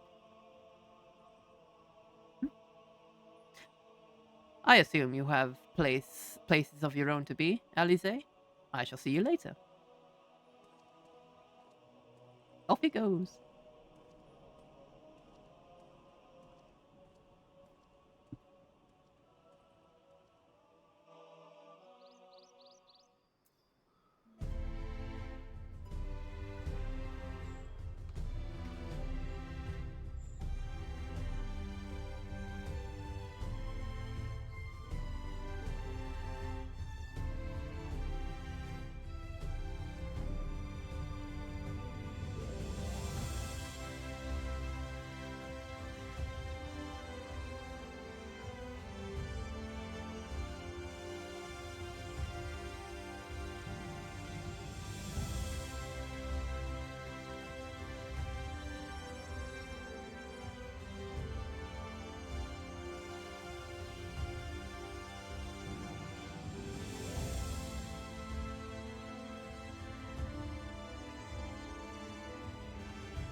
Hello, sorry. Had to help out. I have some cookies. Strawberry cookies. Wow, that is strawberry. I take a little sippy. Nom nom nom. Not quite a sippy, but it is food. I am hungry, yes.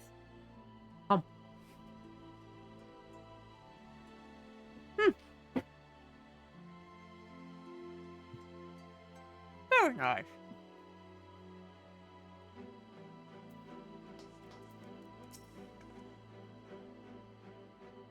As you've probably guessed, I'm going to pay a visit to the inn at Journey's Head, but I want you to come too. I realize you don't need to say any farewells, but the Exarch does, if only in spirit. So I thought you might bring him along, so to speak. Yeah, sure, I'll hold him. I'll hold the cat boy. I have waffles. I want waffles. Oh, share. I'll give you a cookie.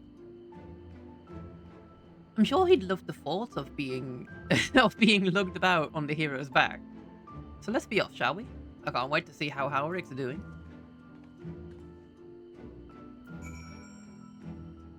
Oh my, what it is to be young. You're still young. No, I'm not. Oh, you know what, you're right.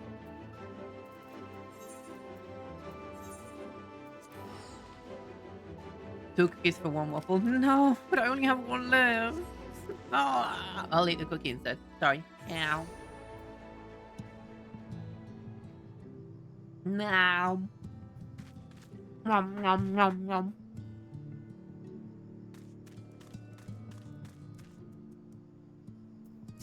Hello. Alric! Alric! Oh, gods, don't tell me you wandered off again. Quickly, Drew, we have to find him. Oh, Alize! I didn't see you there. If you're looking for Alric, he's gone for a walk with one of the others. They were planning to visit the graveyard, if I'm not mistaken. Well, that's a relief. Shall we adjourn to the graveyard then? Okay. Whoop. Meow.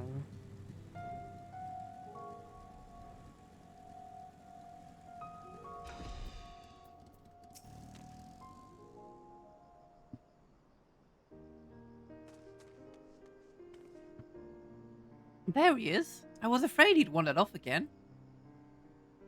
Oh, there's no need to worry. Ulrich's safe and well. He's been showing good progress, and likes to go for walks of late. Though his steps are usually bring him to this particular spot. Oh, I wasn't aware he had family here.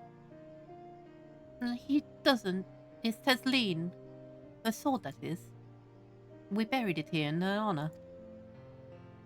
As though he remembers. What brings you back so soon? Out of interest? I didn't think the next round of treatments was due yet. No, it is. Look, I realize this is sudden, but I've come to say goodbye. It's time for me to return home. But rest assured, the treatments will continue. Beckluck will come to oversee them in my stead. I see. You did mention that you and your friends were searching for a way home. Needless to say, we'll be sorry to see you go. But I know everyone will be happy for you, truly. Happy and grateful. You've done so much for us. Achieved what none of us dared hope was possible. And we'll see to it that your good work continues, and that no poor souls are buried here before their time. So rest easy, and take care. We wish you every happiness. Thank you. I will miss you all. But it isn't time to say our farewells quite yet. So if there are any tasks that need doing, hunting beasts, fetching water, and what have you, just say the word. I mean to make use of every last moment here after all. The time left to you is precious.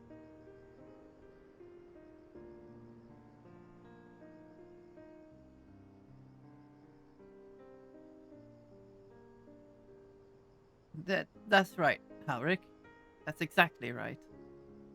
Those words will guide you true, so never forget them. Neither will I.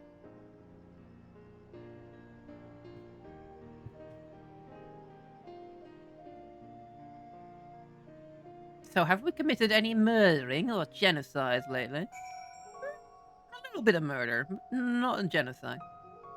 Oh, don't worry about him. He's completely fine, though lately he paid many visits to this giant and quite dangerous cliff. On second thought, hold on a minute. No, that's bad. Poor taste, Alex. Poor taste. No, bad. Bad, Alex. Bad. Bad. Paps on your snow. What? I'm not crying. I just have sand in my eye, that's all. As I mentioned, I mean to stay here for as long as possible. In the meantime, perhaps you could go and look for the others? Alfino, for instance. If anyone is crying, it will be him. He would. He would be crying.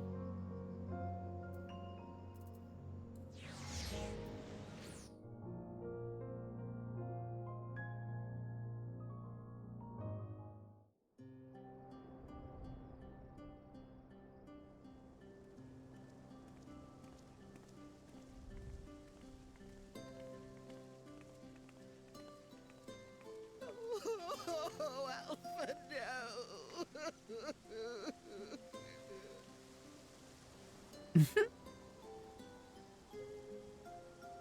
Please, Lady Chai, dry your eyes. The thought of never seeing you again is more than my poor heart can bear.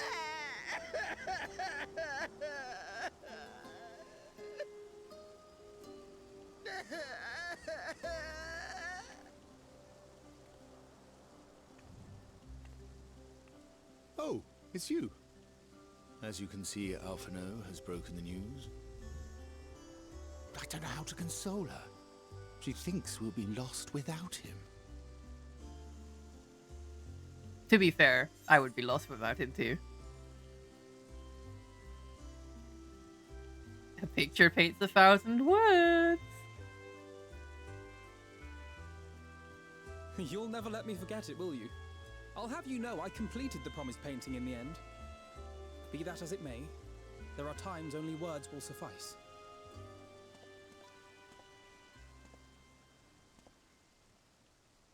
Lady Chai, I have a confession to make.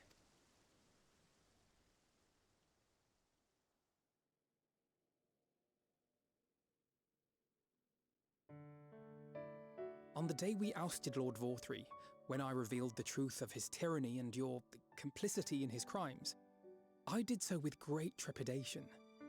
Not out of fear that you wouldn't listen, but that you might never recover. There was a time when I too, in my hubris, believed myself worthy to lord it over others. And when the lie was laid bare, when I was forced to confront the cost, the lives lost, it all but destroyed me. To awaken from a naive dream to so harsh a reality, I would have understood had you all surrendered to despair.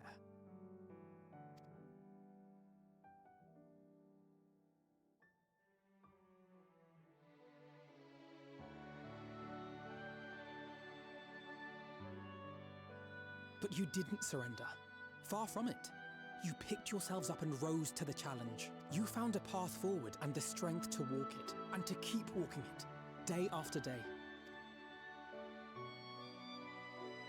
Though what struck me is how much faster you found it than I did. Really? That felt pretty slow to me. But rest assured, we'll make Yulmore into a nation anyone would be proud to call home. Eventually. You can still come and go as you please, I believe. When we have good tidings to report, I may trouble you to be their bearer.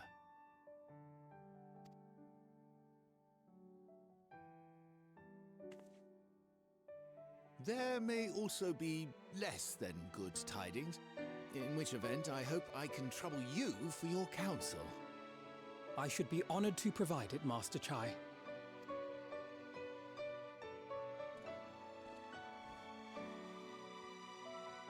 Oh, Alphino, I know you aren't one to sit still, but do remember to take your ease from time to time. And no matter where you are, remember that there are people here who are praying for your health and happiness.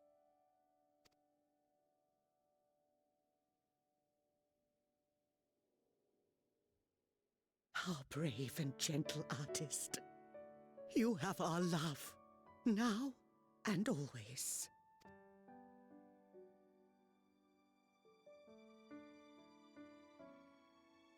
And you mine. Please take care.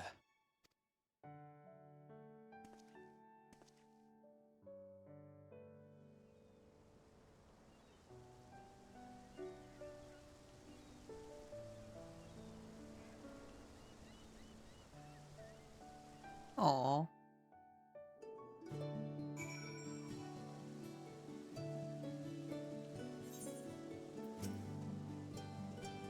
It's a strange feeling, Drew, to stand in the company of our friends, knowing that we will never see them again. I struggle to reconcile it in my mind. But this I know. I shall cherish my memories of Norvrand, of every soul I met here, for the rest of my days.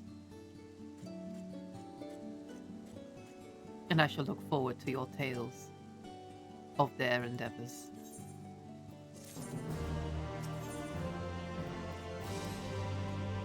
Forgive me. I realize now that I have never asked what business brought you here.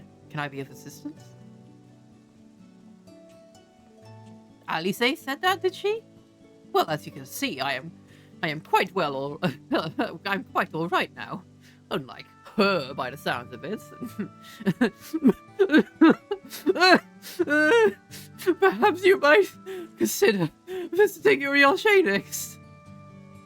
Given his conversance with the idiosyncrasies of the Fey folk, I doubt it will be an issue. But a small part of me worries that they may not relinquish him willingly. As such, I would feel better if you were to look in on our friend, assuming you have the time, of course.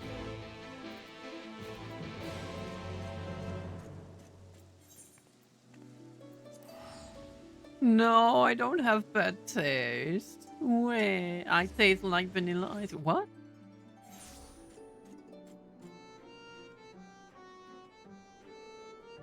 What? Alex? Are you a lollipop? Are you an ice cream? Pizza. Pizza. I'm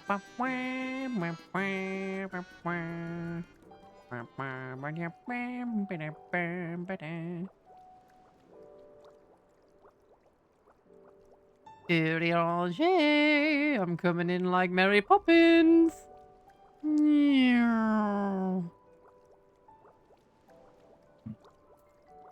I gotta lick Alex. No, don't lick Alex.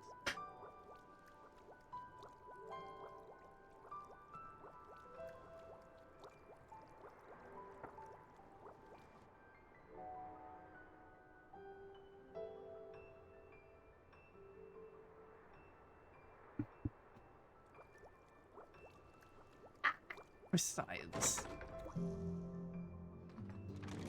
Hi, Urianger. Ha! That I should have the pleasure of welcoming a guest, even as mine own occupation drove to a close. What bringeth thee hither, my friend? So thou wouldst grant the Exarch a final tour of the realm, which hath been his home for 100 years. A noble gesture. As for Master Alphinaud's concerns, thou mayest rest assured that all is well here. Far from detaining me, our Fey friends have agreed to assist in the transportation of these tomes unto the Cabinet of Curiosity. Naught more remaineth to be done. Regardless, 'tis well that thou didst come, for I had been meaning to show something to thee. An object I chanced to find after the victory over Elidibus. You kind of shoved that behind my ear. And though it have lost all its radiance, it's unmistakably a crystal of light. One that did, in all likelihood, once belong to Ardbert. Having been interred with his body, it would have remained upon his person after his possession by Elidibus. And when his mortal form was, forgive mine indelicacy, consumed by thy foe to fuel his transformation, I posit that the crystal did tumble free. Save that which doth abide in there. No, save that which doth abide in thee, it is all that remaineth of our friend. And if thou art willing, I would have thee deliver it unto Seto. I can think of no worthier recipient than he, and no more fitting to a bearer than thee. As ever, thou wilt find the Amaro in Wolgadorf. My thanks, Drew.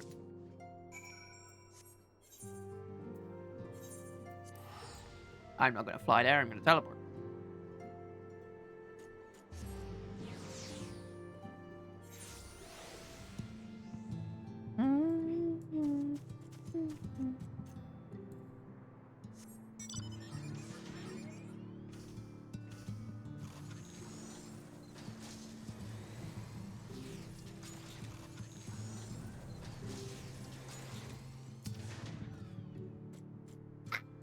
Awful glad I am to see you safe and well. Rumors spoke of strange, spectral foes bent on your destruction.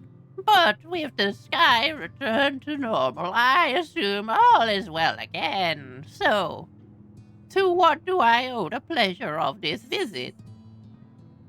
Hi, Hobbit. Final Fantasy hype. I didn't know you played this. It's been grabbing me more than Guild Wars lately. That's same. I've started playing it a bit like a while ago, but I've recently decided to start streaming the story. And voicing all of the characters.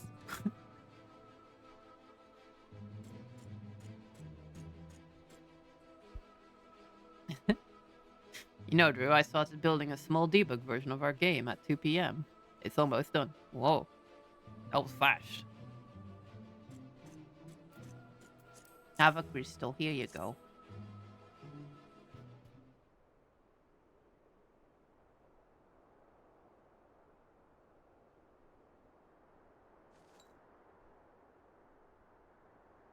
Hmm?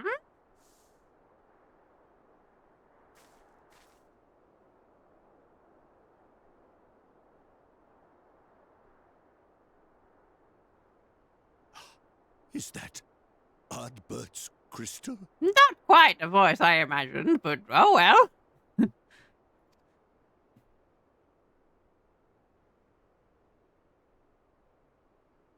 So it is. It has changed, but I would know it anywhere. However, did you come by it? Guild Wars 2 story currently. Fafer wants the throne, so she can bring it. So she brings a machine gun, the commander, to a knife fight. Yeah, all the enemies we fight in Guild Wars 2 have been kind of comparable to a dingy knife, while the commander is a nuclear bomb.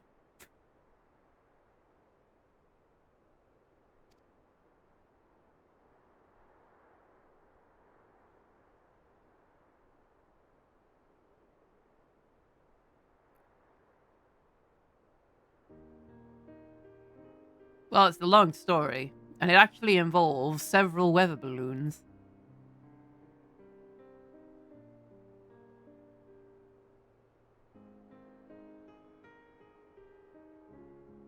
And that's about the gist of it.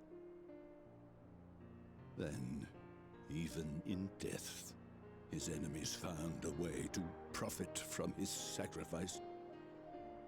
Oh, it grieves me to think of his body being used for evil ends. But, thanks to you, his honor is restored, and he may finally find peace. No words can express my gratitude. I will keep this crystal safe to the end of my days.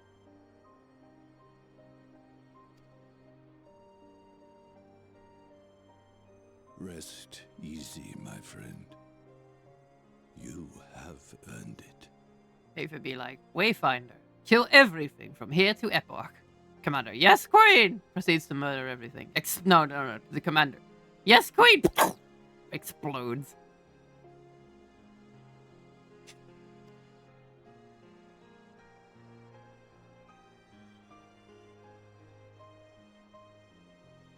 I'm still kind of upset about how the story is turning out in Guild Wars 2 because it is losing me so fast.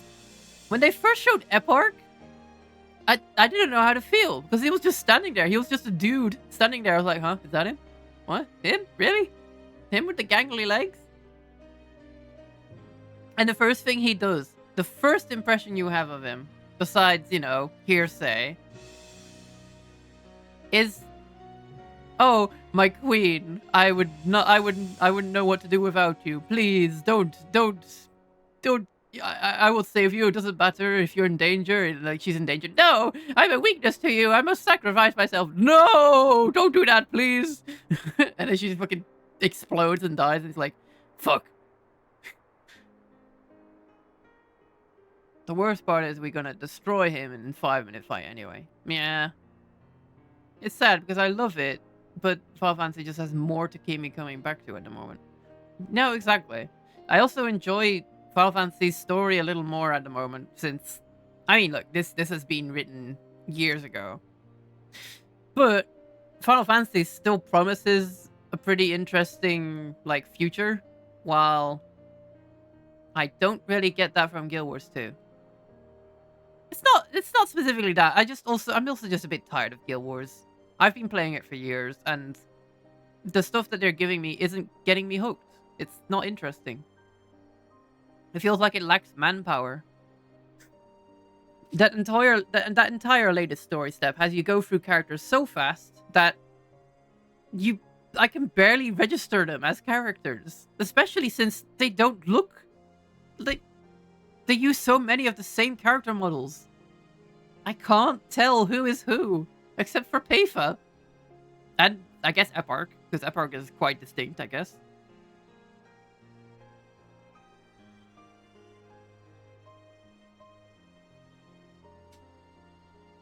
Yeah, and also the drip feeding of content in Guild Wars 2 is starting to, I'm starting to feel a little starved. I'm starved of content. I am starving. Annette, please. And my little dried out husk. Tell me, does anything strike you as different about myself?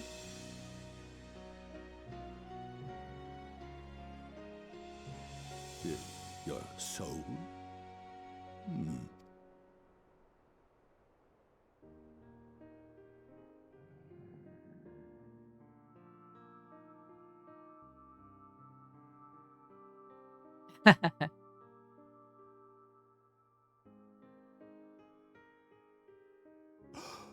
Oh, how can this be? Aww.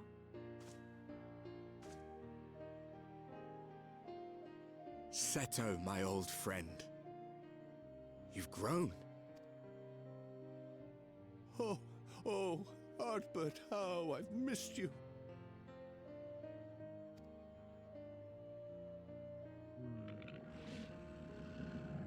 Aww.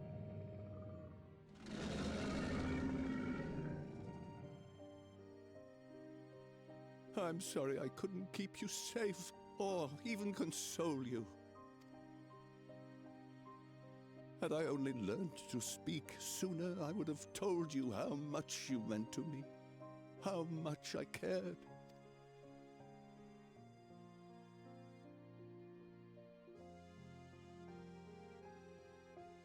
I knew. I always knew.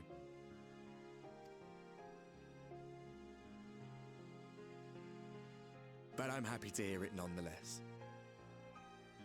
Thank you, Seto. My partner in crime.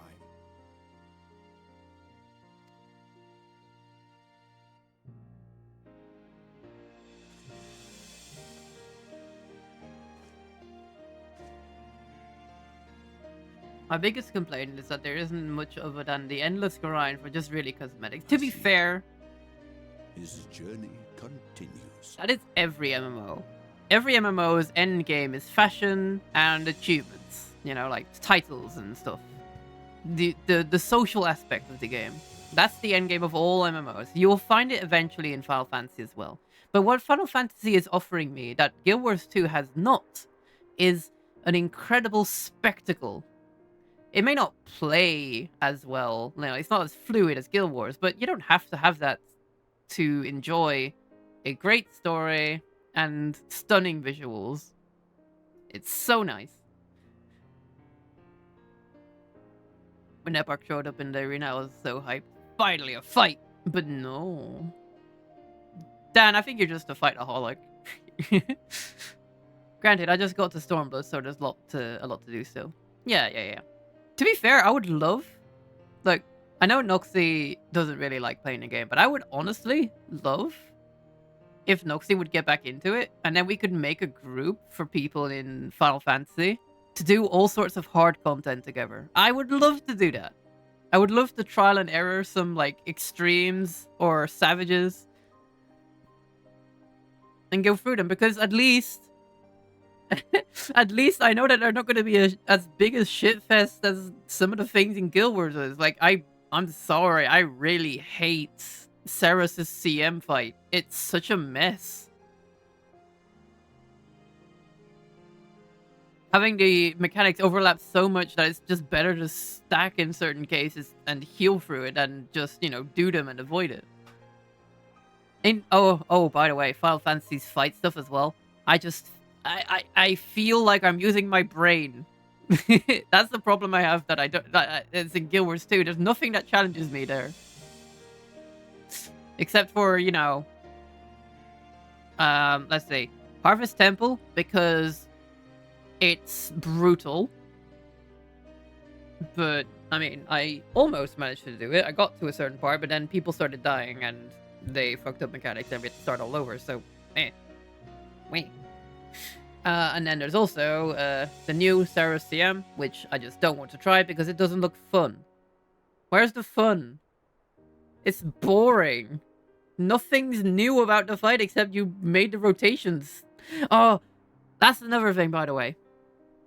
This game, if you try to do the challenging game modes, right, it gives you something new. New music, a new variation to the boss fight. Moves are more intense, or they're animated differently. Bosses have an entirely extra phase. In Guild Wars 2, what, you get a little extra Doom mini? What, Doom CM? It's Doom, he has more HP, but there's also a mini Doom running around. That's it? Okay. The only the only instance of a boss having a mega phase at the end is what's his name? Kadim 2. I think that's everyone. I don't remember bosses having extra phases in Guild Wars 2, which sucks. If I'm going to go and do the challenge, I'm not looking for just the rewards. I want the experience. I want it to be fun. Where? I guess, at least, you know what? I know why Fractal 98 is my favorite. 98 CM. Because it changes everything about the bosses you force. Whoever directed that Fractal is the guy that I want to do the fights in Guild Wars 2 because they are great.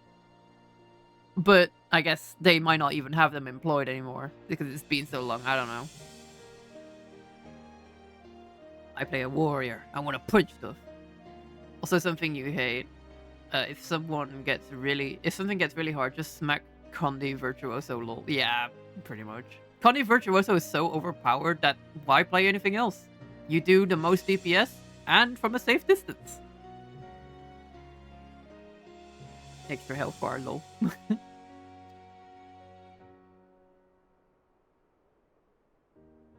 I went on a little tangent there. Not yet bid him rest. With you, he may look forward to many more adventures.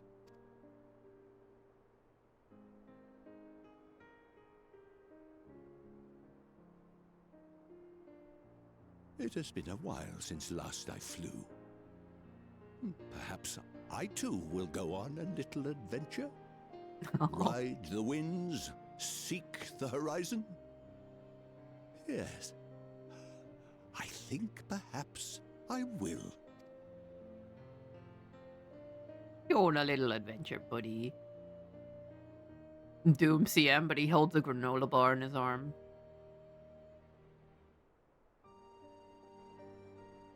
There's several eaten granola bars inside his body, like in the ectoplasm.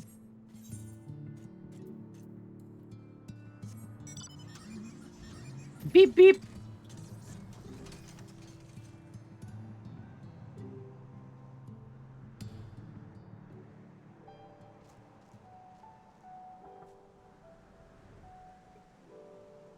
I do.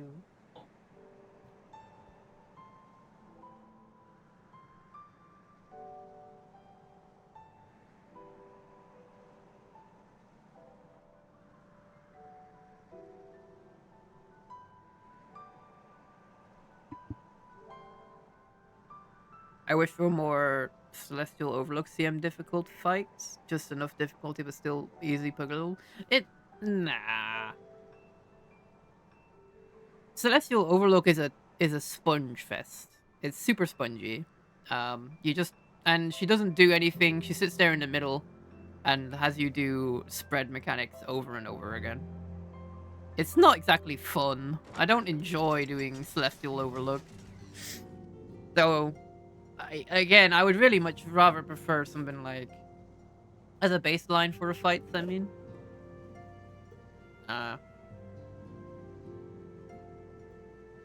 It's okay. It's really not...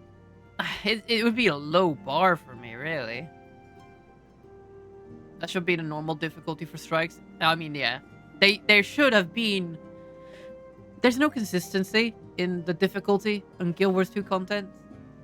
Sometimes they're baby easy, like IBS 5, like even Bone Skinner just requires you to move to the left occasionally.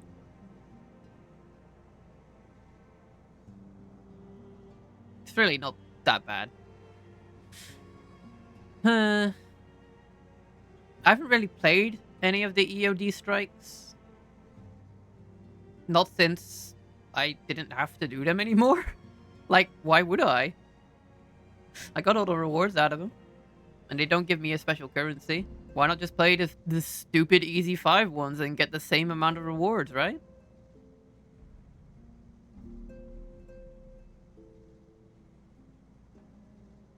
Yeah. And then you get stuff like Harvest Temple CM, which fucking skyrockets the entire difficulty. I don't think anyone... Does anyone talk about Kaineng Overlook CM? I've tried it before, and I don't think I've beaten it, but I might have beaten it at some point. I don't remember. I've definitely played it. I just don't remember much about it. Just that the mechanics were a bit extra and broken, by the way. Broken. Some mechanics were absolutely fucking smashed.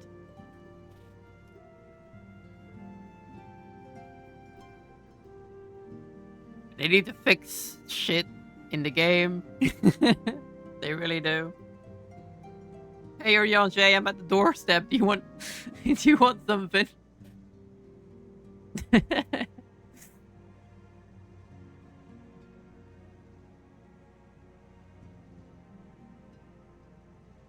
Since the new bosses got added, convergences are mega nerfed. How are they nerfed? What do you mean? Like in rewards or...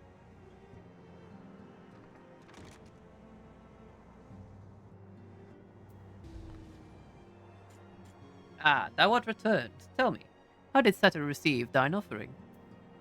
Oh, it was dramatic, but great. Remarkable. 'Twas fated that thou shouldst be the one to undertake this task, I think. As Ardbird liveth on in thee, so too shall he and his comrades live on in the hearts of the people of Northrend. And their tale, how rightly told, now rightly told, shall inspire new warriors of light for generations to come. Ooh, what's this? Now, assuming thou intends to continue thy tour, might I suggest Sliverborough as the next destination? Yeah, sure. The task of tidying up one's abode is seldom light work, yet I suspect Ishtola is heavier than most. Suffice to say, a pair of helping hands might not go amiss. She's literally using magic to clean it, though. She's sweeping it up with a little sweep sweep.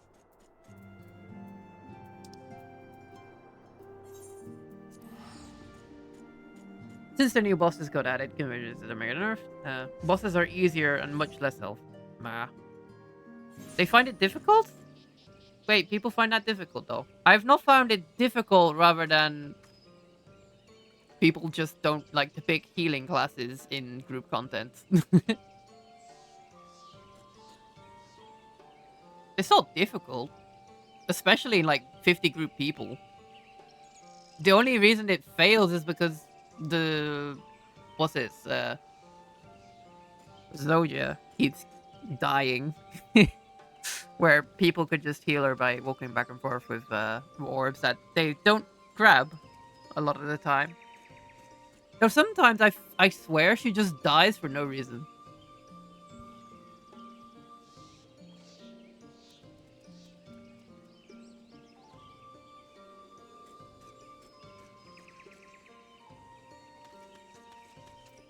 Hi, Stola. And what is this? Have you come to spy on me? Yes, I have, actually. The government is after you. Does Oriange truly think of me so slovenly? The nerve. Loath as I am to disappoint, I put my affairs in order some time ago. I've even bade my farewells to everyone, Save Runa, that is. He's nowhere to be seen. Sorrow does way more damage to Zojja, like 4 times as much. Yeah, no, it's ridiculous. I've seen Sorrow kill so many runs because it absolutely eats up all of Zojja's health for some reason. Master Matoya. Oh.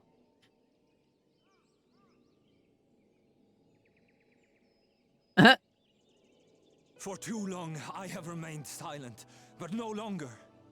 I could not bear it if you were to leave. Please, stay. I beg of you.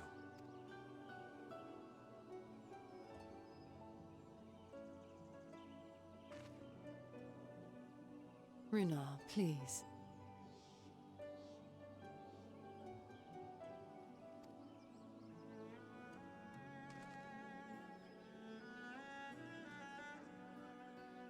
I jest, at least in part. What I came to say is this. Thank you. Without your wisdom, your strength, and your kindness to guide us, our people would still be lost. We will never forget you, Master Matoya. Wherever your journeys may take you, you will always be in our hearts.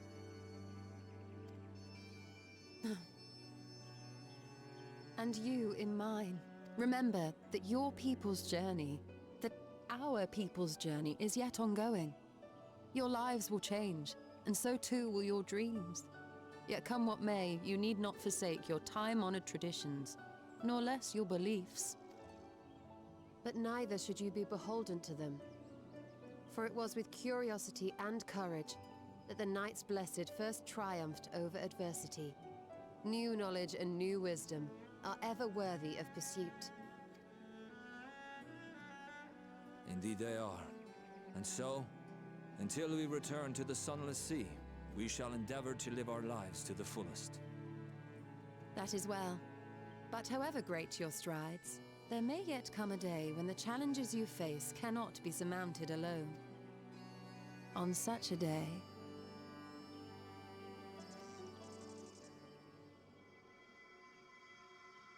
on such a day.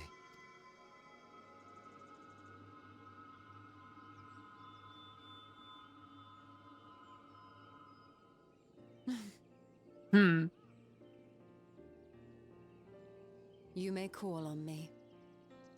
Since a means to travel between worlds exists, you can be sure I will find a way to employ it. And there remain so many mysteries here that want for solving. Master Matoya!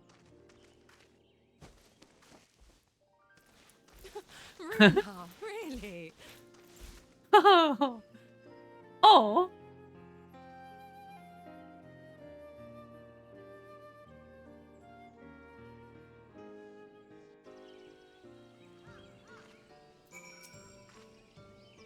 Honestly, he's a boy in the body of a man.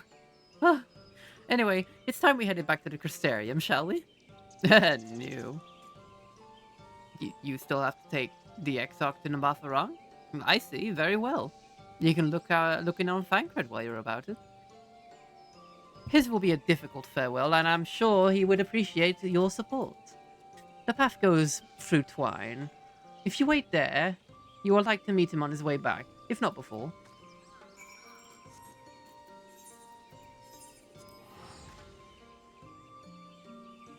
Teleports behind you, nothing personal.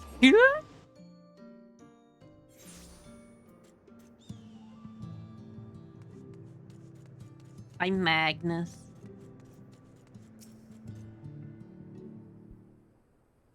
It's Magnus the Red. Eh, you too. What is this, my bloody name day? I see. Yes. Thancred was here, and Reen too. They said they wanted to go to Nabatharang, so we gave them the use of the trolley. That's right.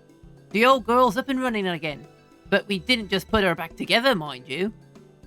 No, with a little help from Master Chai, we made her faster. And stronger. Oh yes, The future of trolleys is looking brighter than ever. Whisper it, but I reckon it might be time. Time to reach for the stars with a trolley to dwarf all trolleys. If you ask me, we're better off making them smaller. That way they can fit in the narrow shafts. But that's the genius! Oh god, no, that's genius! Why didn't I think of that? Enough. You can daydream in your own time. In case you've forgotten, our priority is to save more working trolleys. That's why we turn to Chinese. By the way, not to make one trolley, not to make the trolley we've got.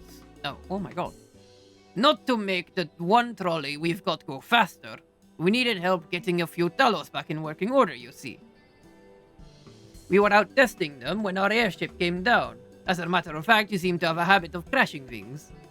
When our warship... Oh yeah, those Talos. Yeah. They sure pack a punch. We're back. Our thanks for the loan of the trolley. Drew, what are you doing here? Don't tell me the others are waiting for us. Oh, that's a relief. At any rate, we've done what we came to do, which means I'm ready to leave. Or as ready as I'll ever be. Not to pry, but what's going on? You off somewhere? You could say that. I'm actually going to be disappearing now. Goodbye. Oh, so you're heading home.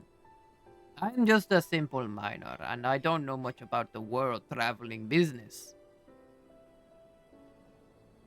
But the young lady here, she'll be looked after, will she? I'll be fine, thank you. I have a place to stay at the Crystarium, and don't want for anything. Besides which, I've recently made a new friend. Her name is Gaia, and she'll always be there if I need her, just like you lot. So please don't worry. I'll be fine, really. If you say so. It being a matter of life and death, I suppose you have to leave. But I, for one, would still be torn. If the choice were mine, I'm not sure if I could bear to be parted from my family. No, but it's for the best. Rena's chosen to walk her own path, and she doesn't need me under her feet. Besides, I have my own responsibilities, and I wouldn't be setting a very good example if I neglected them. Perhaps not. Either way, I envy your dilemma. Well then, young lady, if there's anything you need, anything at all, you can call on us. It may surprise you, but we can do more than offer simple trolley rides. Thank you, Magnus. Everyone. I'm gonna build a trolley of the future. Oh yeah! Shall we then? If you've nowhere left to visit, we can go back to the Crystarium together. Yeah, sure. Adios, compadres. Why did you say that? I don't know, I thought it'd be impactful. Well, I mean, it is. But you're not Spanish, are you? No, but I've always wanted to... Yeah, I know you always wanted to say it. You keep telling me that. Well, yes, but... Oh, let me have this moment, will you? Yeah, sure. But only if you let me have the trolley of the future. Fine. Oh, I'm gonna strap jetpacks to that thing.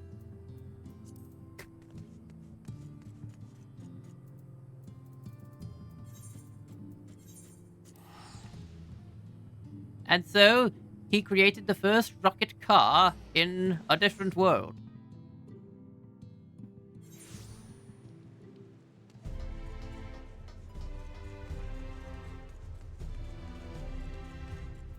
Hello. Oh, it's you. You're probably wondering why I'm not out there with the others. Well, I'll let you know. It's raining cats and dogs out there. And I'm not wearing the right attire. It's just, I always knew everyone would leave one day. And I always hoped and prayed that we would find a way to send them home. But now that the time has come, I feel so lost. Lost and lonely. I don't want our last moments together to be sad. I want to hold myself together just long enough to say the things that I need to say. But I'm not sure I can do even that. I'll be there with you. Come on, hold my hand. I'll even put you underneath my umbrella. Thank you, Drew. I think we'll all feel braver with you around. Go on ahead. Join the others. I'll be there after I've taken a few deep breaths. Do you want my umbrella? It'll keep you dry. Alright. What a rainy day.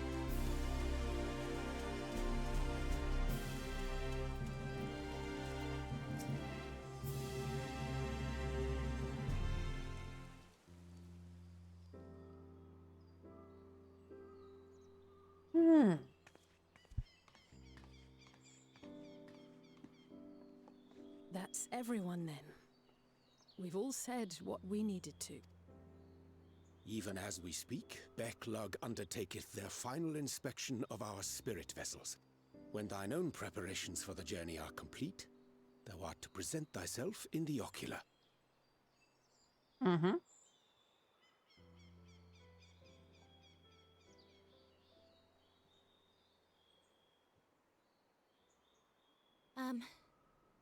Everyone?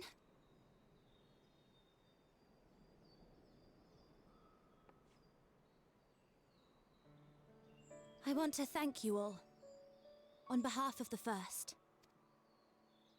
You, and Minfilia, and the Exarch. Without each and every one of you guiding us, fighting for us, we wouldn't be standing here now. There wouldn't even be a here. And no words can express our gratitude.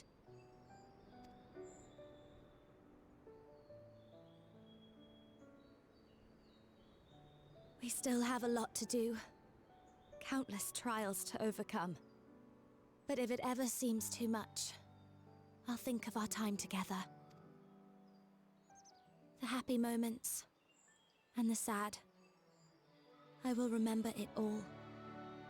And it will give me the strength to carry on without you.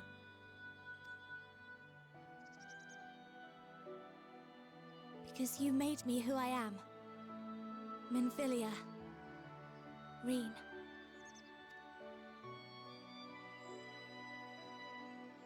To honor these names and these memories, I will stand with all the people of this land and strive for a better tomorrow.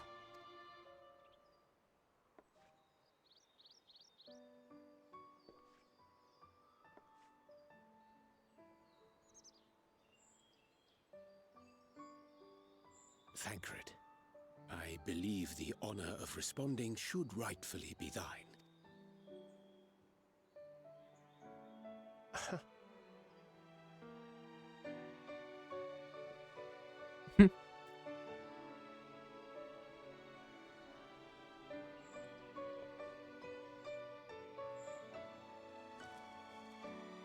I know better than most how much you've grown, and I have every confidence you'll make your people proud.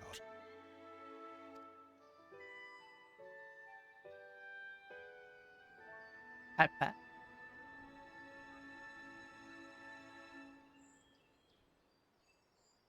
Gods know I'm proud of you. I always will be. You deserve all the happiness in the world, and more.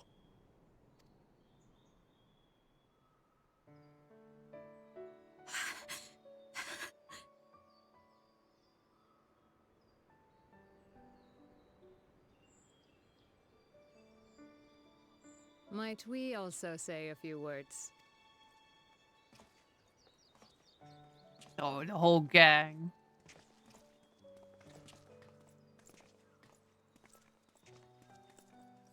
Why, this is just about all of you. To see you off seemed the least we could do. But no. You risked your all for us, fought for a realm not your own. Before you came, we had never known the beauty of the night sky. Or the joy of your company. Oh, you.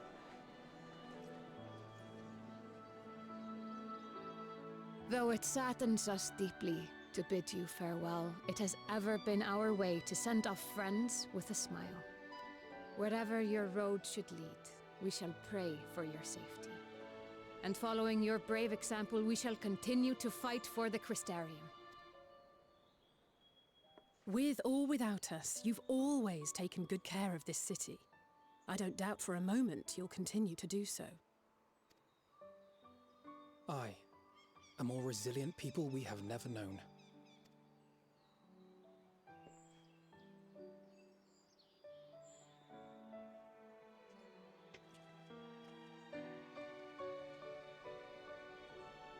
As resilient and enduring as the tower that watches over you. To the last, we did not question the Exarch about his past. It is only now, when he can no longer tell us, that we believe we know the answer. We have heard what became of him, and what is about to be attempted. All will be well. Of this we are certain. How could it be otherwise, when every soul in the Crystarium is praying for it with all their heart? And so, when our Lord awakens, I bid you give him a message. Tell him he needn't worry about us. That he need no longer hide who he truly is. That he should live his own life to the fullest.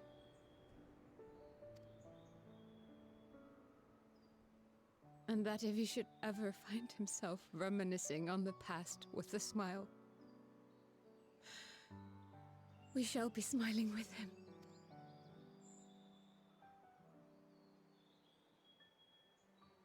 Will you tell him this? Oh, don't look at me with eyes like that. Of course I will. Wow. Word for word.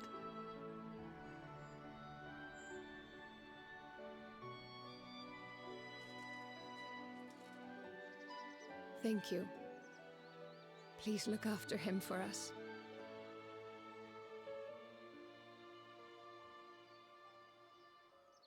I dare say we have all the good wishes we can carry. Let us be on our way.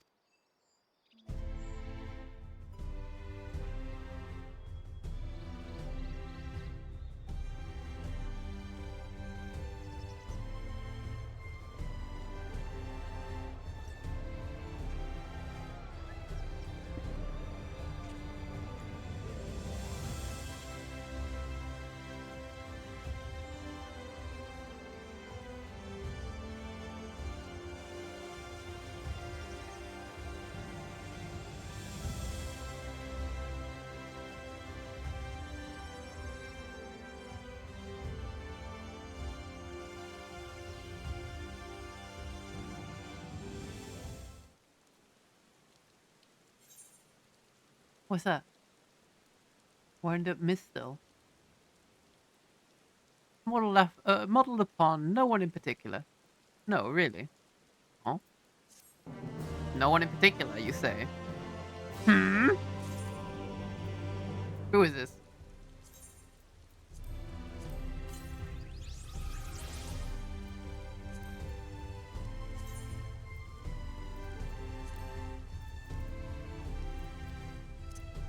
Oh my god.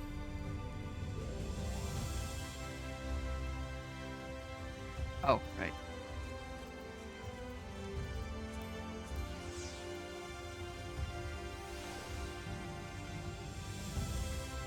There he is. Catboy.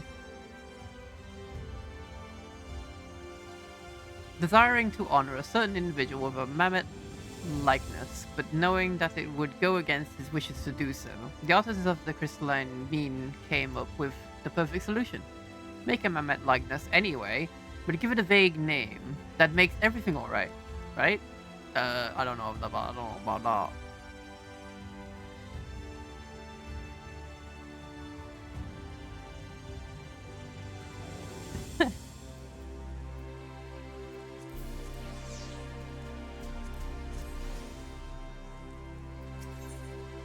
Are you sure you want to be out here in the rain? Well, I suppose it's time. Are you ready, Drew? Yeah. Alright, let's not keep the others waiting.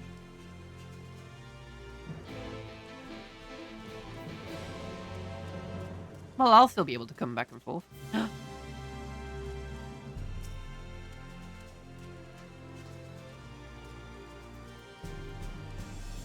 Shork, shork, shork, shork, shork, shork, shork.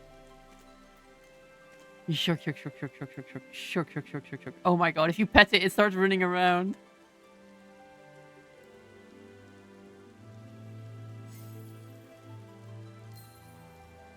Oh my god, that's such cute, cute little mini one.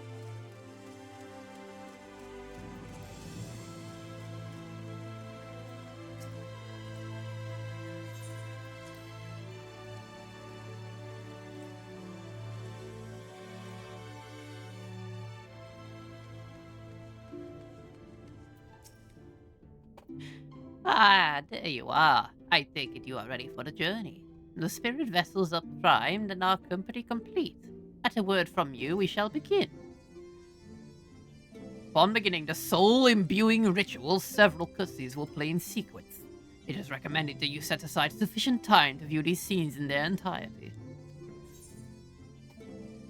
I am going to go grab some food, because my dinner is ready, and I'm going to watch it while eating. Okay, be right back.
Oh.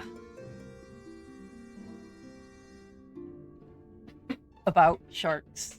I pre-ordered a shark model kit today. Ooh. Alright. I'm gonna mute myself while I eat. And let's watch these scenes.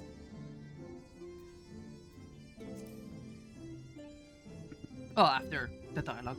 Very good. I shall distribute the vessels at once. Alright, there we go.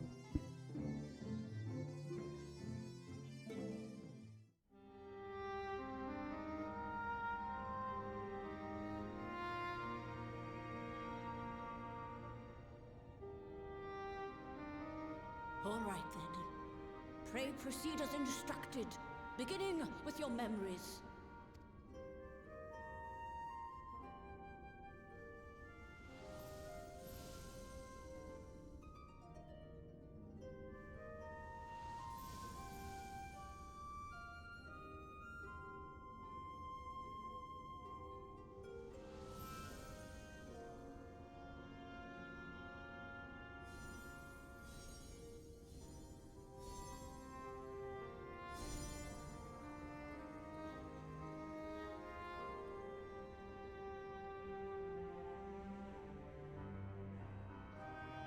The first step is complete, and all appeareth to be in order. Well, that just leaves our souls then.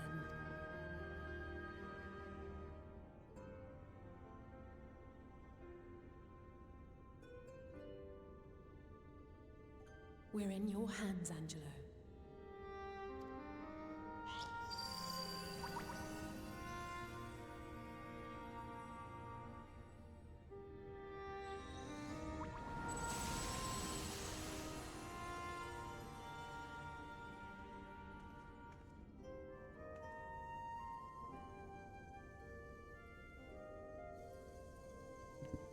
I should have labeled whose is who. Because what if we accidentally put him in the wrong body? It is done! vessels have received of both their memories and their souls. I hereby entrust them to your care. They belong to you now. Just be sure to guard them well, yes?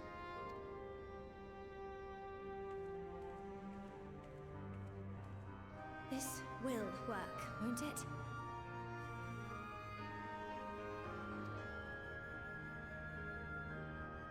Our theories have held thus far. But I make no promises about what is to come. Even the greatest mages in history knew better than to transport a soul across the rift. We, my dear, are in unknown territory. Prepare as we might, we cannot account for all possibilities. And it is in such circumstances that accidents are wont to occur. Yet miracles do happen. So let us pray and will our friends home. I won't stop praying until I know they're safe.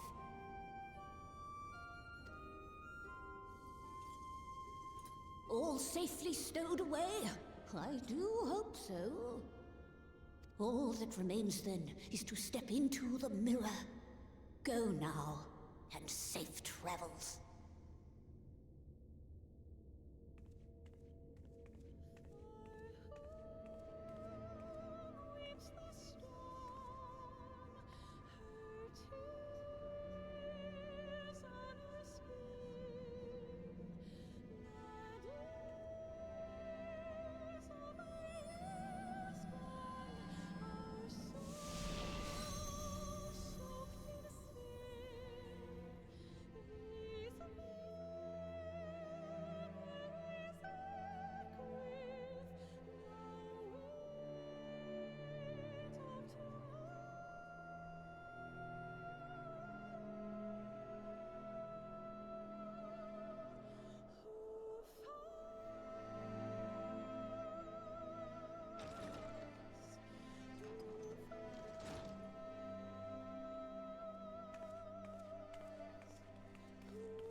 They are going to be feeling so stiff.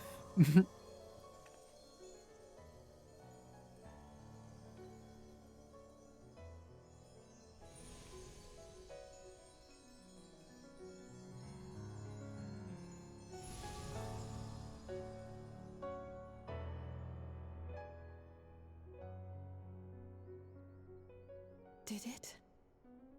Are we?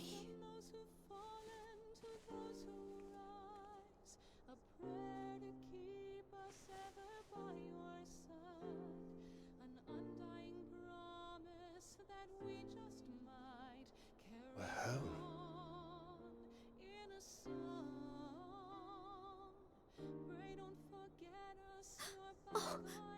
Oh, you're back. You're back. You're all back.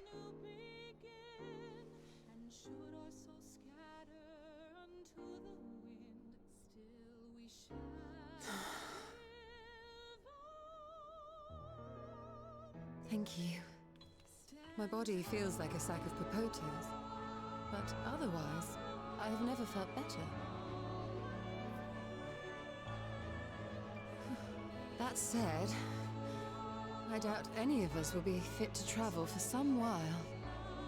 May we leave the rest to you?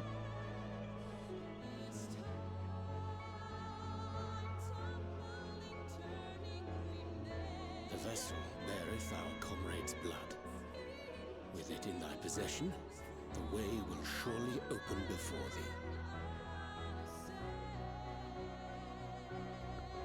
Let's go, Catboy! Let's go, Catboy!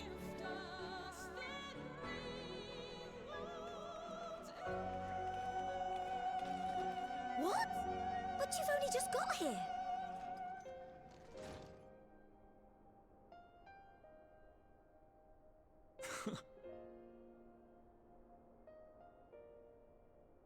Tataru, might I trouble you to brew us all a pot of your special tea?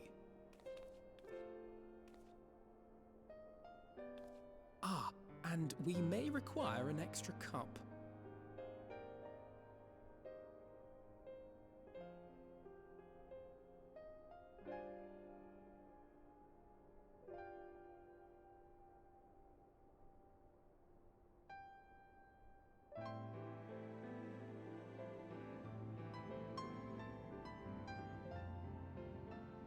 Yours is a long road, my friend, and it stretches onto places beyond imagining.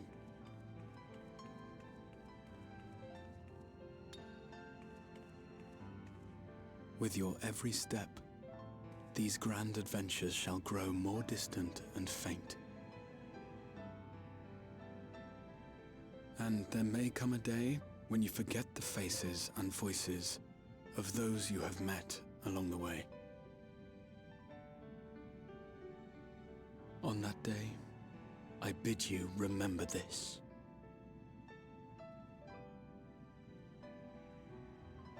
That no matter how far your journey may take you, you stand where you stand by virtue of the road you walked to get there.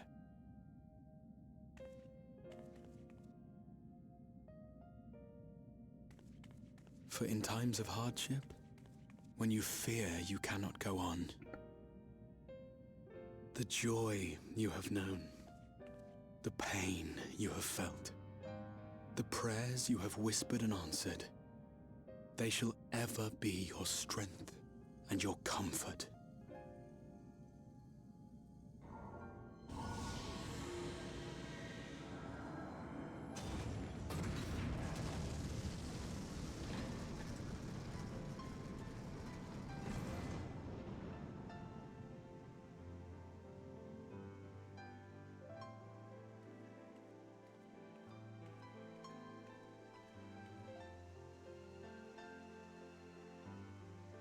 This I hope, I believe, here at memory's end. How do they keep their hair perfect after sleep? Both of you to assume that their hair wasn't always bedhead. Several days later.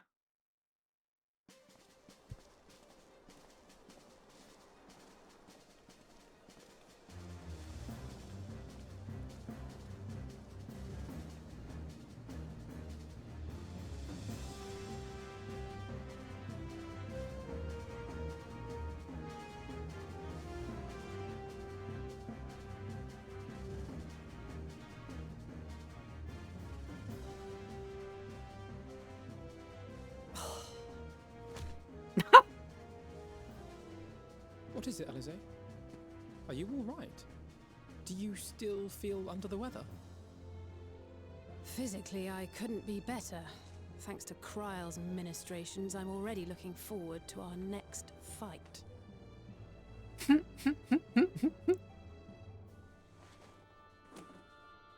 seriously, don't you have anything to say about that?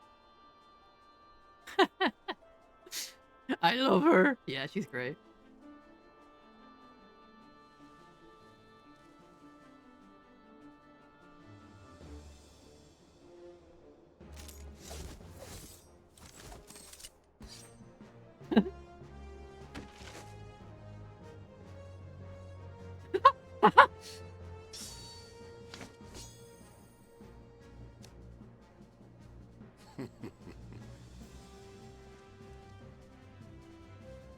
No less impressive than our garments. You've outdone yourself, Tataru. To give credit where it's due, I had help from a certain fiery pixie who visited me in my dreams. They gave me all the information I needed to get the details just right. For your weapons, though, I needed a lot more help. Thankfully, our favorite heads of state were happy to place their finest craftsmen at my exclusive disposal. Oh, and speaking of the Alliance leaders, they all expressed their unreserved elation at your safe return, and promised to come and see you in person as soon as they can. They really needn't have gone to such trouble. But we'll be keeping these gifts all the same. Do pass on our gratitude.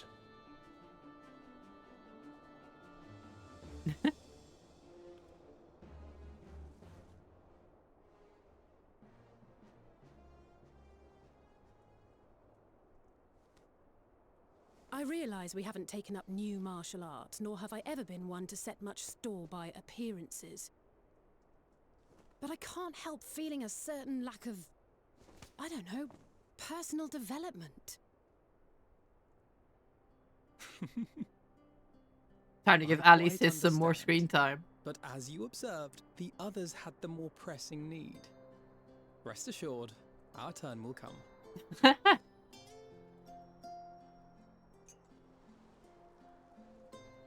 Oh my god, they're sinking into a chair.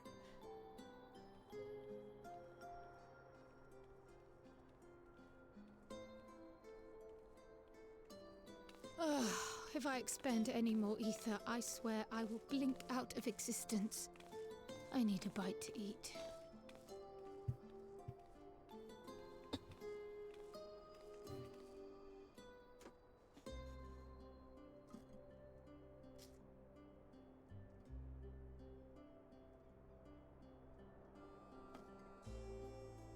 Tataru, a cup of tea, if you'll be so kind. And something sweet.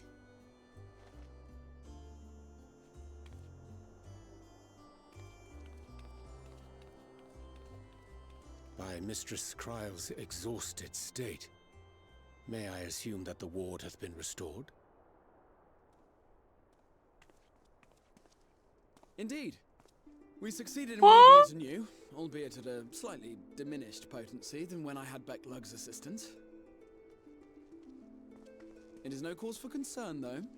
The tower is not easily reached, never mind breached. And even should some few succeed, their presence won't escape my notice. Cowboy, cowboy, cowboy, cowboy, cowboy! Excellent. Said duty thus discharged, thou art free to go wheresoever thy fancy taketh thee.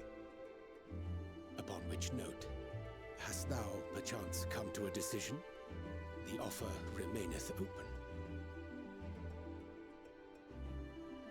Well, Oh my god, his tail! That's what you...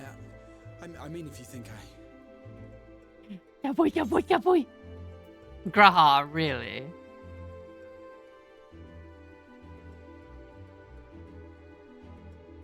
Come on, Catboy, get in here, you. Oh my god, his ears! Right. I accept. Henceforth, I shall count myself a scion of the seventh dawn.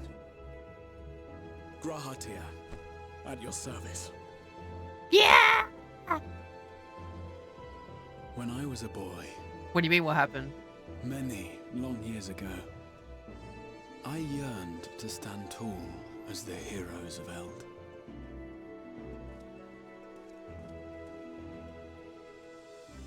But, like a fool, seeking to pluck the stars from the heavens, my every attempt to reprise their deeds fell short.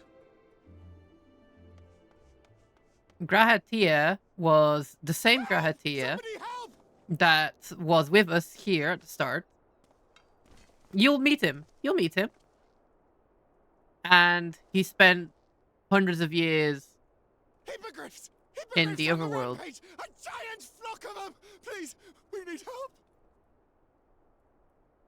I can do with a little rampage myself. can't believe Alice is gonna swap to a berserker class. Now wait, just a...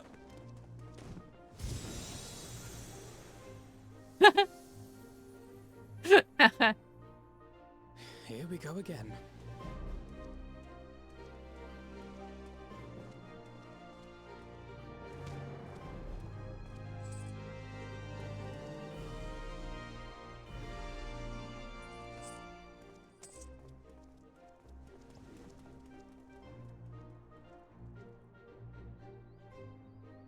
I will join the fray when I've finished my tea. Thus did the Avatar of Destruction descend, and in her wake leave naught but tears and ash.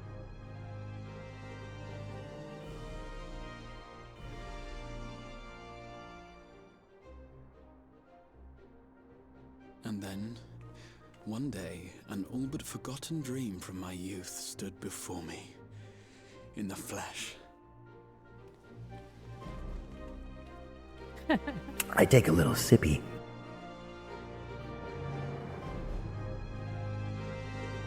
That's what I always wanted for Brahim to be like, you know? A Norn like her.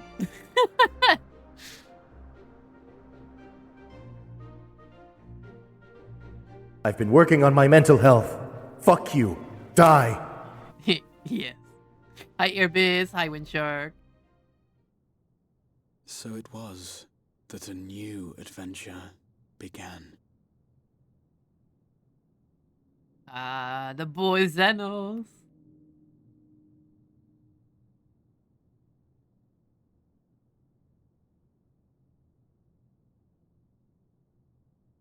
Oh no, he's hot. The memory of a dying world's end. Night after night. And I thought it but a tired old dream.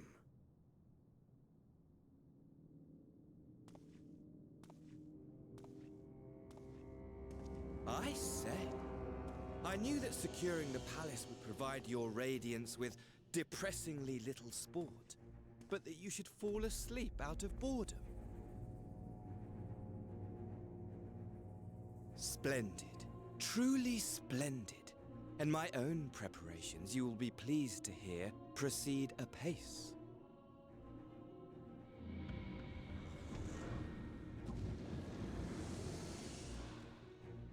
Oh, yes. They proceed very well indeed.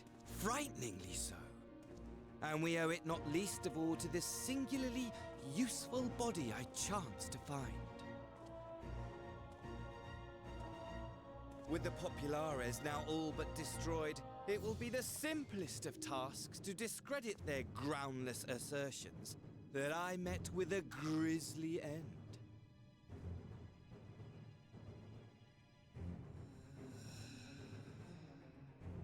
And as the very much alive Lord of House Brutus, I have a vast fortune at my disposal. Ah, money, money, money, the great motivator. There is simply no better way to move men and expedite plans than with its alluring glint. Would you not agree?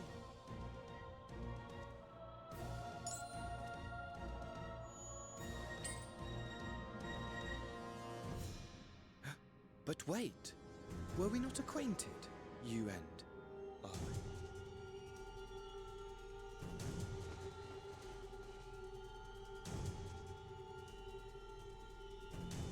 Oh! Should our familiarity cause you distress, I beg your forgiveness. Of course it's him.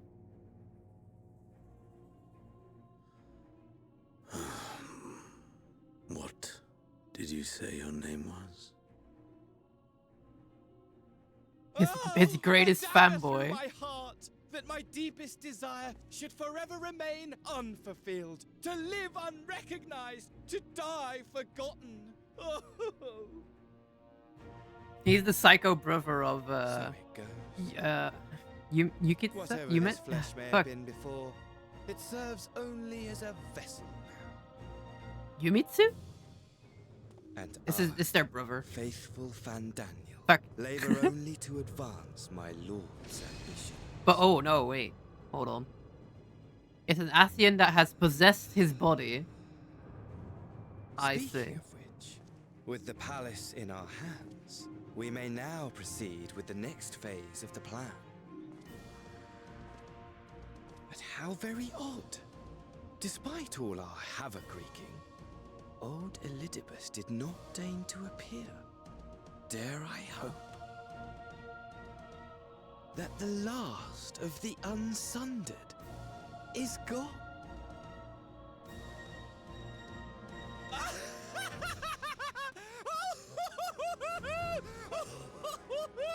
Imagine it! Bound no more by the shackles of mouldering memories of damnable duty, free at last to live for the moment! What a showboy.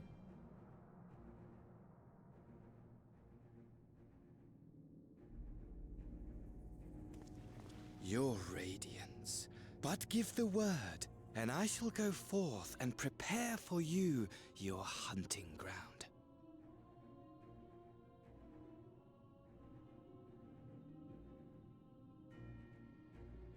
That which awaited was a fell beast.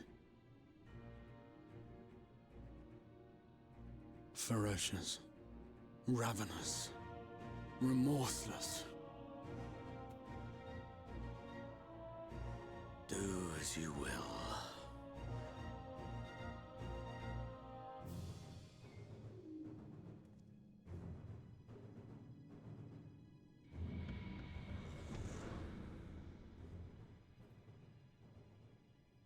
So Catboy in the other world spent hundreds of years there. It has been too long, my friend.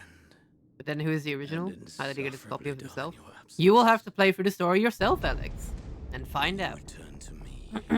You will share everything. Every blow will be a story unto itself.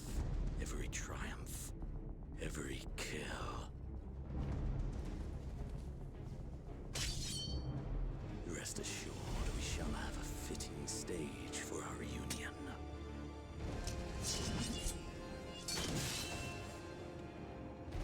Oh yes, to reprise that transcendent moment, I will set this world ablaze.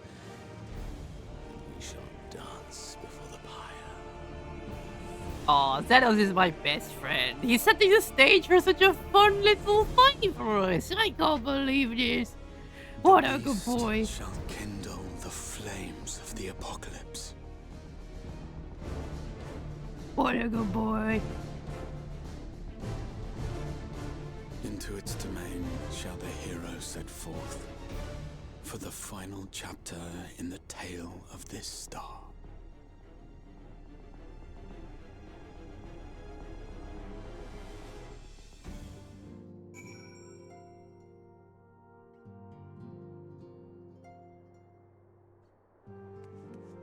Catboy, catboy, catboy, catboy, catboy, catboy.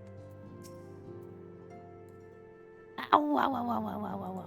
Ow, ow, ow, ow, ow, ow, ow. Ow, ow, ow, ow, ow, ow, ow, ow.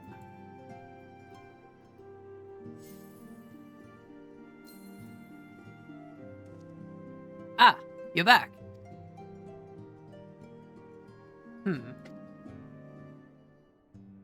Tell me, Drew. Do you think I was excessively familiar earlier? In my tone and mannerism? I thought it better to be familiar than formal if we are to be comrades, but now I worry that I may have detracted from the gratitude and respect I harbor for everyone. Perhaps we might consider it a nod to my regrettably less than humble beginnings? Yes, that'll do. Being free to live as one pleases is not without its challenges. In a way, it was easier when I had a mission that consumed my every waking moment. It provided me with focus, a constant push in a singular direction. By the way, was casting spells always so draining? I had quite forgotten what it was like to do it without the tower. I've rarely felt so exhausted or hungry. Yet if all I did was bend the bow, I would be of limited use to you in your adventures, so I shall persevere. Whoever I might have been before, I am now a scion, and an inexperienced one, and that's a green initiate. Eager to learn how best to contribute to the cause, that he might follow in the footsteps of his inspiration.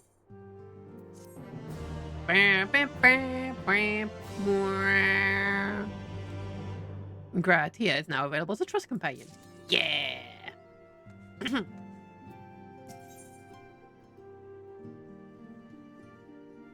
So, kids win? Damn. I think I would be fighting a lot of people for husband position. for the wife position. Oh, yeah.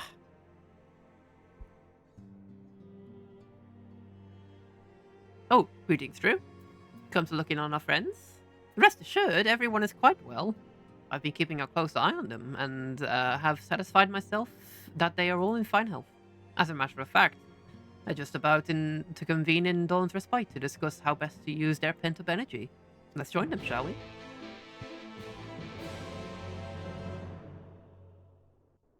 I hope Gilbert 2 is alive long enough to see Timmy and Gorg's kids. Oh Well, my my God. friends, now that we have all settled back into our bodies, it is time we resumed our duties in earnest. Let us speak of our plans. Ever since the Emperor's death, it's been one unsettling rumor after another. I've a mind to pay a visit to Garlemald to ascertain the truth of the matter. A prudent endeavor. 'Tis of the essence that we establish the full extent of the threat, not least if it should prove that Xenos doth indeed orchestrate events from the shadows. In light of which possibility, I shall accompany thee on thy mission. Be assured that thou shalt find me more a help than a hindrance. Thou requirest another to imbue thine ammunition, dost thou not?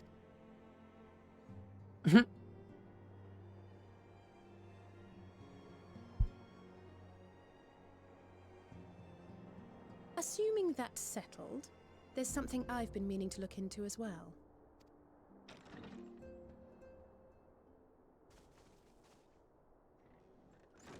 Oh, hello, you. Welcome back, everyone. Hi, Lise. Lise?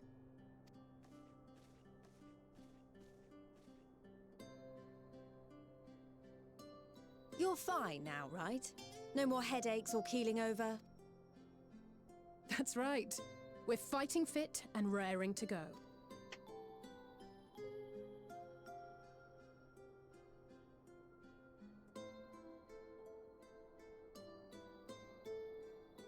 The famous Lise Hext, former scion and hero of the Alamegan resistance. I don't believe we've met. Really? It's so easy to assume that all Archons are acquainted. But then I suppose your fields of expertise are rather different. Grahatir, at your service. I have read much and more about your exploits, Commander. It is a pleasure to finally make your acquaintance. Likewise, the others told me all about you. Do not be so sure. Words scarcely do justice to the vital role he played in our victory in the first. A more dependable comrade one would be hard-pressed to find. That boy literally died for us. Oh my God, look at him. Ah. Oh, right. I did glance at the report. But I'd be lying if I said I understood half of it.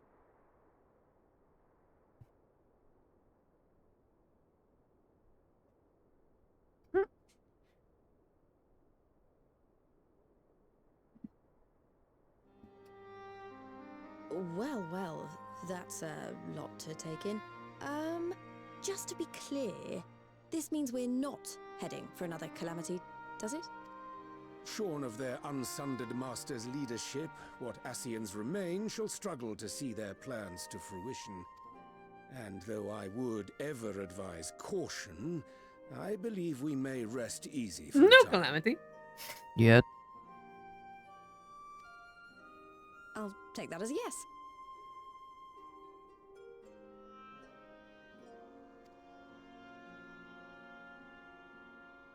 Even so, I don't know what to make of this business about Hydaelyn and Zodiac being primals.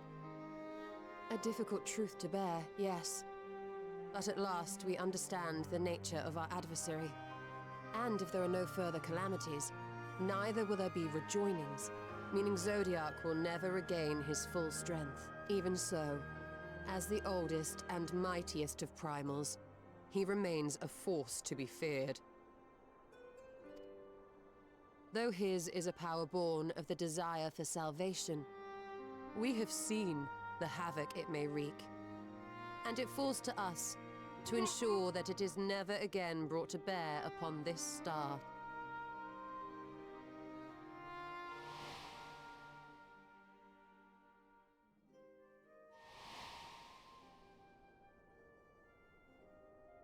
But tell us, Lys, to what do we owe the pleasure of your visit? What do you mean? Isn't seeing my long-lost comrades reason enough? Alright, there was one other matter. I have a message from the Alliance, and before you ask, yes, it's about the Empire. So, after Emperor Varys' assassination, it seems his cousin Nerva made a bid for the throne. The trouble is, he wasn't the only one with designs on it, and it didn't take long for a civil war to break out. And it's not just in the provinces. Early reports say huge swathes of the Imperial capital have been reduced to rubble. The Alliance will soon convene in Alamigo to decide on a course of action, and we were hoping you'd come along. Well, as it happens, Urianger and I were just this moment planning a little trip to Garlemald. And we should be grateful for any advice the Alliance can provide on how best to make the most of our visit.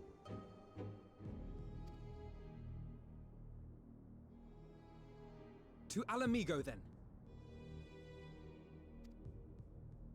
Why don't you go on without me? There's something I need to look into. Oh, forgive me. You were just telling us. What is it, if I may ask? I want to find a way to cure the Tempered. Oh, yeah. Of course. You think it may be possible to adapt the treatment you use to help those corrupted by the Sin Eaters?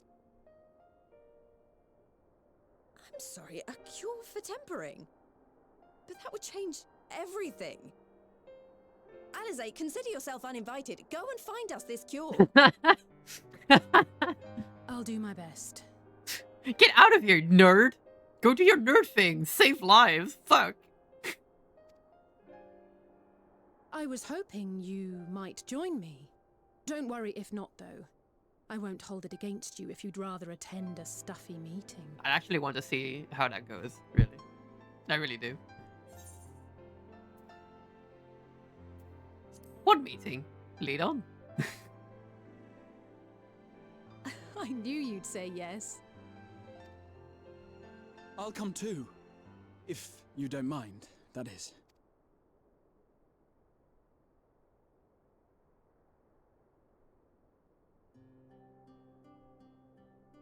Mind? I'm sure they would be glad of your company. Pray, enjoy your time together with your hero. No. That's not... I mean, I simply thought my knowledge might be of some use.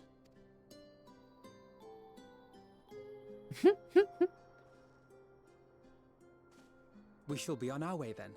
Godspeed. Catboy, catboy, catboy. I love that the discussions of Timey's fucking Timey survival is going on in my chat. Yeah. I remember back when they announced, oh, I only have a few months, maybe a year to live at most. Oh hey, I've made technology that made me live a little longer. Oh hey, there's more technology to make me live indefinitely until the writers decide, okay, that's enough, time to die.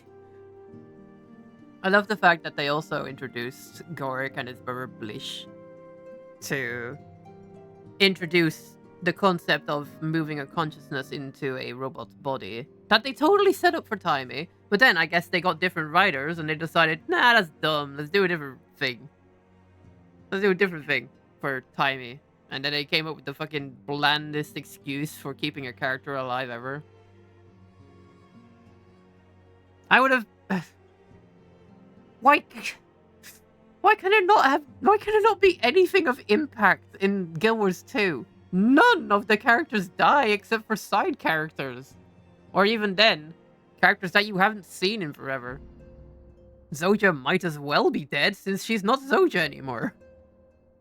And she did it off screen too! Why couldn't we see her ascension, huh? Fucking whatever. We died for an hour, yeah.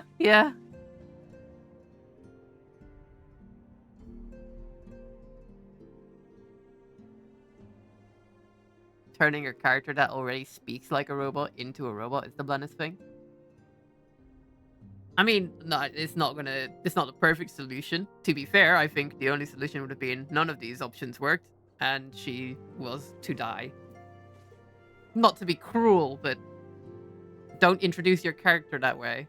Unless unless you make a really good reason for why they're alive, not extending the time limit because you forget about it.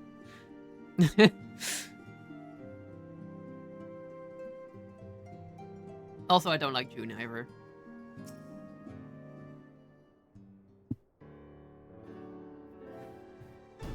When I set out to save Halric, I think Gaboo was always at the back of my mind. And having proved that the light corruptions are not the lost, I am convinced that the same must be true of the tempered. Similar to those corrupted by the Sin Eater, the aether of Gabool's soul has been rendered stagnant. And though the root cause is different, perhaps the solution is the same. It is by no means an unreasonable hypothesis, Elise, and it warrants full investigation. Though hasn't Gabool been that way for much longer? If there's even a chance we can save Gabool, we have to try. But however much I'd like to race over to Limsa and set to work, there's no room for recklessness. Not when a child's life is at stake. And I'm sure Becklug would remind us. Oh, I'm sure Becklug would remind us. We still know little and less about the soul. Any number of things could go wrong if we don't exercise due caution. And so, before attempting anything, we should learn all we can possibly about tempering. There's just one problem. Research into the condition has long since ground to a halt. And the combined work of many scholars involved doesn't exactly amount to a wealth of knowledge.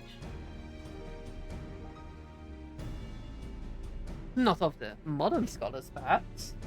Ooh.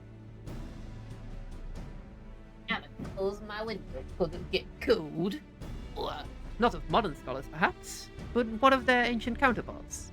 I know the Allegans took a more than passing interest in the subject. And if what we seek is to be found anywhere, it would surely be in the Aetherochemical Research Facility. That's a word and a half. Where they experimented on primals and their worshippers. Yes, good thinking. I've never actually been there myself. But I did read a report on Azizlar, which means we'll be needing an airship. An airship, you say? Meet me at the northern bank of Shivatir Lake. I've got a little surprise for you. Oh, and can prepare to travel.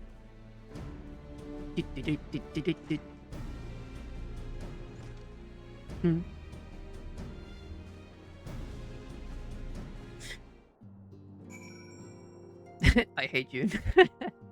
If you introduce them and make their death expected, you still have to make it unexpected. She's gonna die off screen. Like, the moment we're gone, she's dead. I hate, like, all of Kampha except for Rama. Rama and his big hat can stay. The rest of you go. Maybe June. No, not June. What was his name? What was their name, to be more precise? Was it June?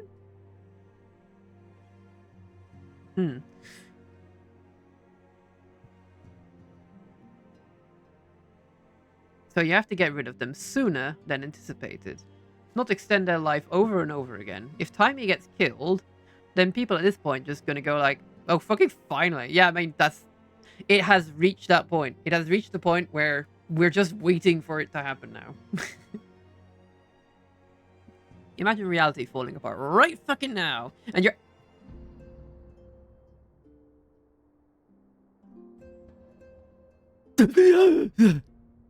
Sorry. Existence just disappeared there for a second.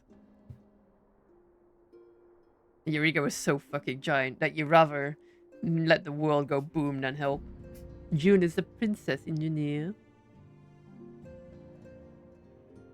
Yeah, I know that one, but what was the... I don't remember. I don't remember what their name was anymore. Oh well. If I don't remember it, then it wasn't worth remembering in the first place. I'm just terrible with names.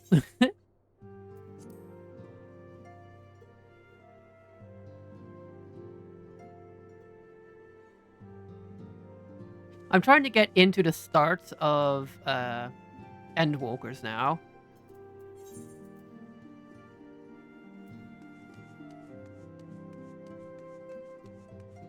And then I think I'll be done for today.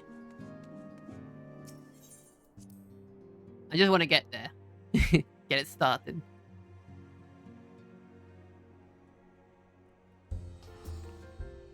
Nice hairstyle.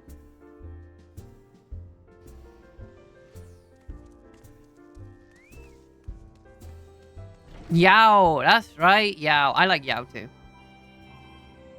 Yes, yes, yes.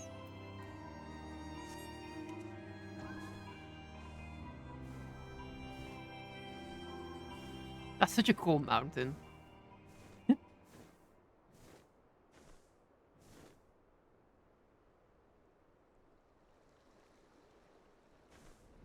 Huh.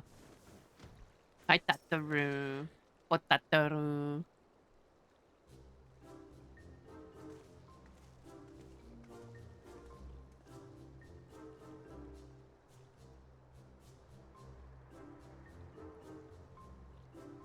How long have you had that?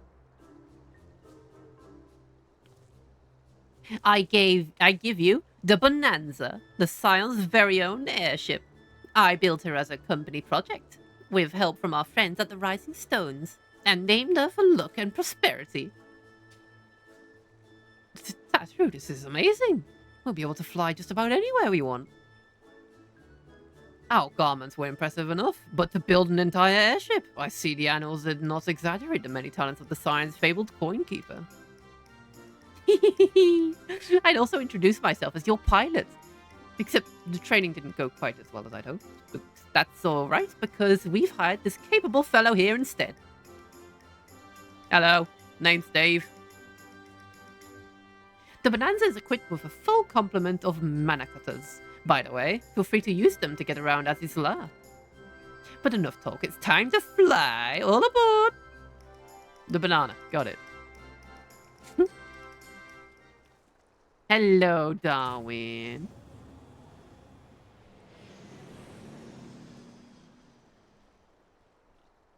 Yao couldn't have been that good though, since no one remembered his name. Yeah, Yao is okay.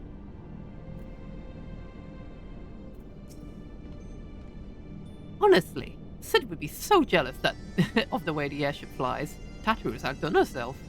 Anyway, here we are on Azizla. And Alfino's report did not do the scale of this place justice.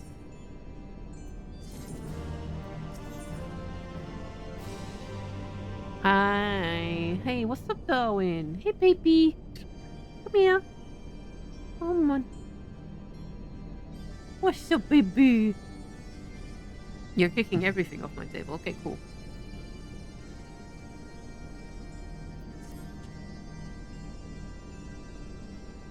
This appears to be Helix, which means we stand in the Alpha Quadrant. To the east lies the Beta Quadrant, and... yes, I believe I have my bearings. Oh, this is my first time in Azizla. I do have some familiarity with this place, thanks to the records of the Crystal Tower. Unless I am mistaken, this path leads to an Aetheryte, beyond which there will be an information terminal. I suggest we begin our search there.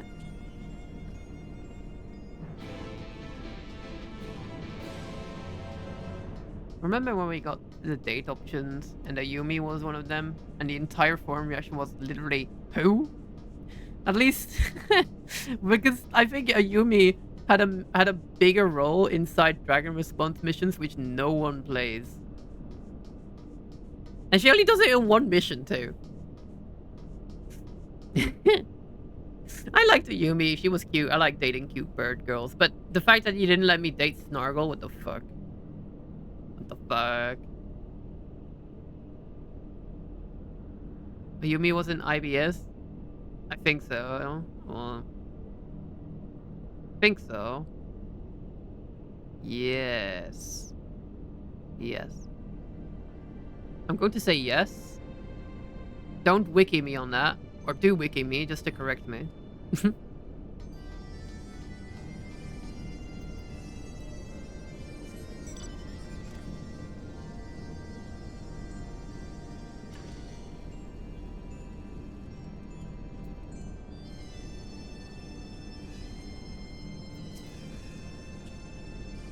And here's the terminal.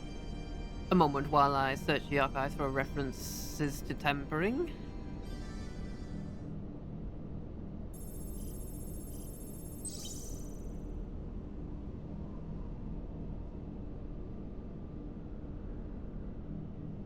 What a weird option to date them, though. I'm gonna go take a little walk in now. That's fine, Alex. Have a good walk. Walk. You are probably not going to be online by the time I get back. So bye. Goodbye. Bye, Alex. Have fun. I will. Thank you. Ah, there we are. Iconic corruption. An overview. That sounds promising. Indeed. Let's see what the report has to say.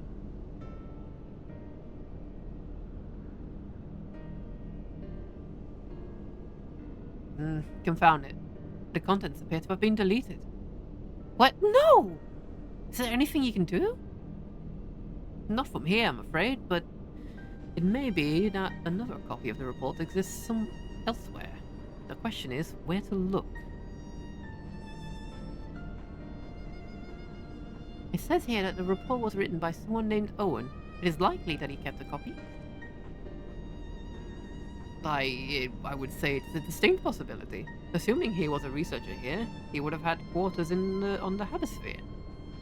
We can ascertain the details on the Habisphere control. Let's return to the Bonanza and avail ourselves of the Manicutters. We will need them to reach our destination. I forgot. You already have a suitable means of transportation, don't you? No need to waste your time in accompanying us back to the ship then. We'll see you at the Habisphere. Yeah, no. I got my super awesome mega hyper transforming robot. Yes, thank you. The one that grinds me into a paste as soon as I get onto it. Become a schmoofy. Please check out Ayumi's biography on the wiki. That's funny. Can you link me?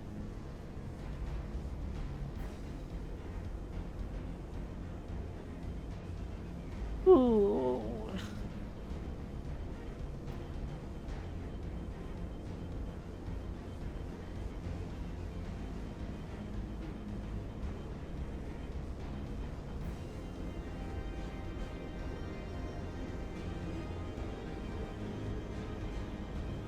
I will read it in a sec.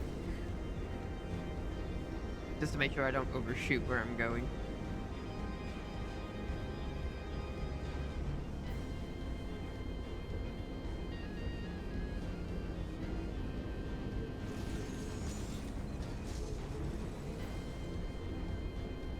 Was that always there? I guess. Ayumi is a young Tengu and a member of the Kestrels. Her origins as a city-born Tengu are sometimes used against her. She is an outsider but open to new ideas, much to the dismay of some of the traditionalist Kestrel members. Ayumi was brought into the Kestrels by her uncle Viri.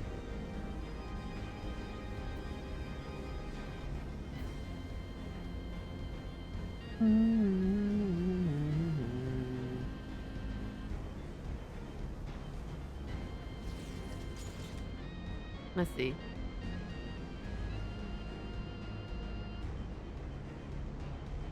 Well, there doesn't seem to be a lot about her in the story wiki.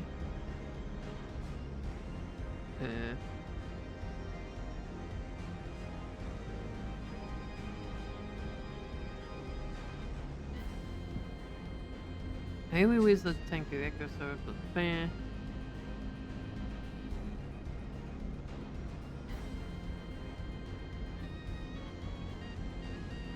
Blue beak and face aside, her appearance appears to be based off the secretary bird.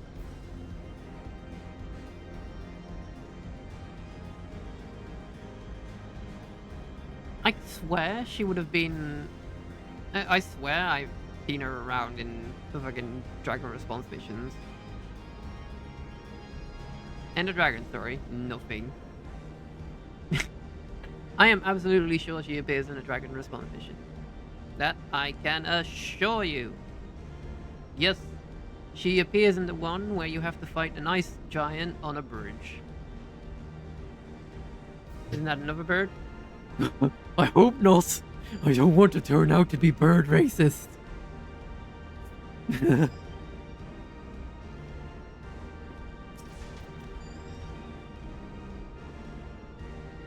If the late Owen did indeed have a chamber there, his node would be able to tell us its number.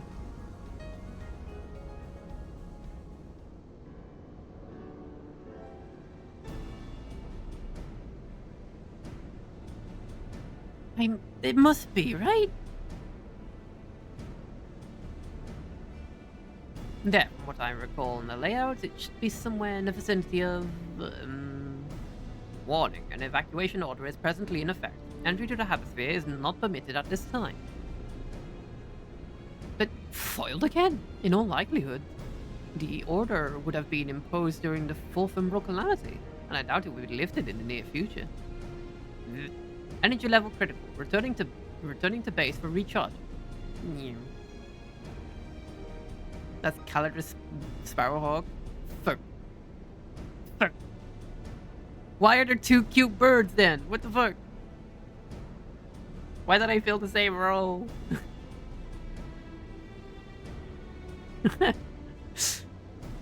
Sorry, those characters literally leave so little impression. I think they're both the same character. They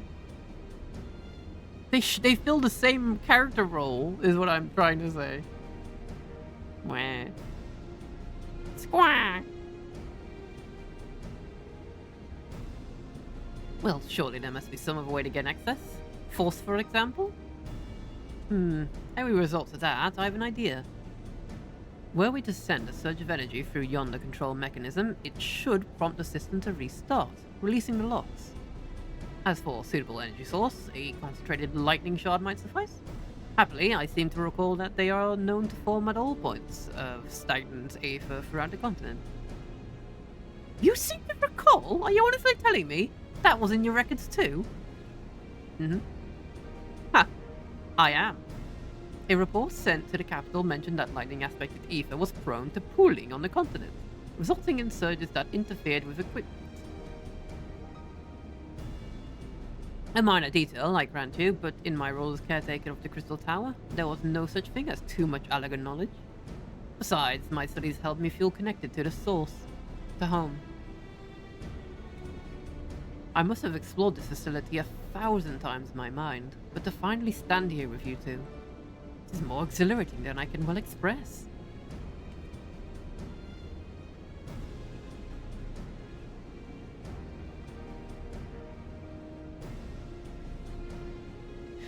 Now, oh, sorry, I didn't mean to skip that.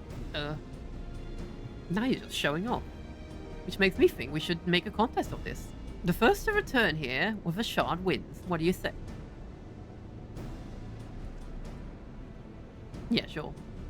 Very well. It would be my honor to come third.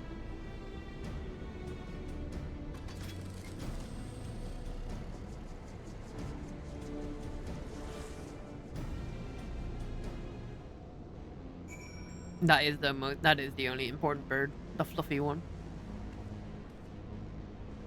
Though most of them appear, I don't know if they were mostly jerks. Oh, hello again. What's up, Darwin, hey?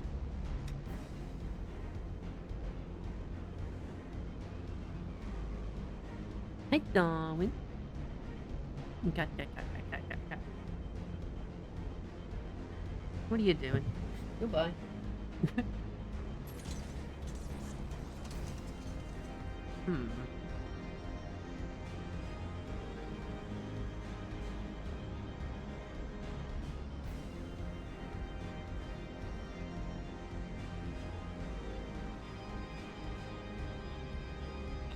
Hello?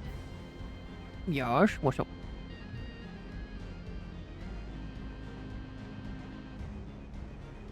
I think your car's a Decepticon? Nonsense! Nah, don't be silly.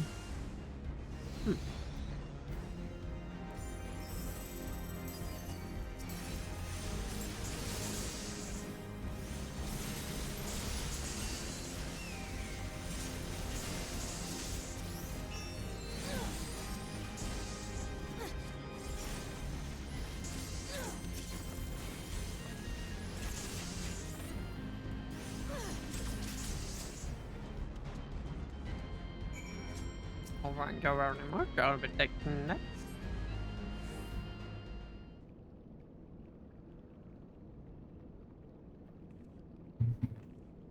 What are you doing?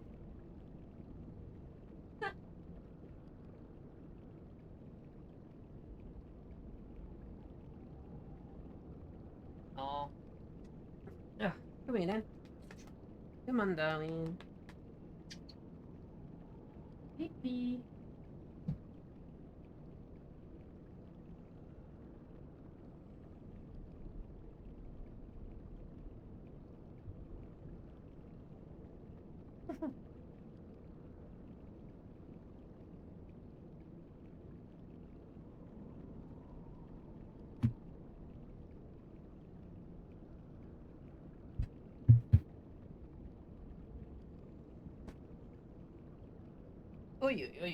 Oh.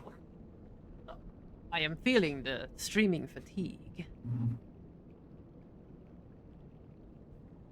Bravo, that was quite a show, adventurer. Why, the spectacle proved so enthralling that all faults of the prize slipped my mind. I appear to have forfeited our little race. Congratulations, the lightning shot is yours.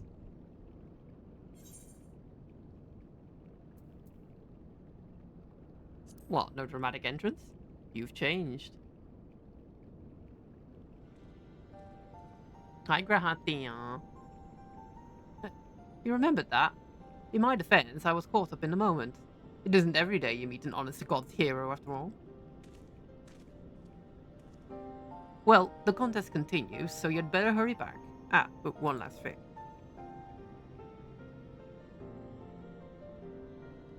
Thank you. Thank you for bringing me here.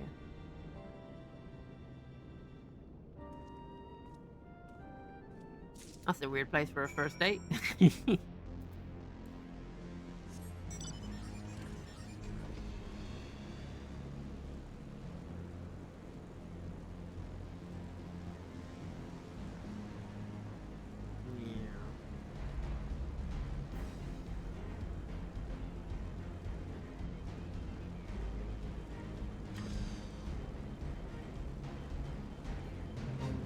Birds.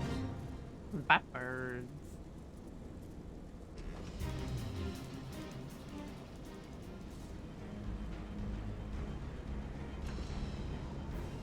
Hello, I am here. It appears Alize had no luck, so victory is yours. Congratulations. Now then, may I have the chance? Yeah, here you go. It's pretty heavy though. You don't want me to lift it for you? Ah, what is it that makes you so much better at finding things? What do you have that I don't?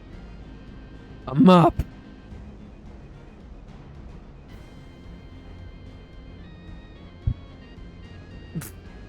that Decepticon really is just like my car. A little bit more spiky, I think.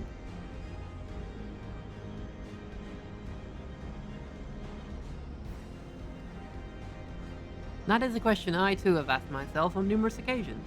I suspect we could both learn a great deal from Drew, and not only about the secrets of adventuring, but come, we must attend to our mission.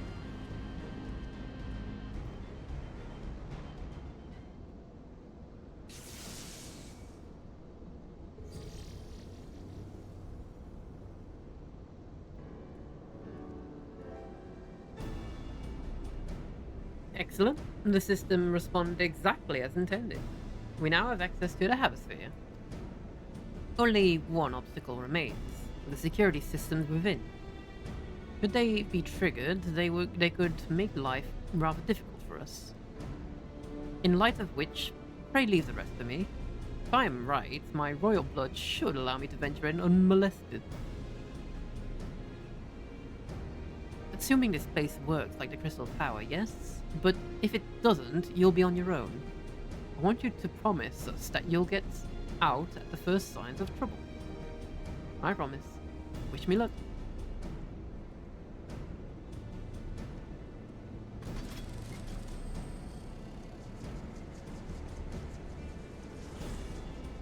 There we go. Well, nothing for it but to sit tight. Did you bring a sandwich or anything? Oh yeah, I brought those breads that Potato made.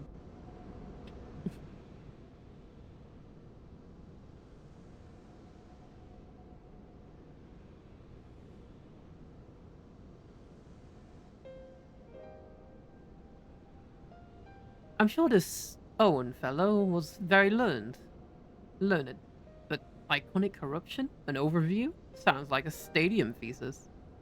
We all had to write one. Lest you wonder, mine was about the combat applications of Aether. I'm nothing if not practical. Alfino was more philosophical, of course. Political, dare I say it. He chose to write a lengthy discourse on our nation's duty to the world. A controversial subject, to say the least. He asserted that Charlian's knowledge should rightly be used to protect all life on the star, in direct opposition to the country's cherished policy of non-intervention. Being a leading member of the Forum, our father was not happy. At the time, of course, Alfino was utterly convinced by his view, and would cheerfully argue to the death that anyone who saw things differently. By which I mean the roads were long. To be fair to him, though, he's since learned to be a little more open-minded, but deep down he still holds fast to that belief. And I admire him for it. I should have liked to meet the young Alfino. For what it's worth, my thesis concerned the elegant civilizations as depicted in folklore. Oh, you're back. I didn't know you attended the stadium. Studium. I didn't. The thesis was required to earn my Archon's mark. My peers at the Students of Baldessian convinced me to write one with the promise of unfettered access to the Forbidden Tomes. Though I consider it no more than a means to an end at the time, I will admit it was gratifying to have my efforts acknowledged. Good God, an Archon's thesis. I shudder to imagine the work involved, but enough about that. Is this the fruit of your foray? Yep. Owen's archive node. It was waiting for me in his chamber. If a copy of his report still survives, it would be stored in this device. Shall we find out?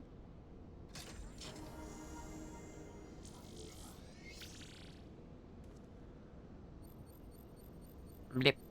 Initializing. Scanning for registered user. User not found. To proceed as a guest, please complete biometric authentication.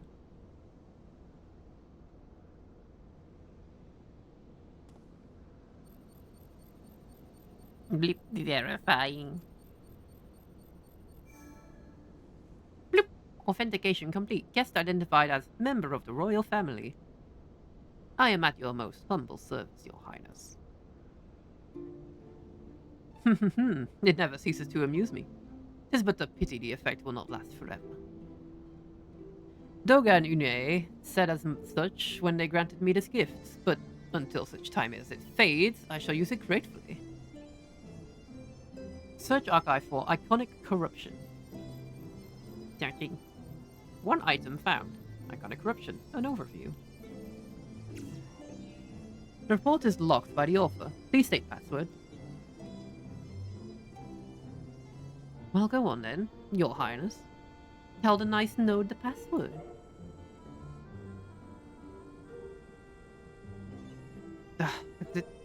Right, well, let's see.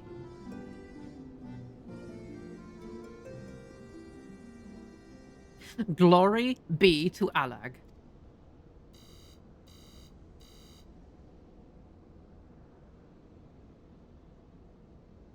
Long live Emperor Zandel.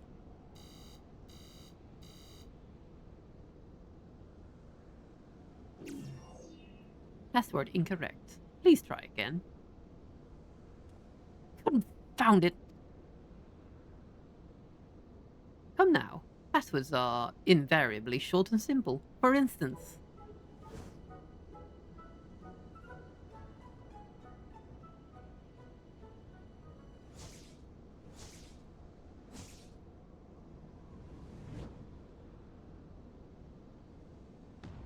password.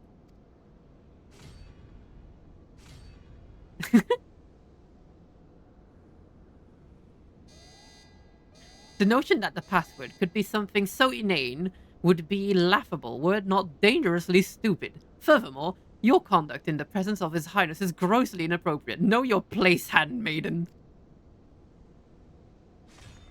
What did that thing just call me?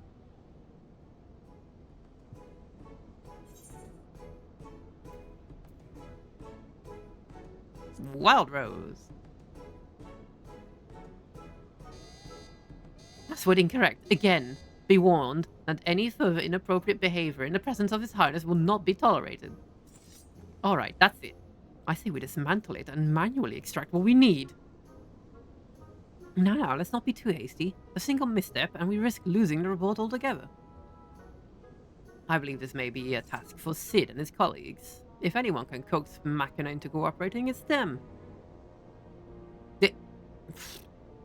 Fine. Come now, let us bear this note back to the Rising Stones. Should have been 1, 2, 3, 4.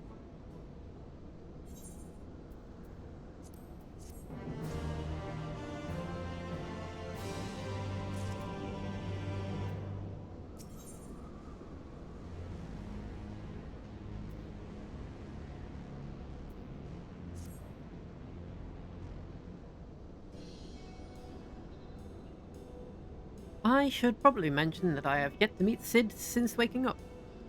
Rambrose did send word to the Ironworks, but it appears our friend has been in the fields on urgent business. Nevertheless, I assure you that my proposal to seek his help is of no pretext. However much I might look forward to meeting him again, him and everyone. But come, let us be on our way.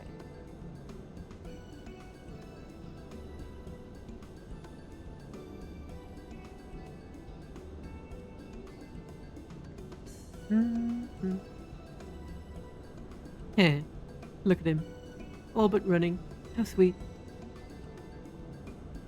Still, it wouldn't do to keep him waiting, shall we?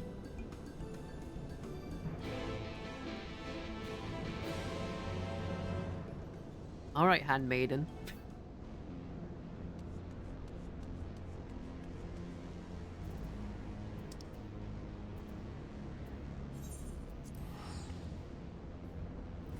Way to get myself punched in the gut.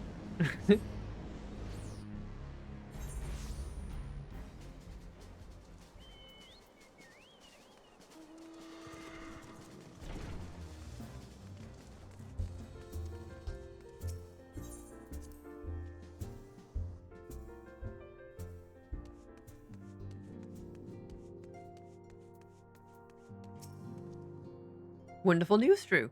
Tasru contacted Sid on our behalf, and he is on his way here as even. Oh my god, sorry, it's been a long stream. I'm feeling a little winded. When does Endwalkers start?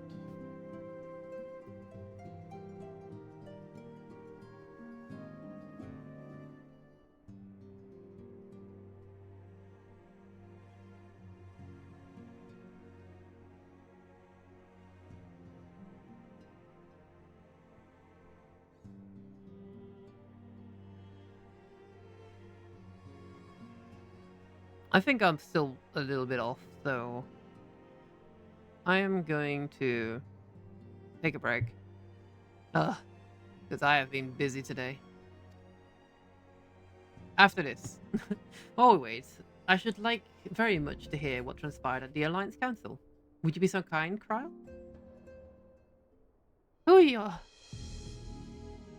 As you know, the meeting was convened to discuss how best to respond to recent events in Garlemald. According to intelligence from the Doman allies, the War of Succession rages on, and the Empire remains without a leader. Amidst the chaos, the Imperial legions in the provinces have begun to move independently of the motherland. Our greatest concern to us is the Third, a legion aligned with Lord Nerva. It appears they have received substantial financial backing from the House Brutus.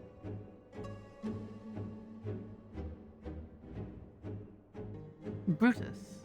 Aren't they the ones that took in Yotsuyu and Asahi? This bodes well. Oh, it was Yotsuyu, of course. Myosh. Xenos' movements, meanwhile, remain shrouded in mystery. We're hoping that Fankred and Urianger will be able to shed some light on his activities when they return. Until such time as they do, the Allied leaders feel it would be unwise to interfere in the conflict, and so, thanks in part to the Imperial withdrawal from Gimlet, they have decided to turn their attention to the Primal problem once more. Working with friendly factions among the beast tribes, they hope to reopen dialogue and explore new avenues for peace. Given the timing, I suspect that they wish to put their respective houses in order ahead of the decisive clash with the Empire. Whatever their intent, this is not a problem easily solved. The Laminsans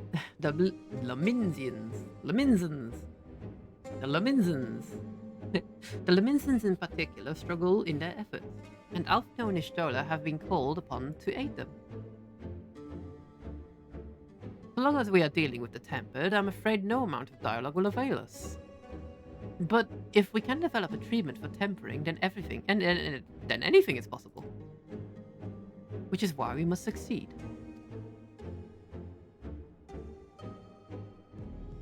And on that cheery note, why not make yourselves comfortable in Dawn's Respite? I'll show Sid in as soon as he arrives.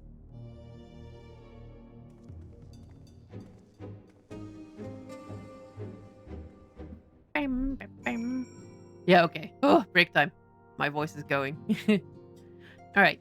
Thank you very much for hanging out with me on this stream. And I'll hopefully see you again soon. Okay.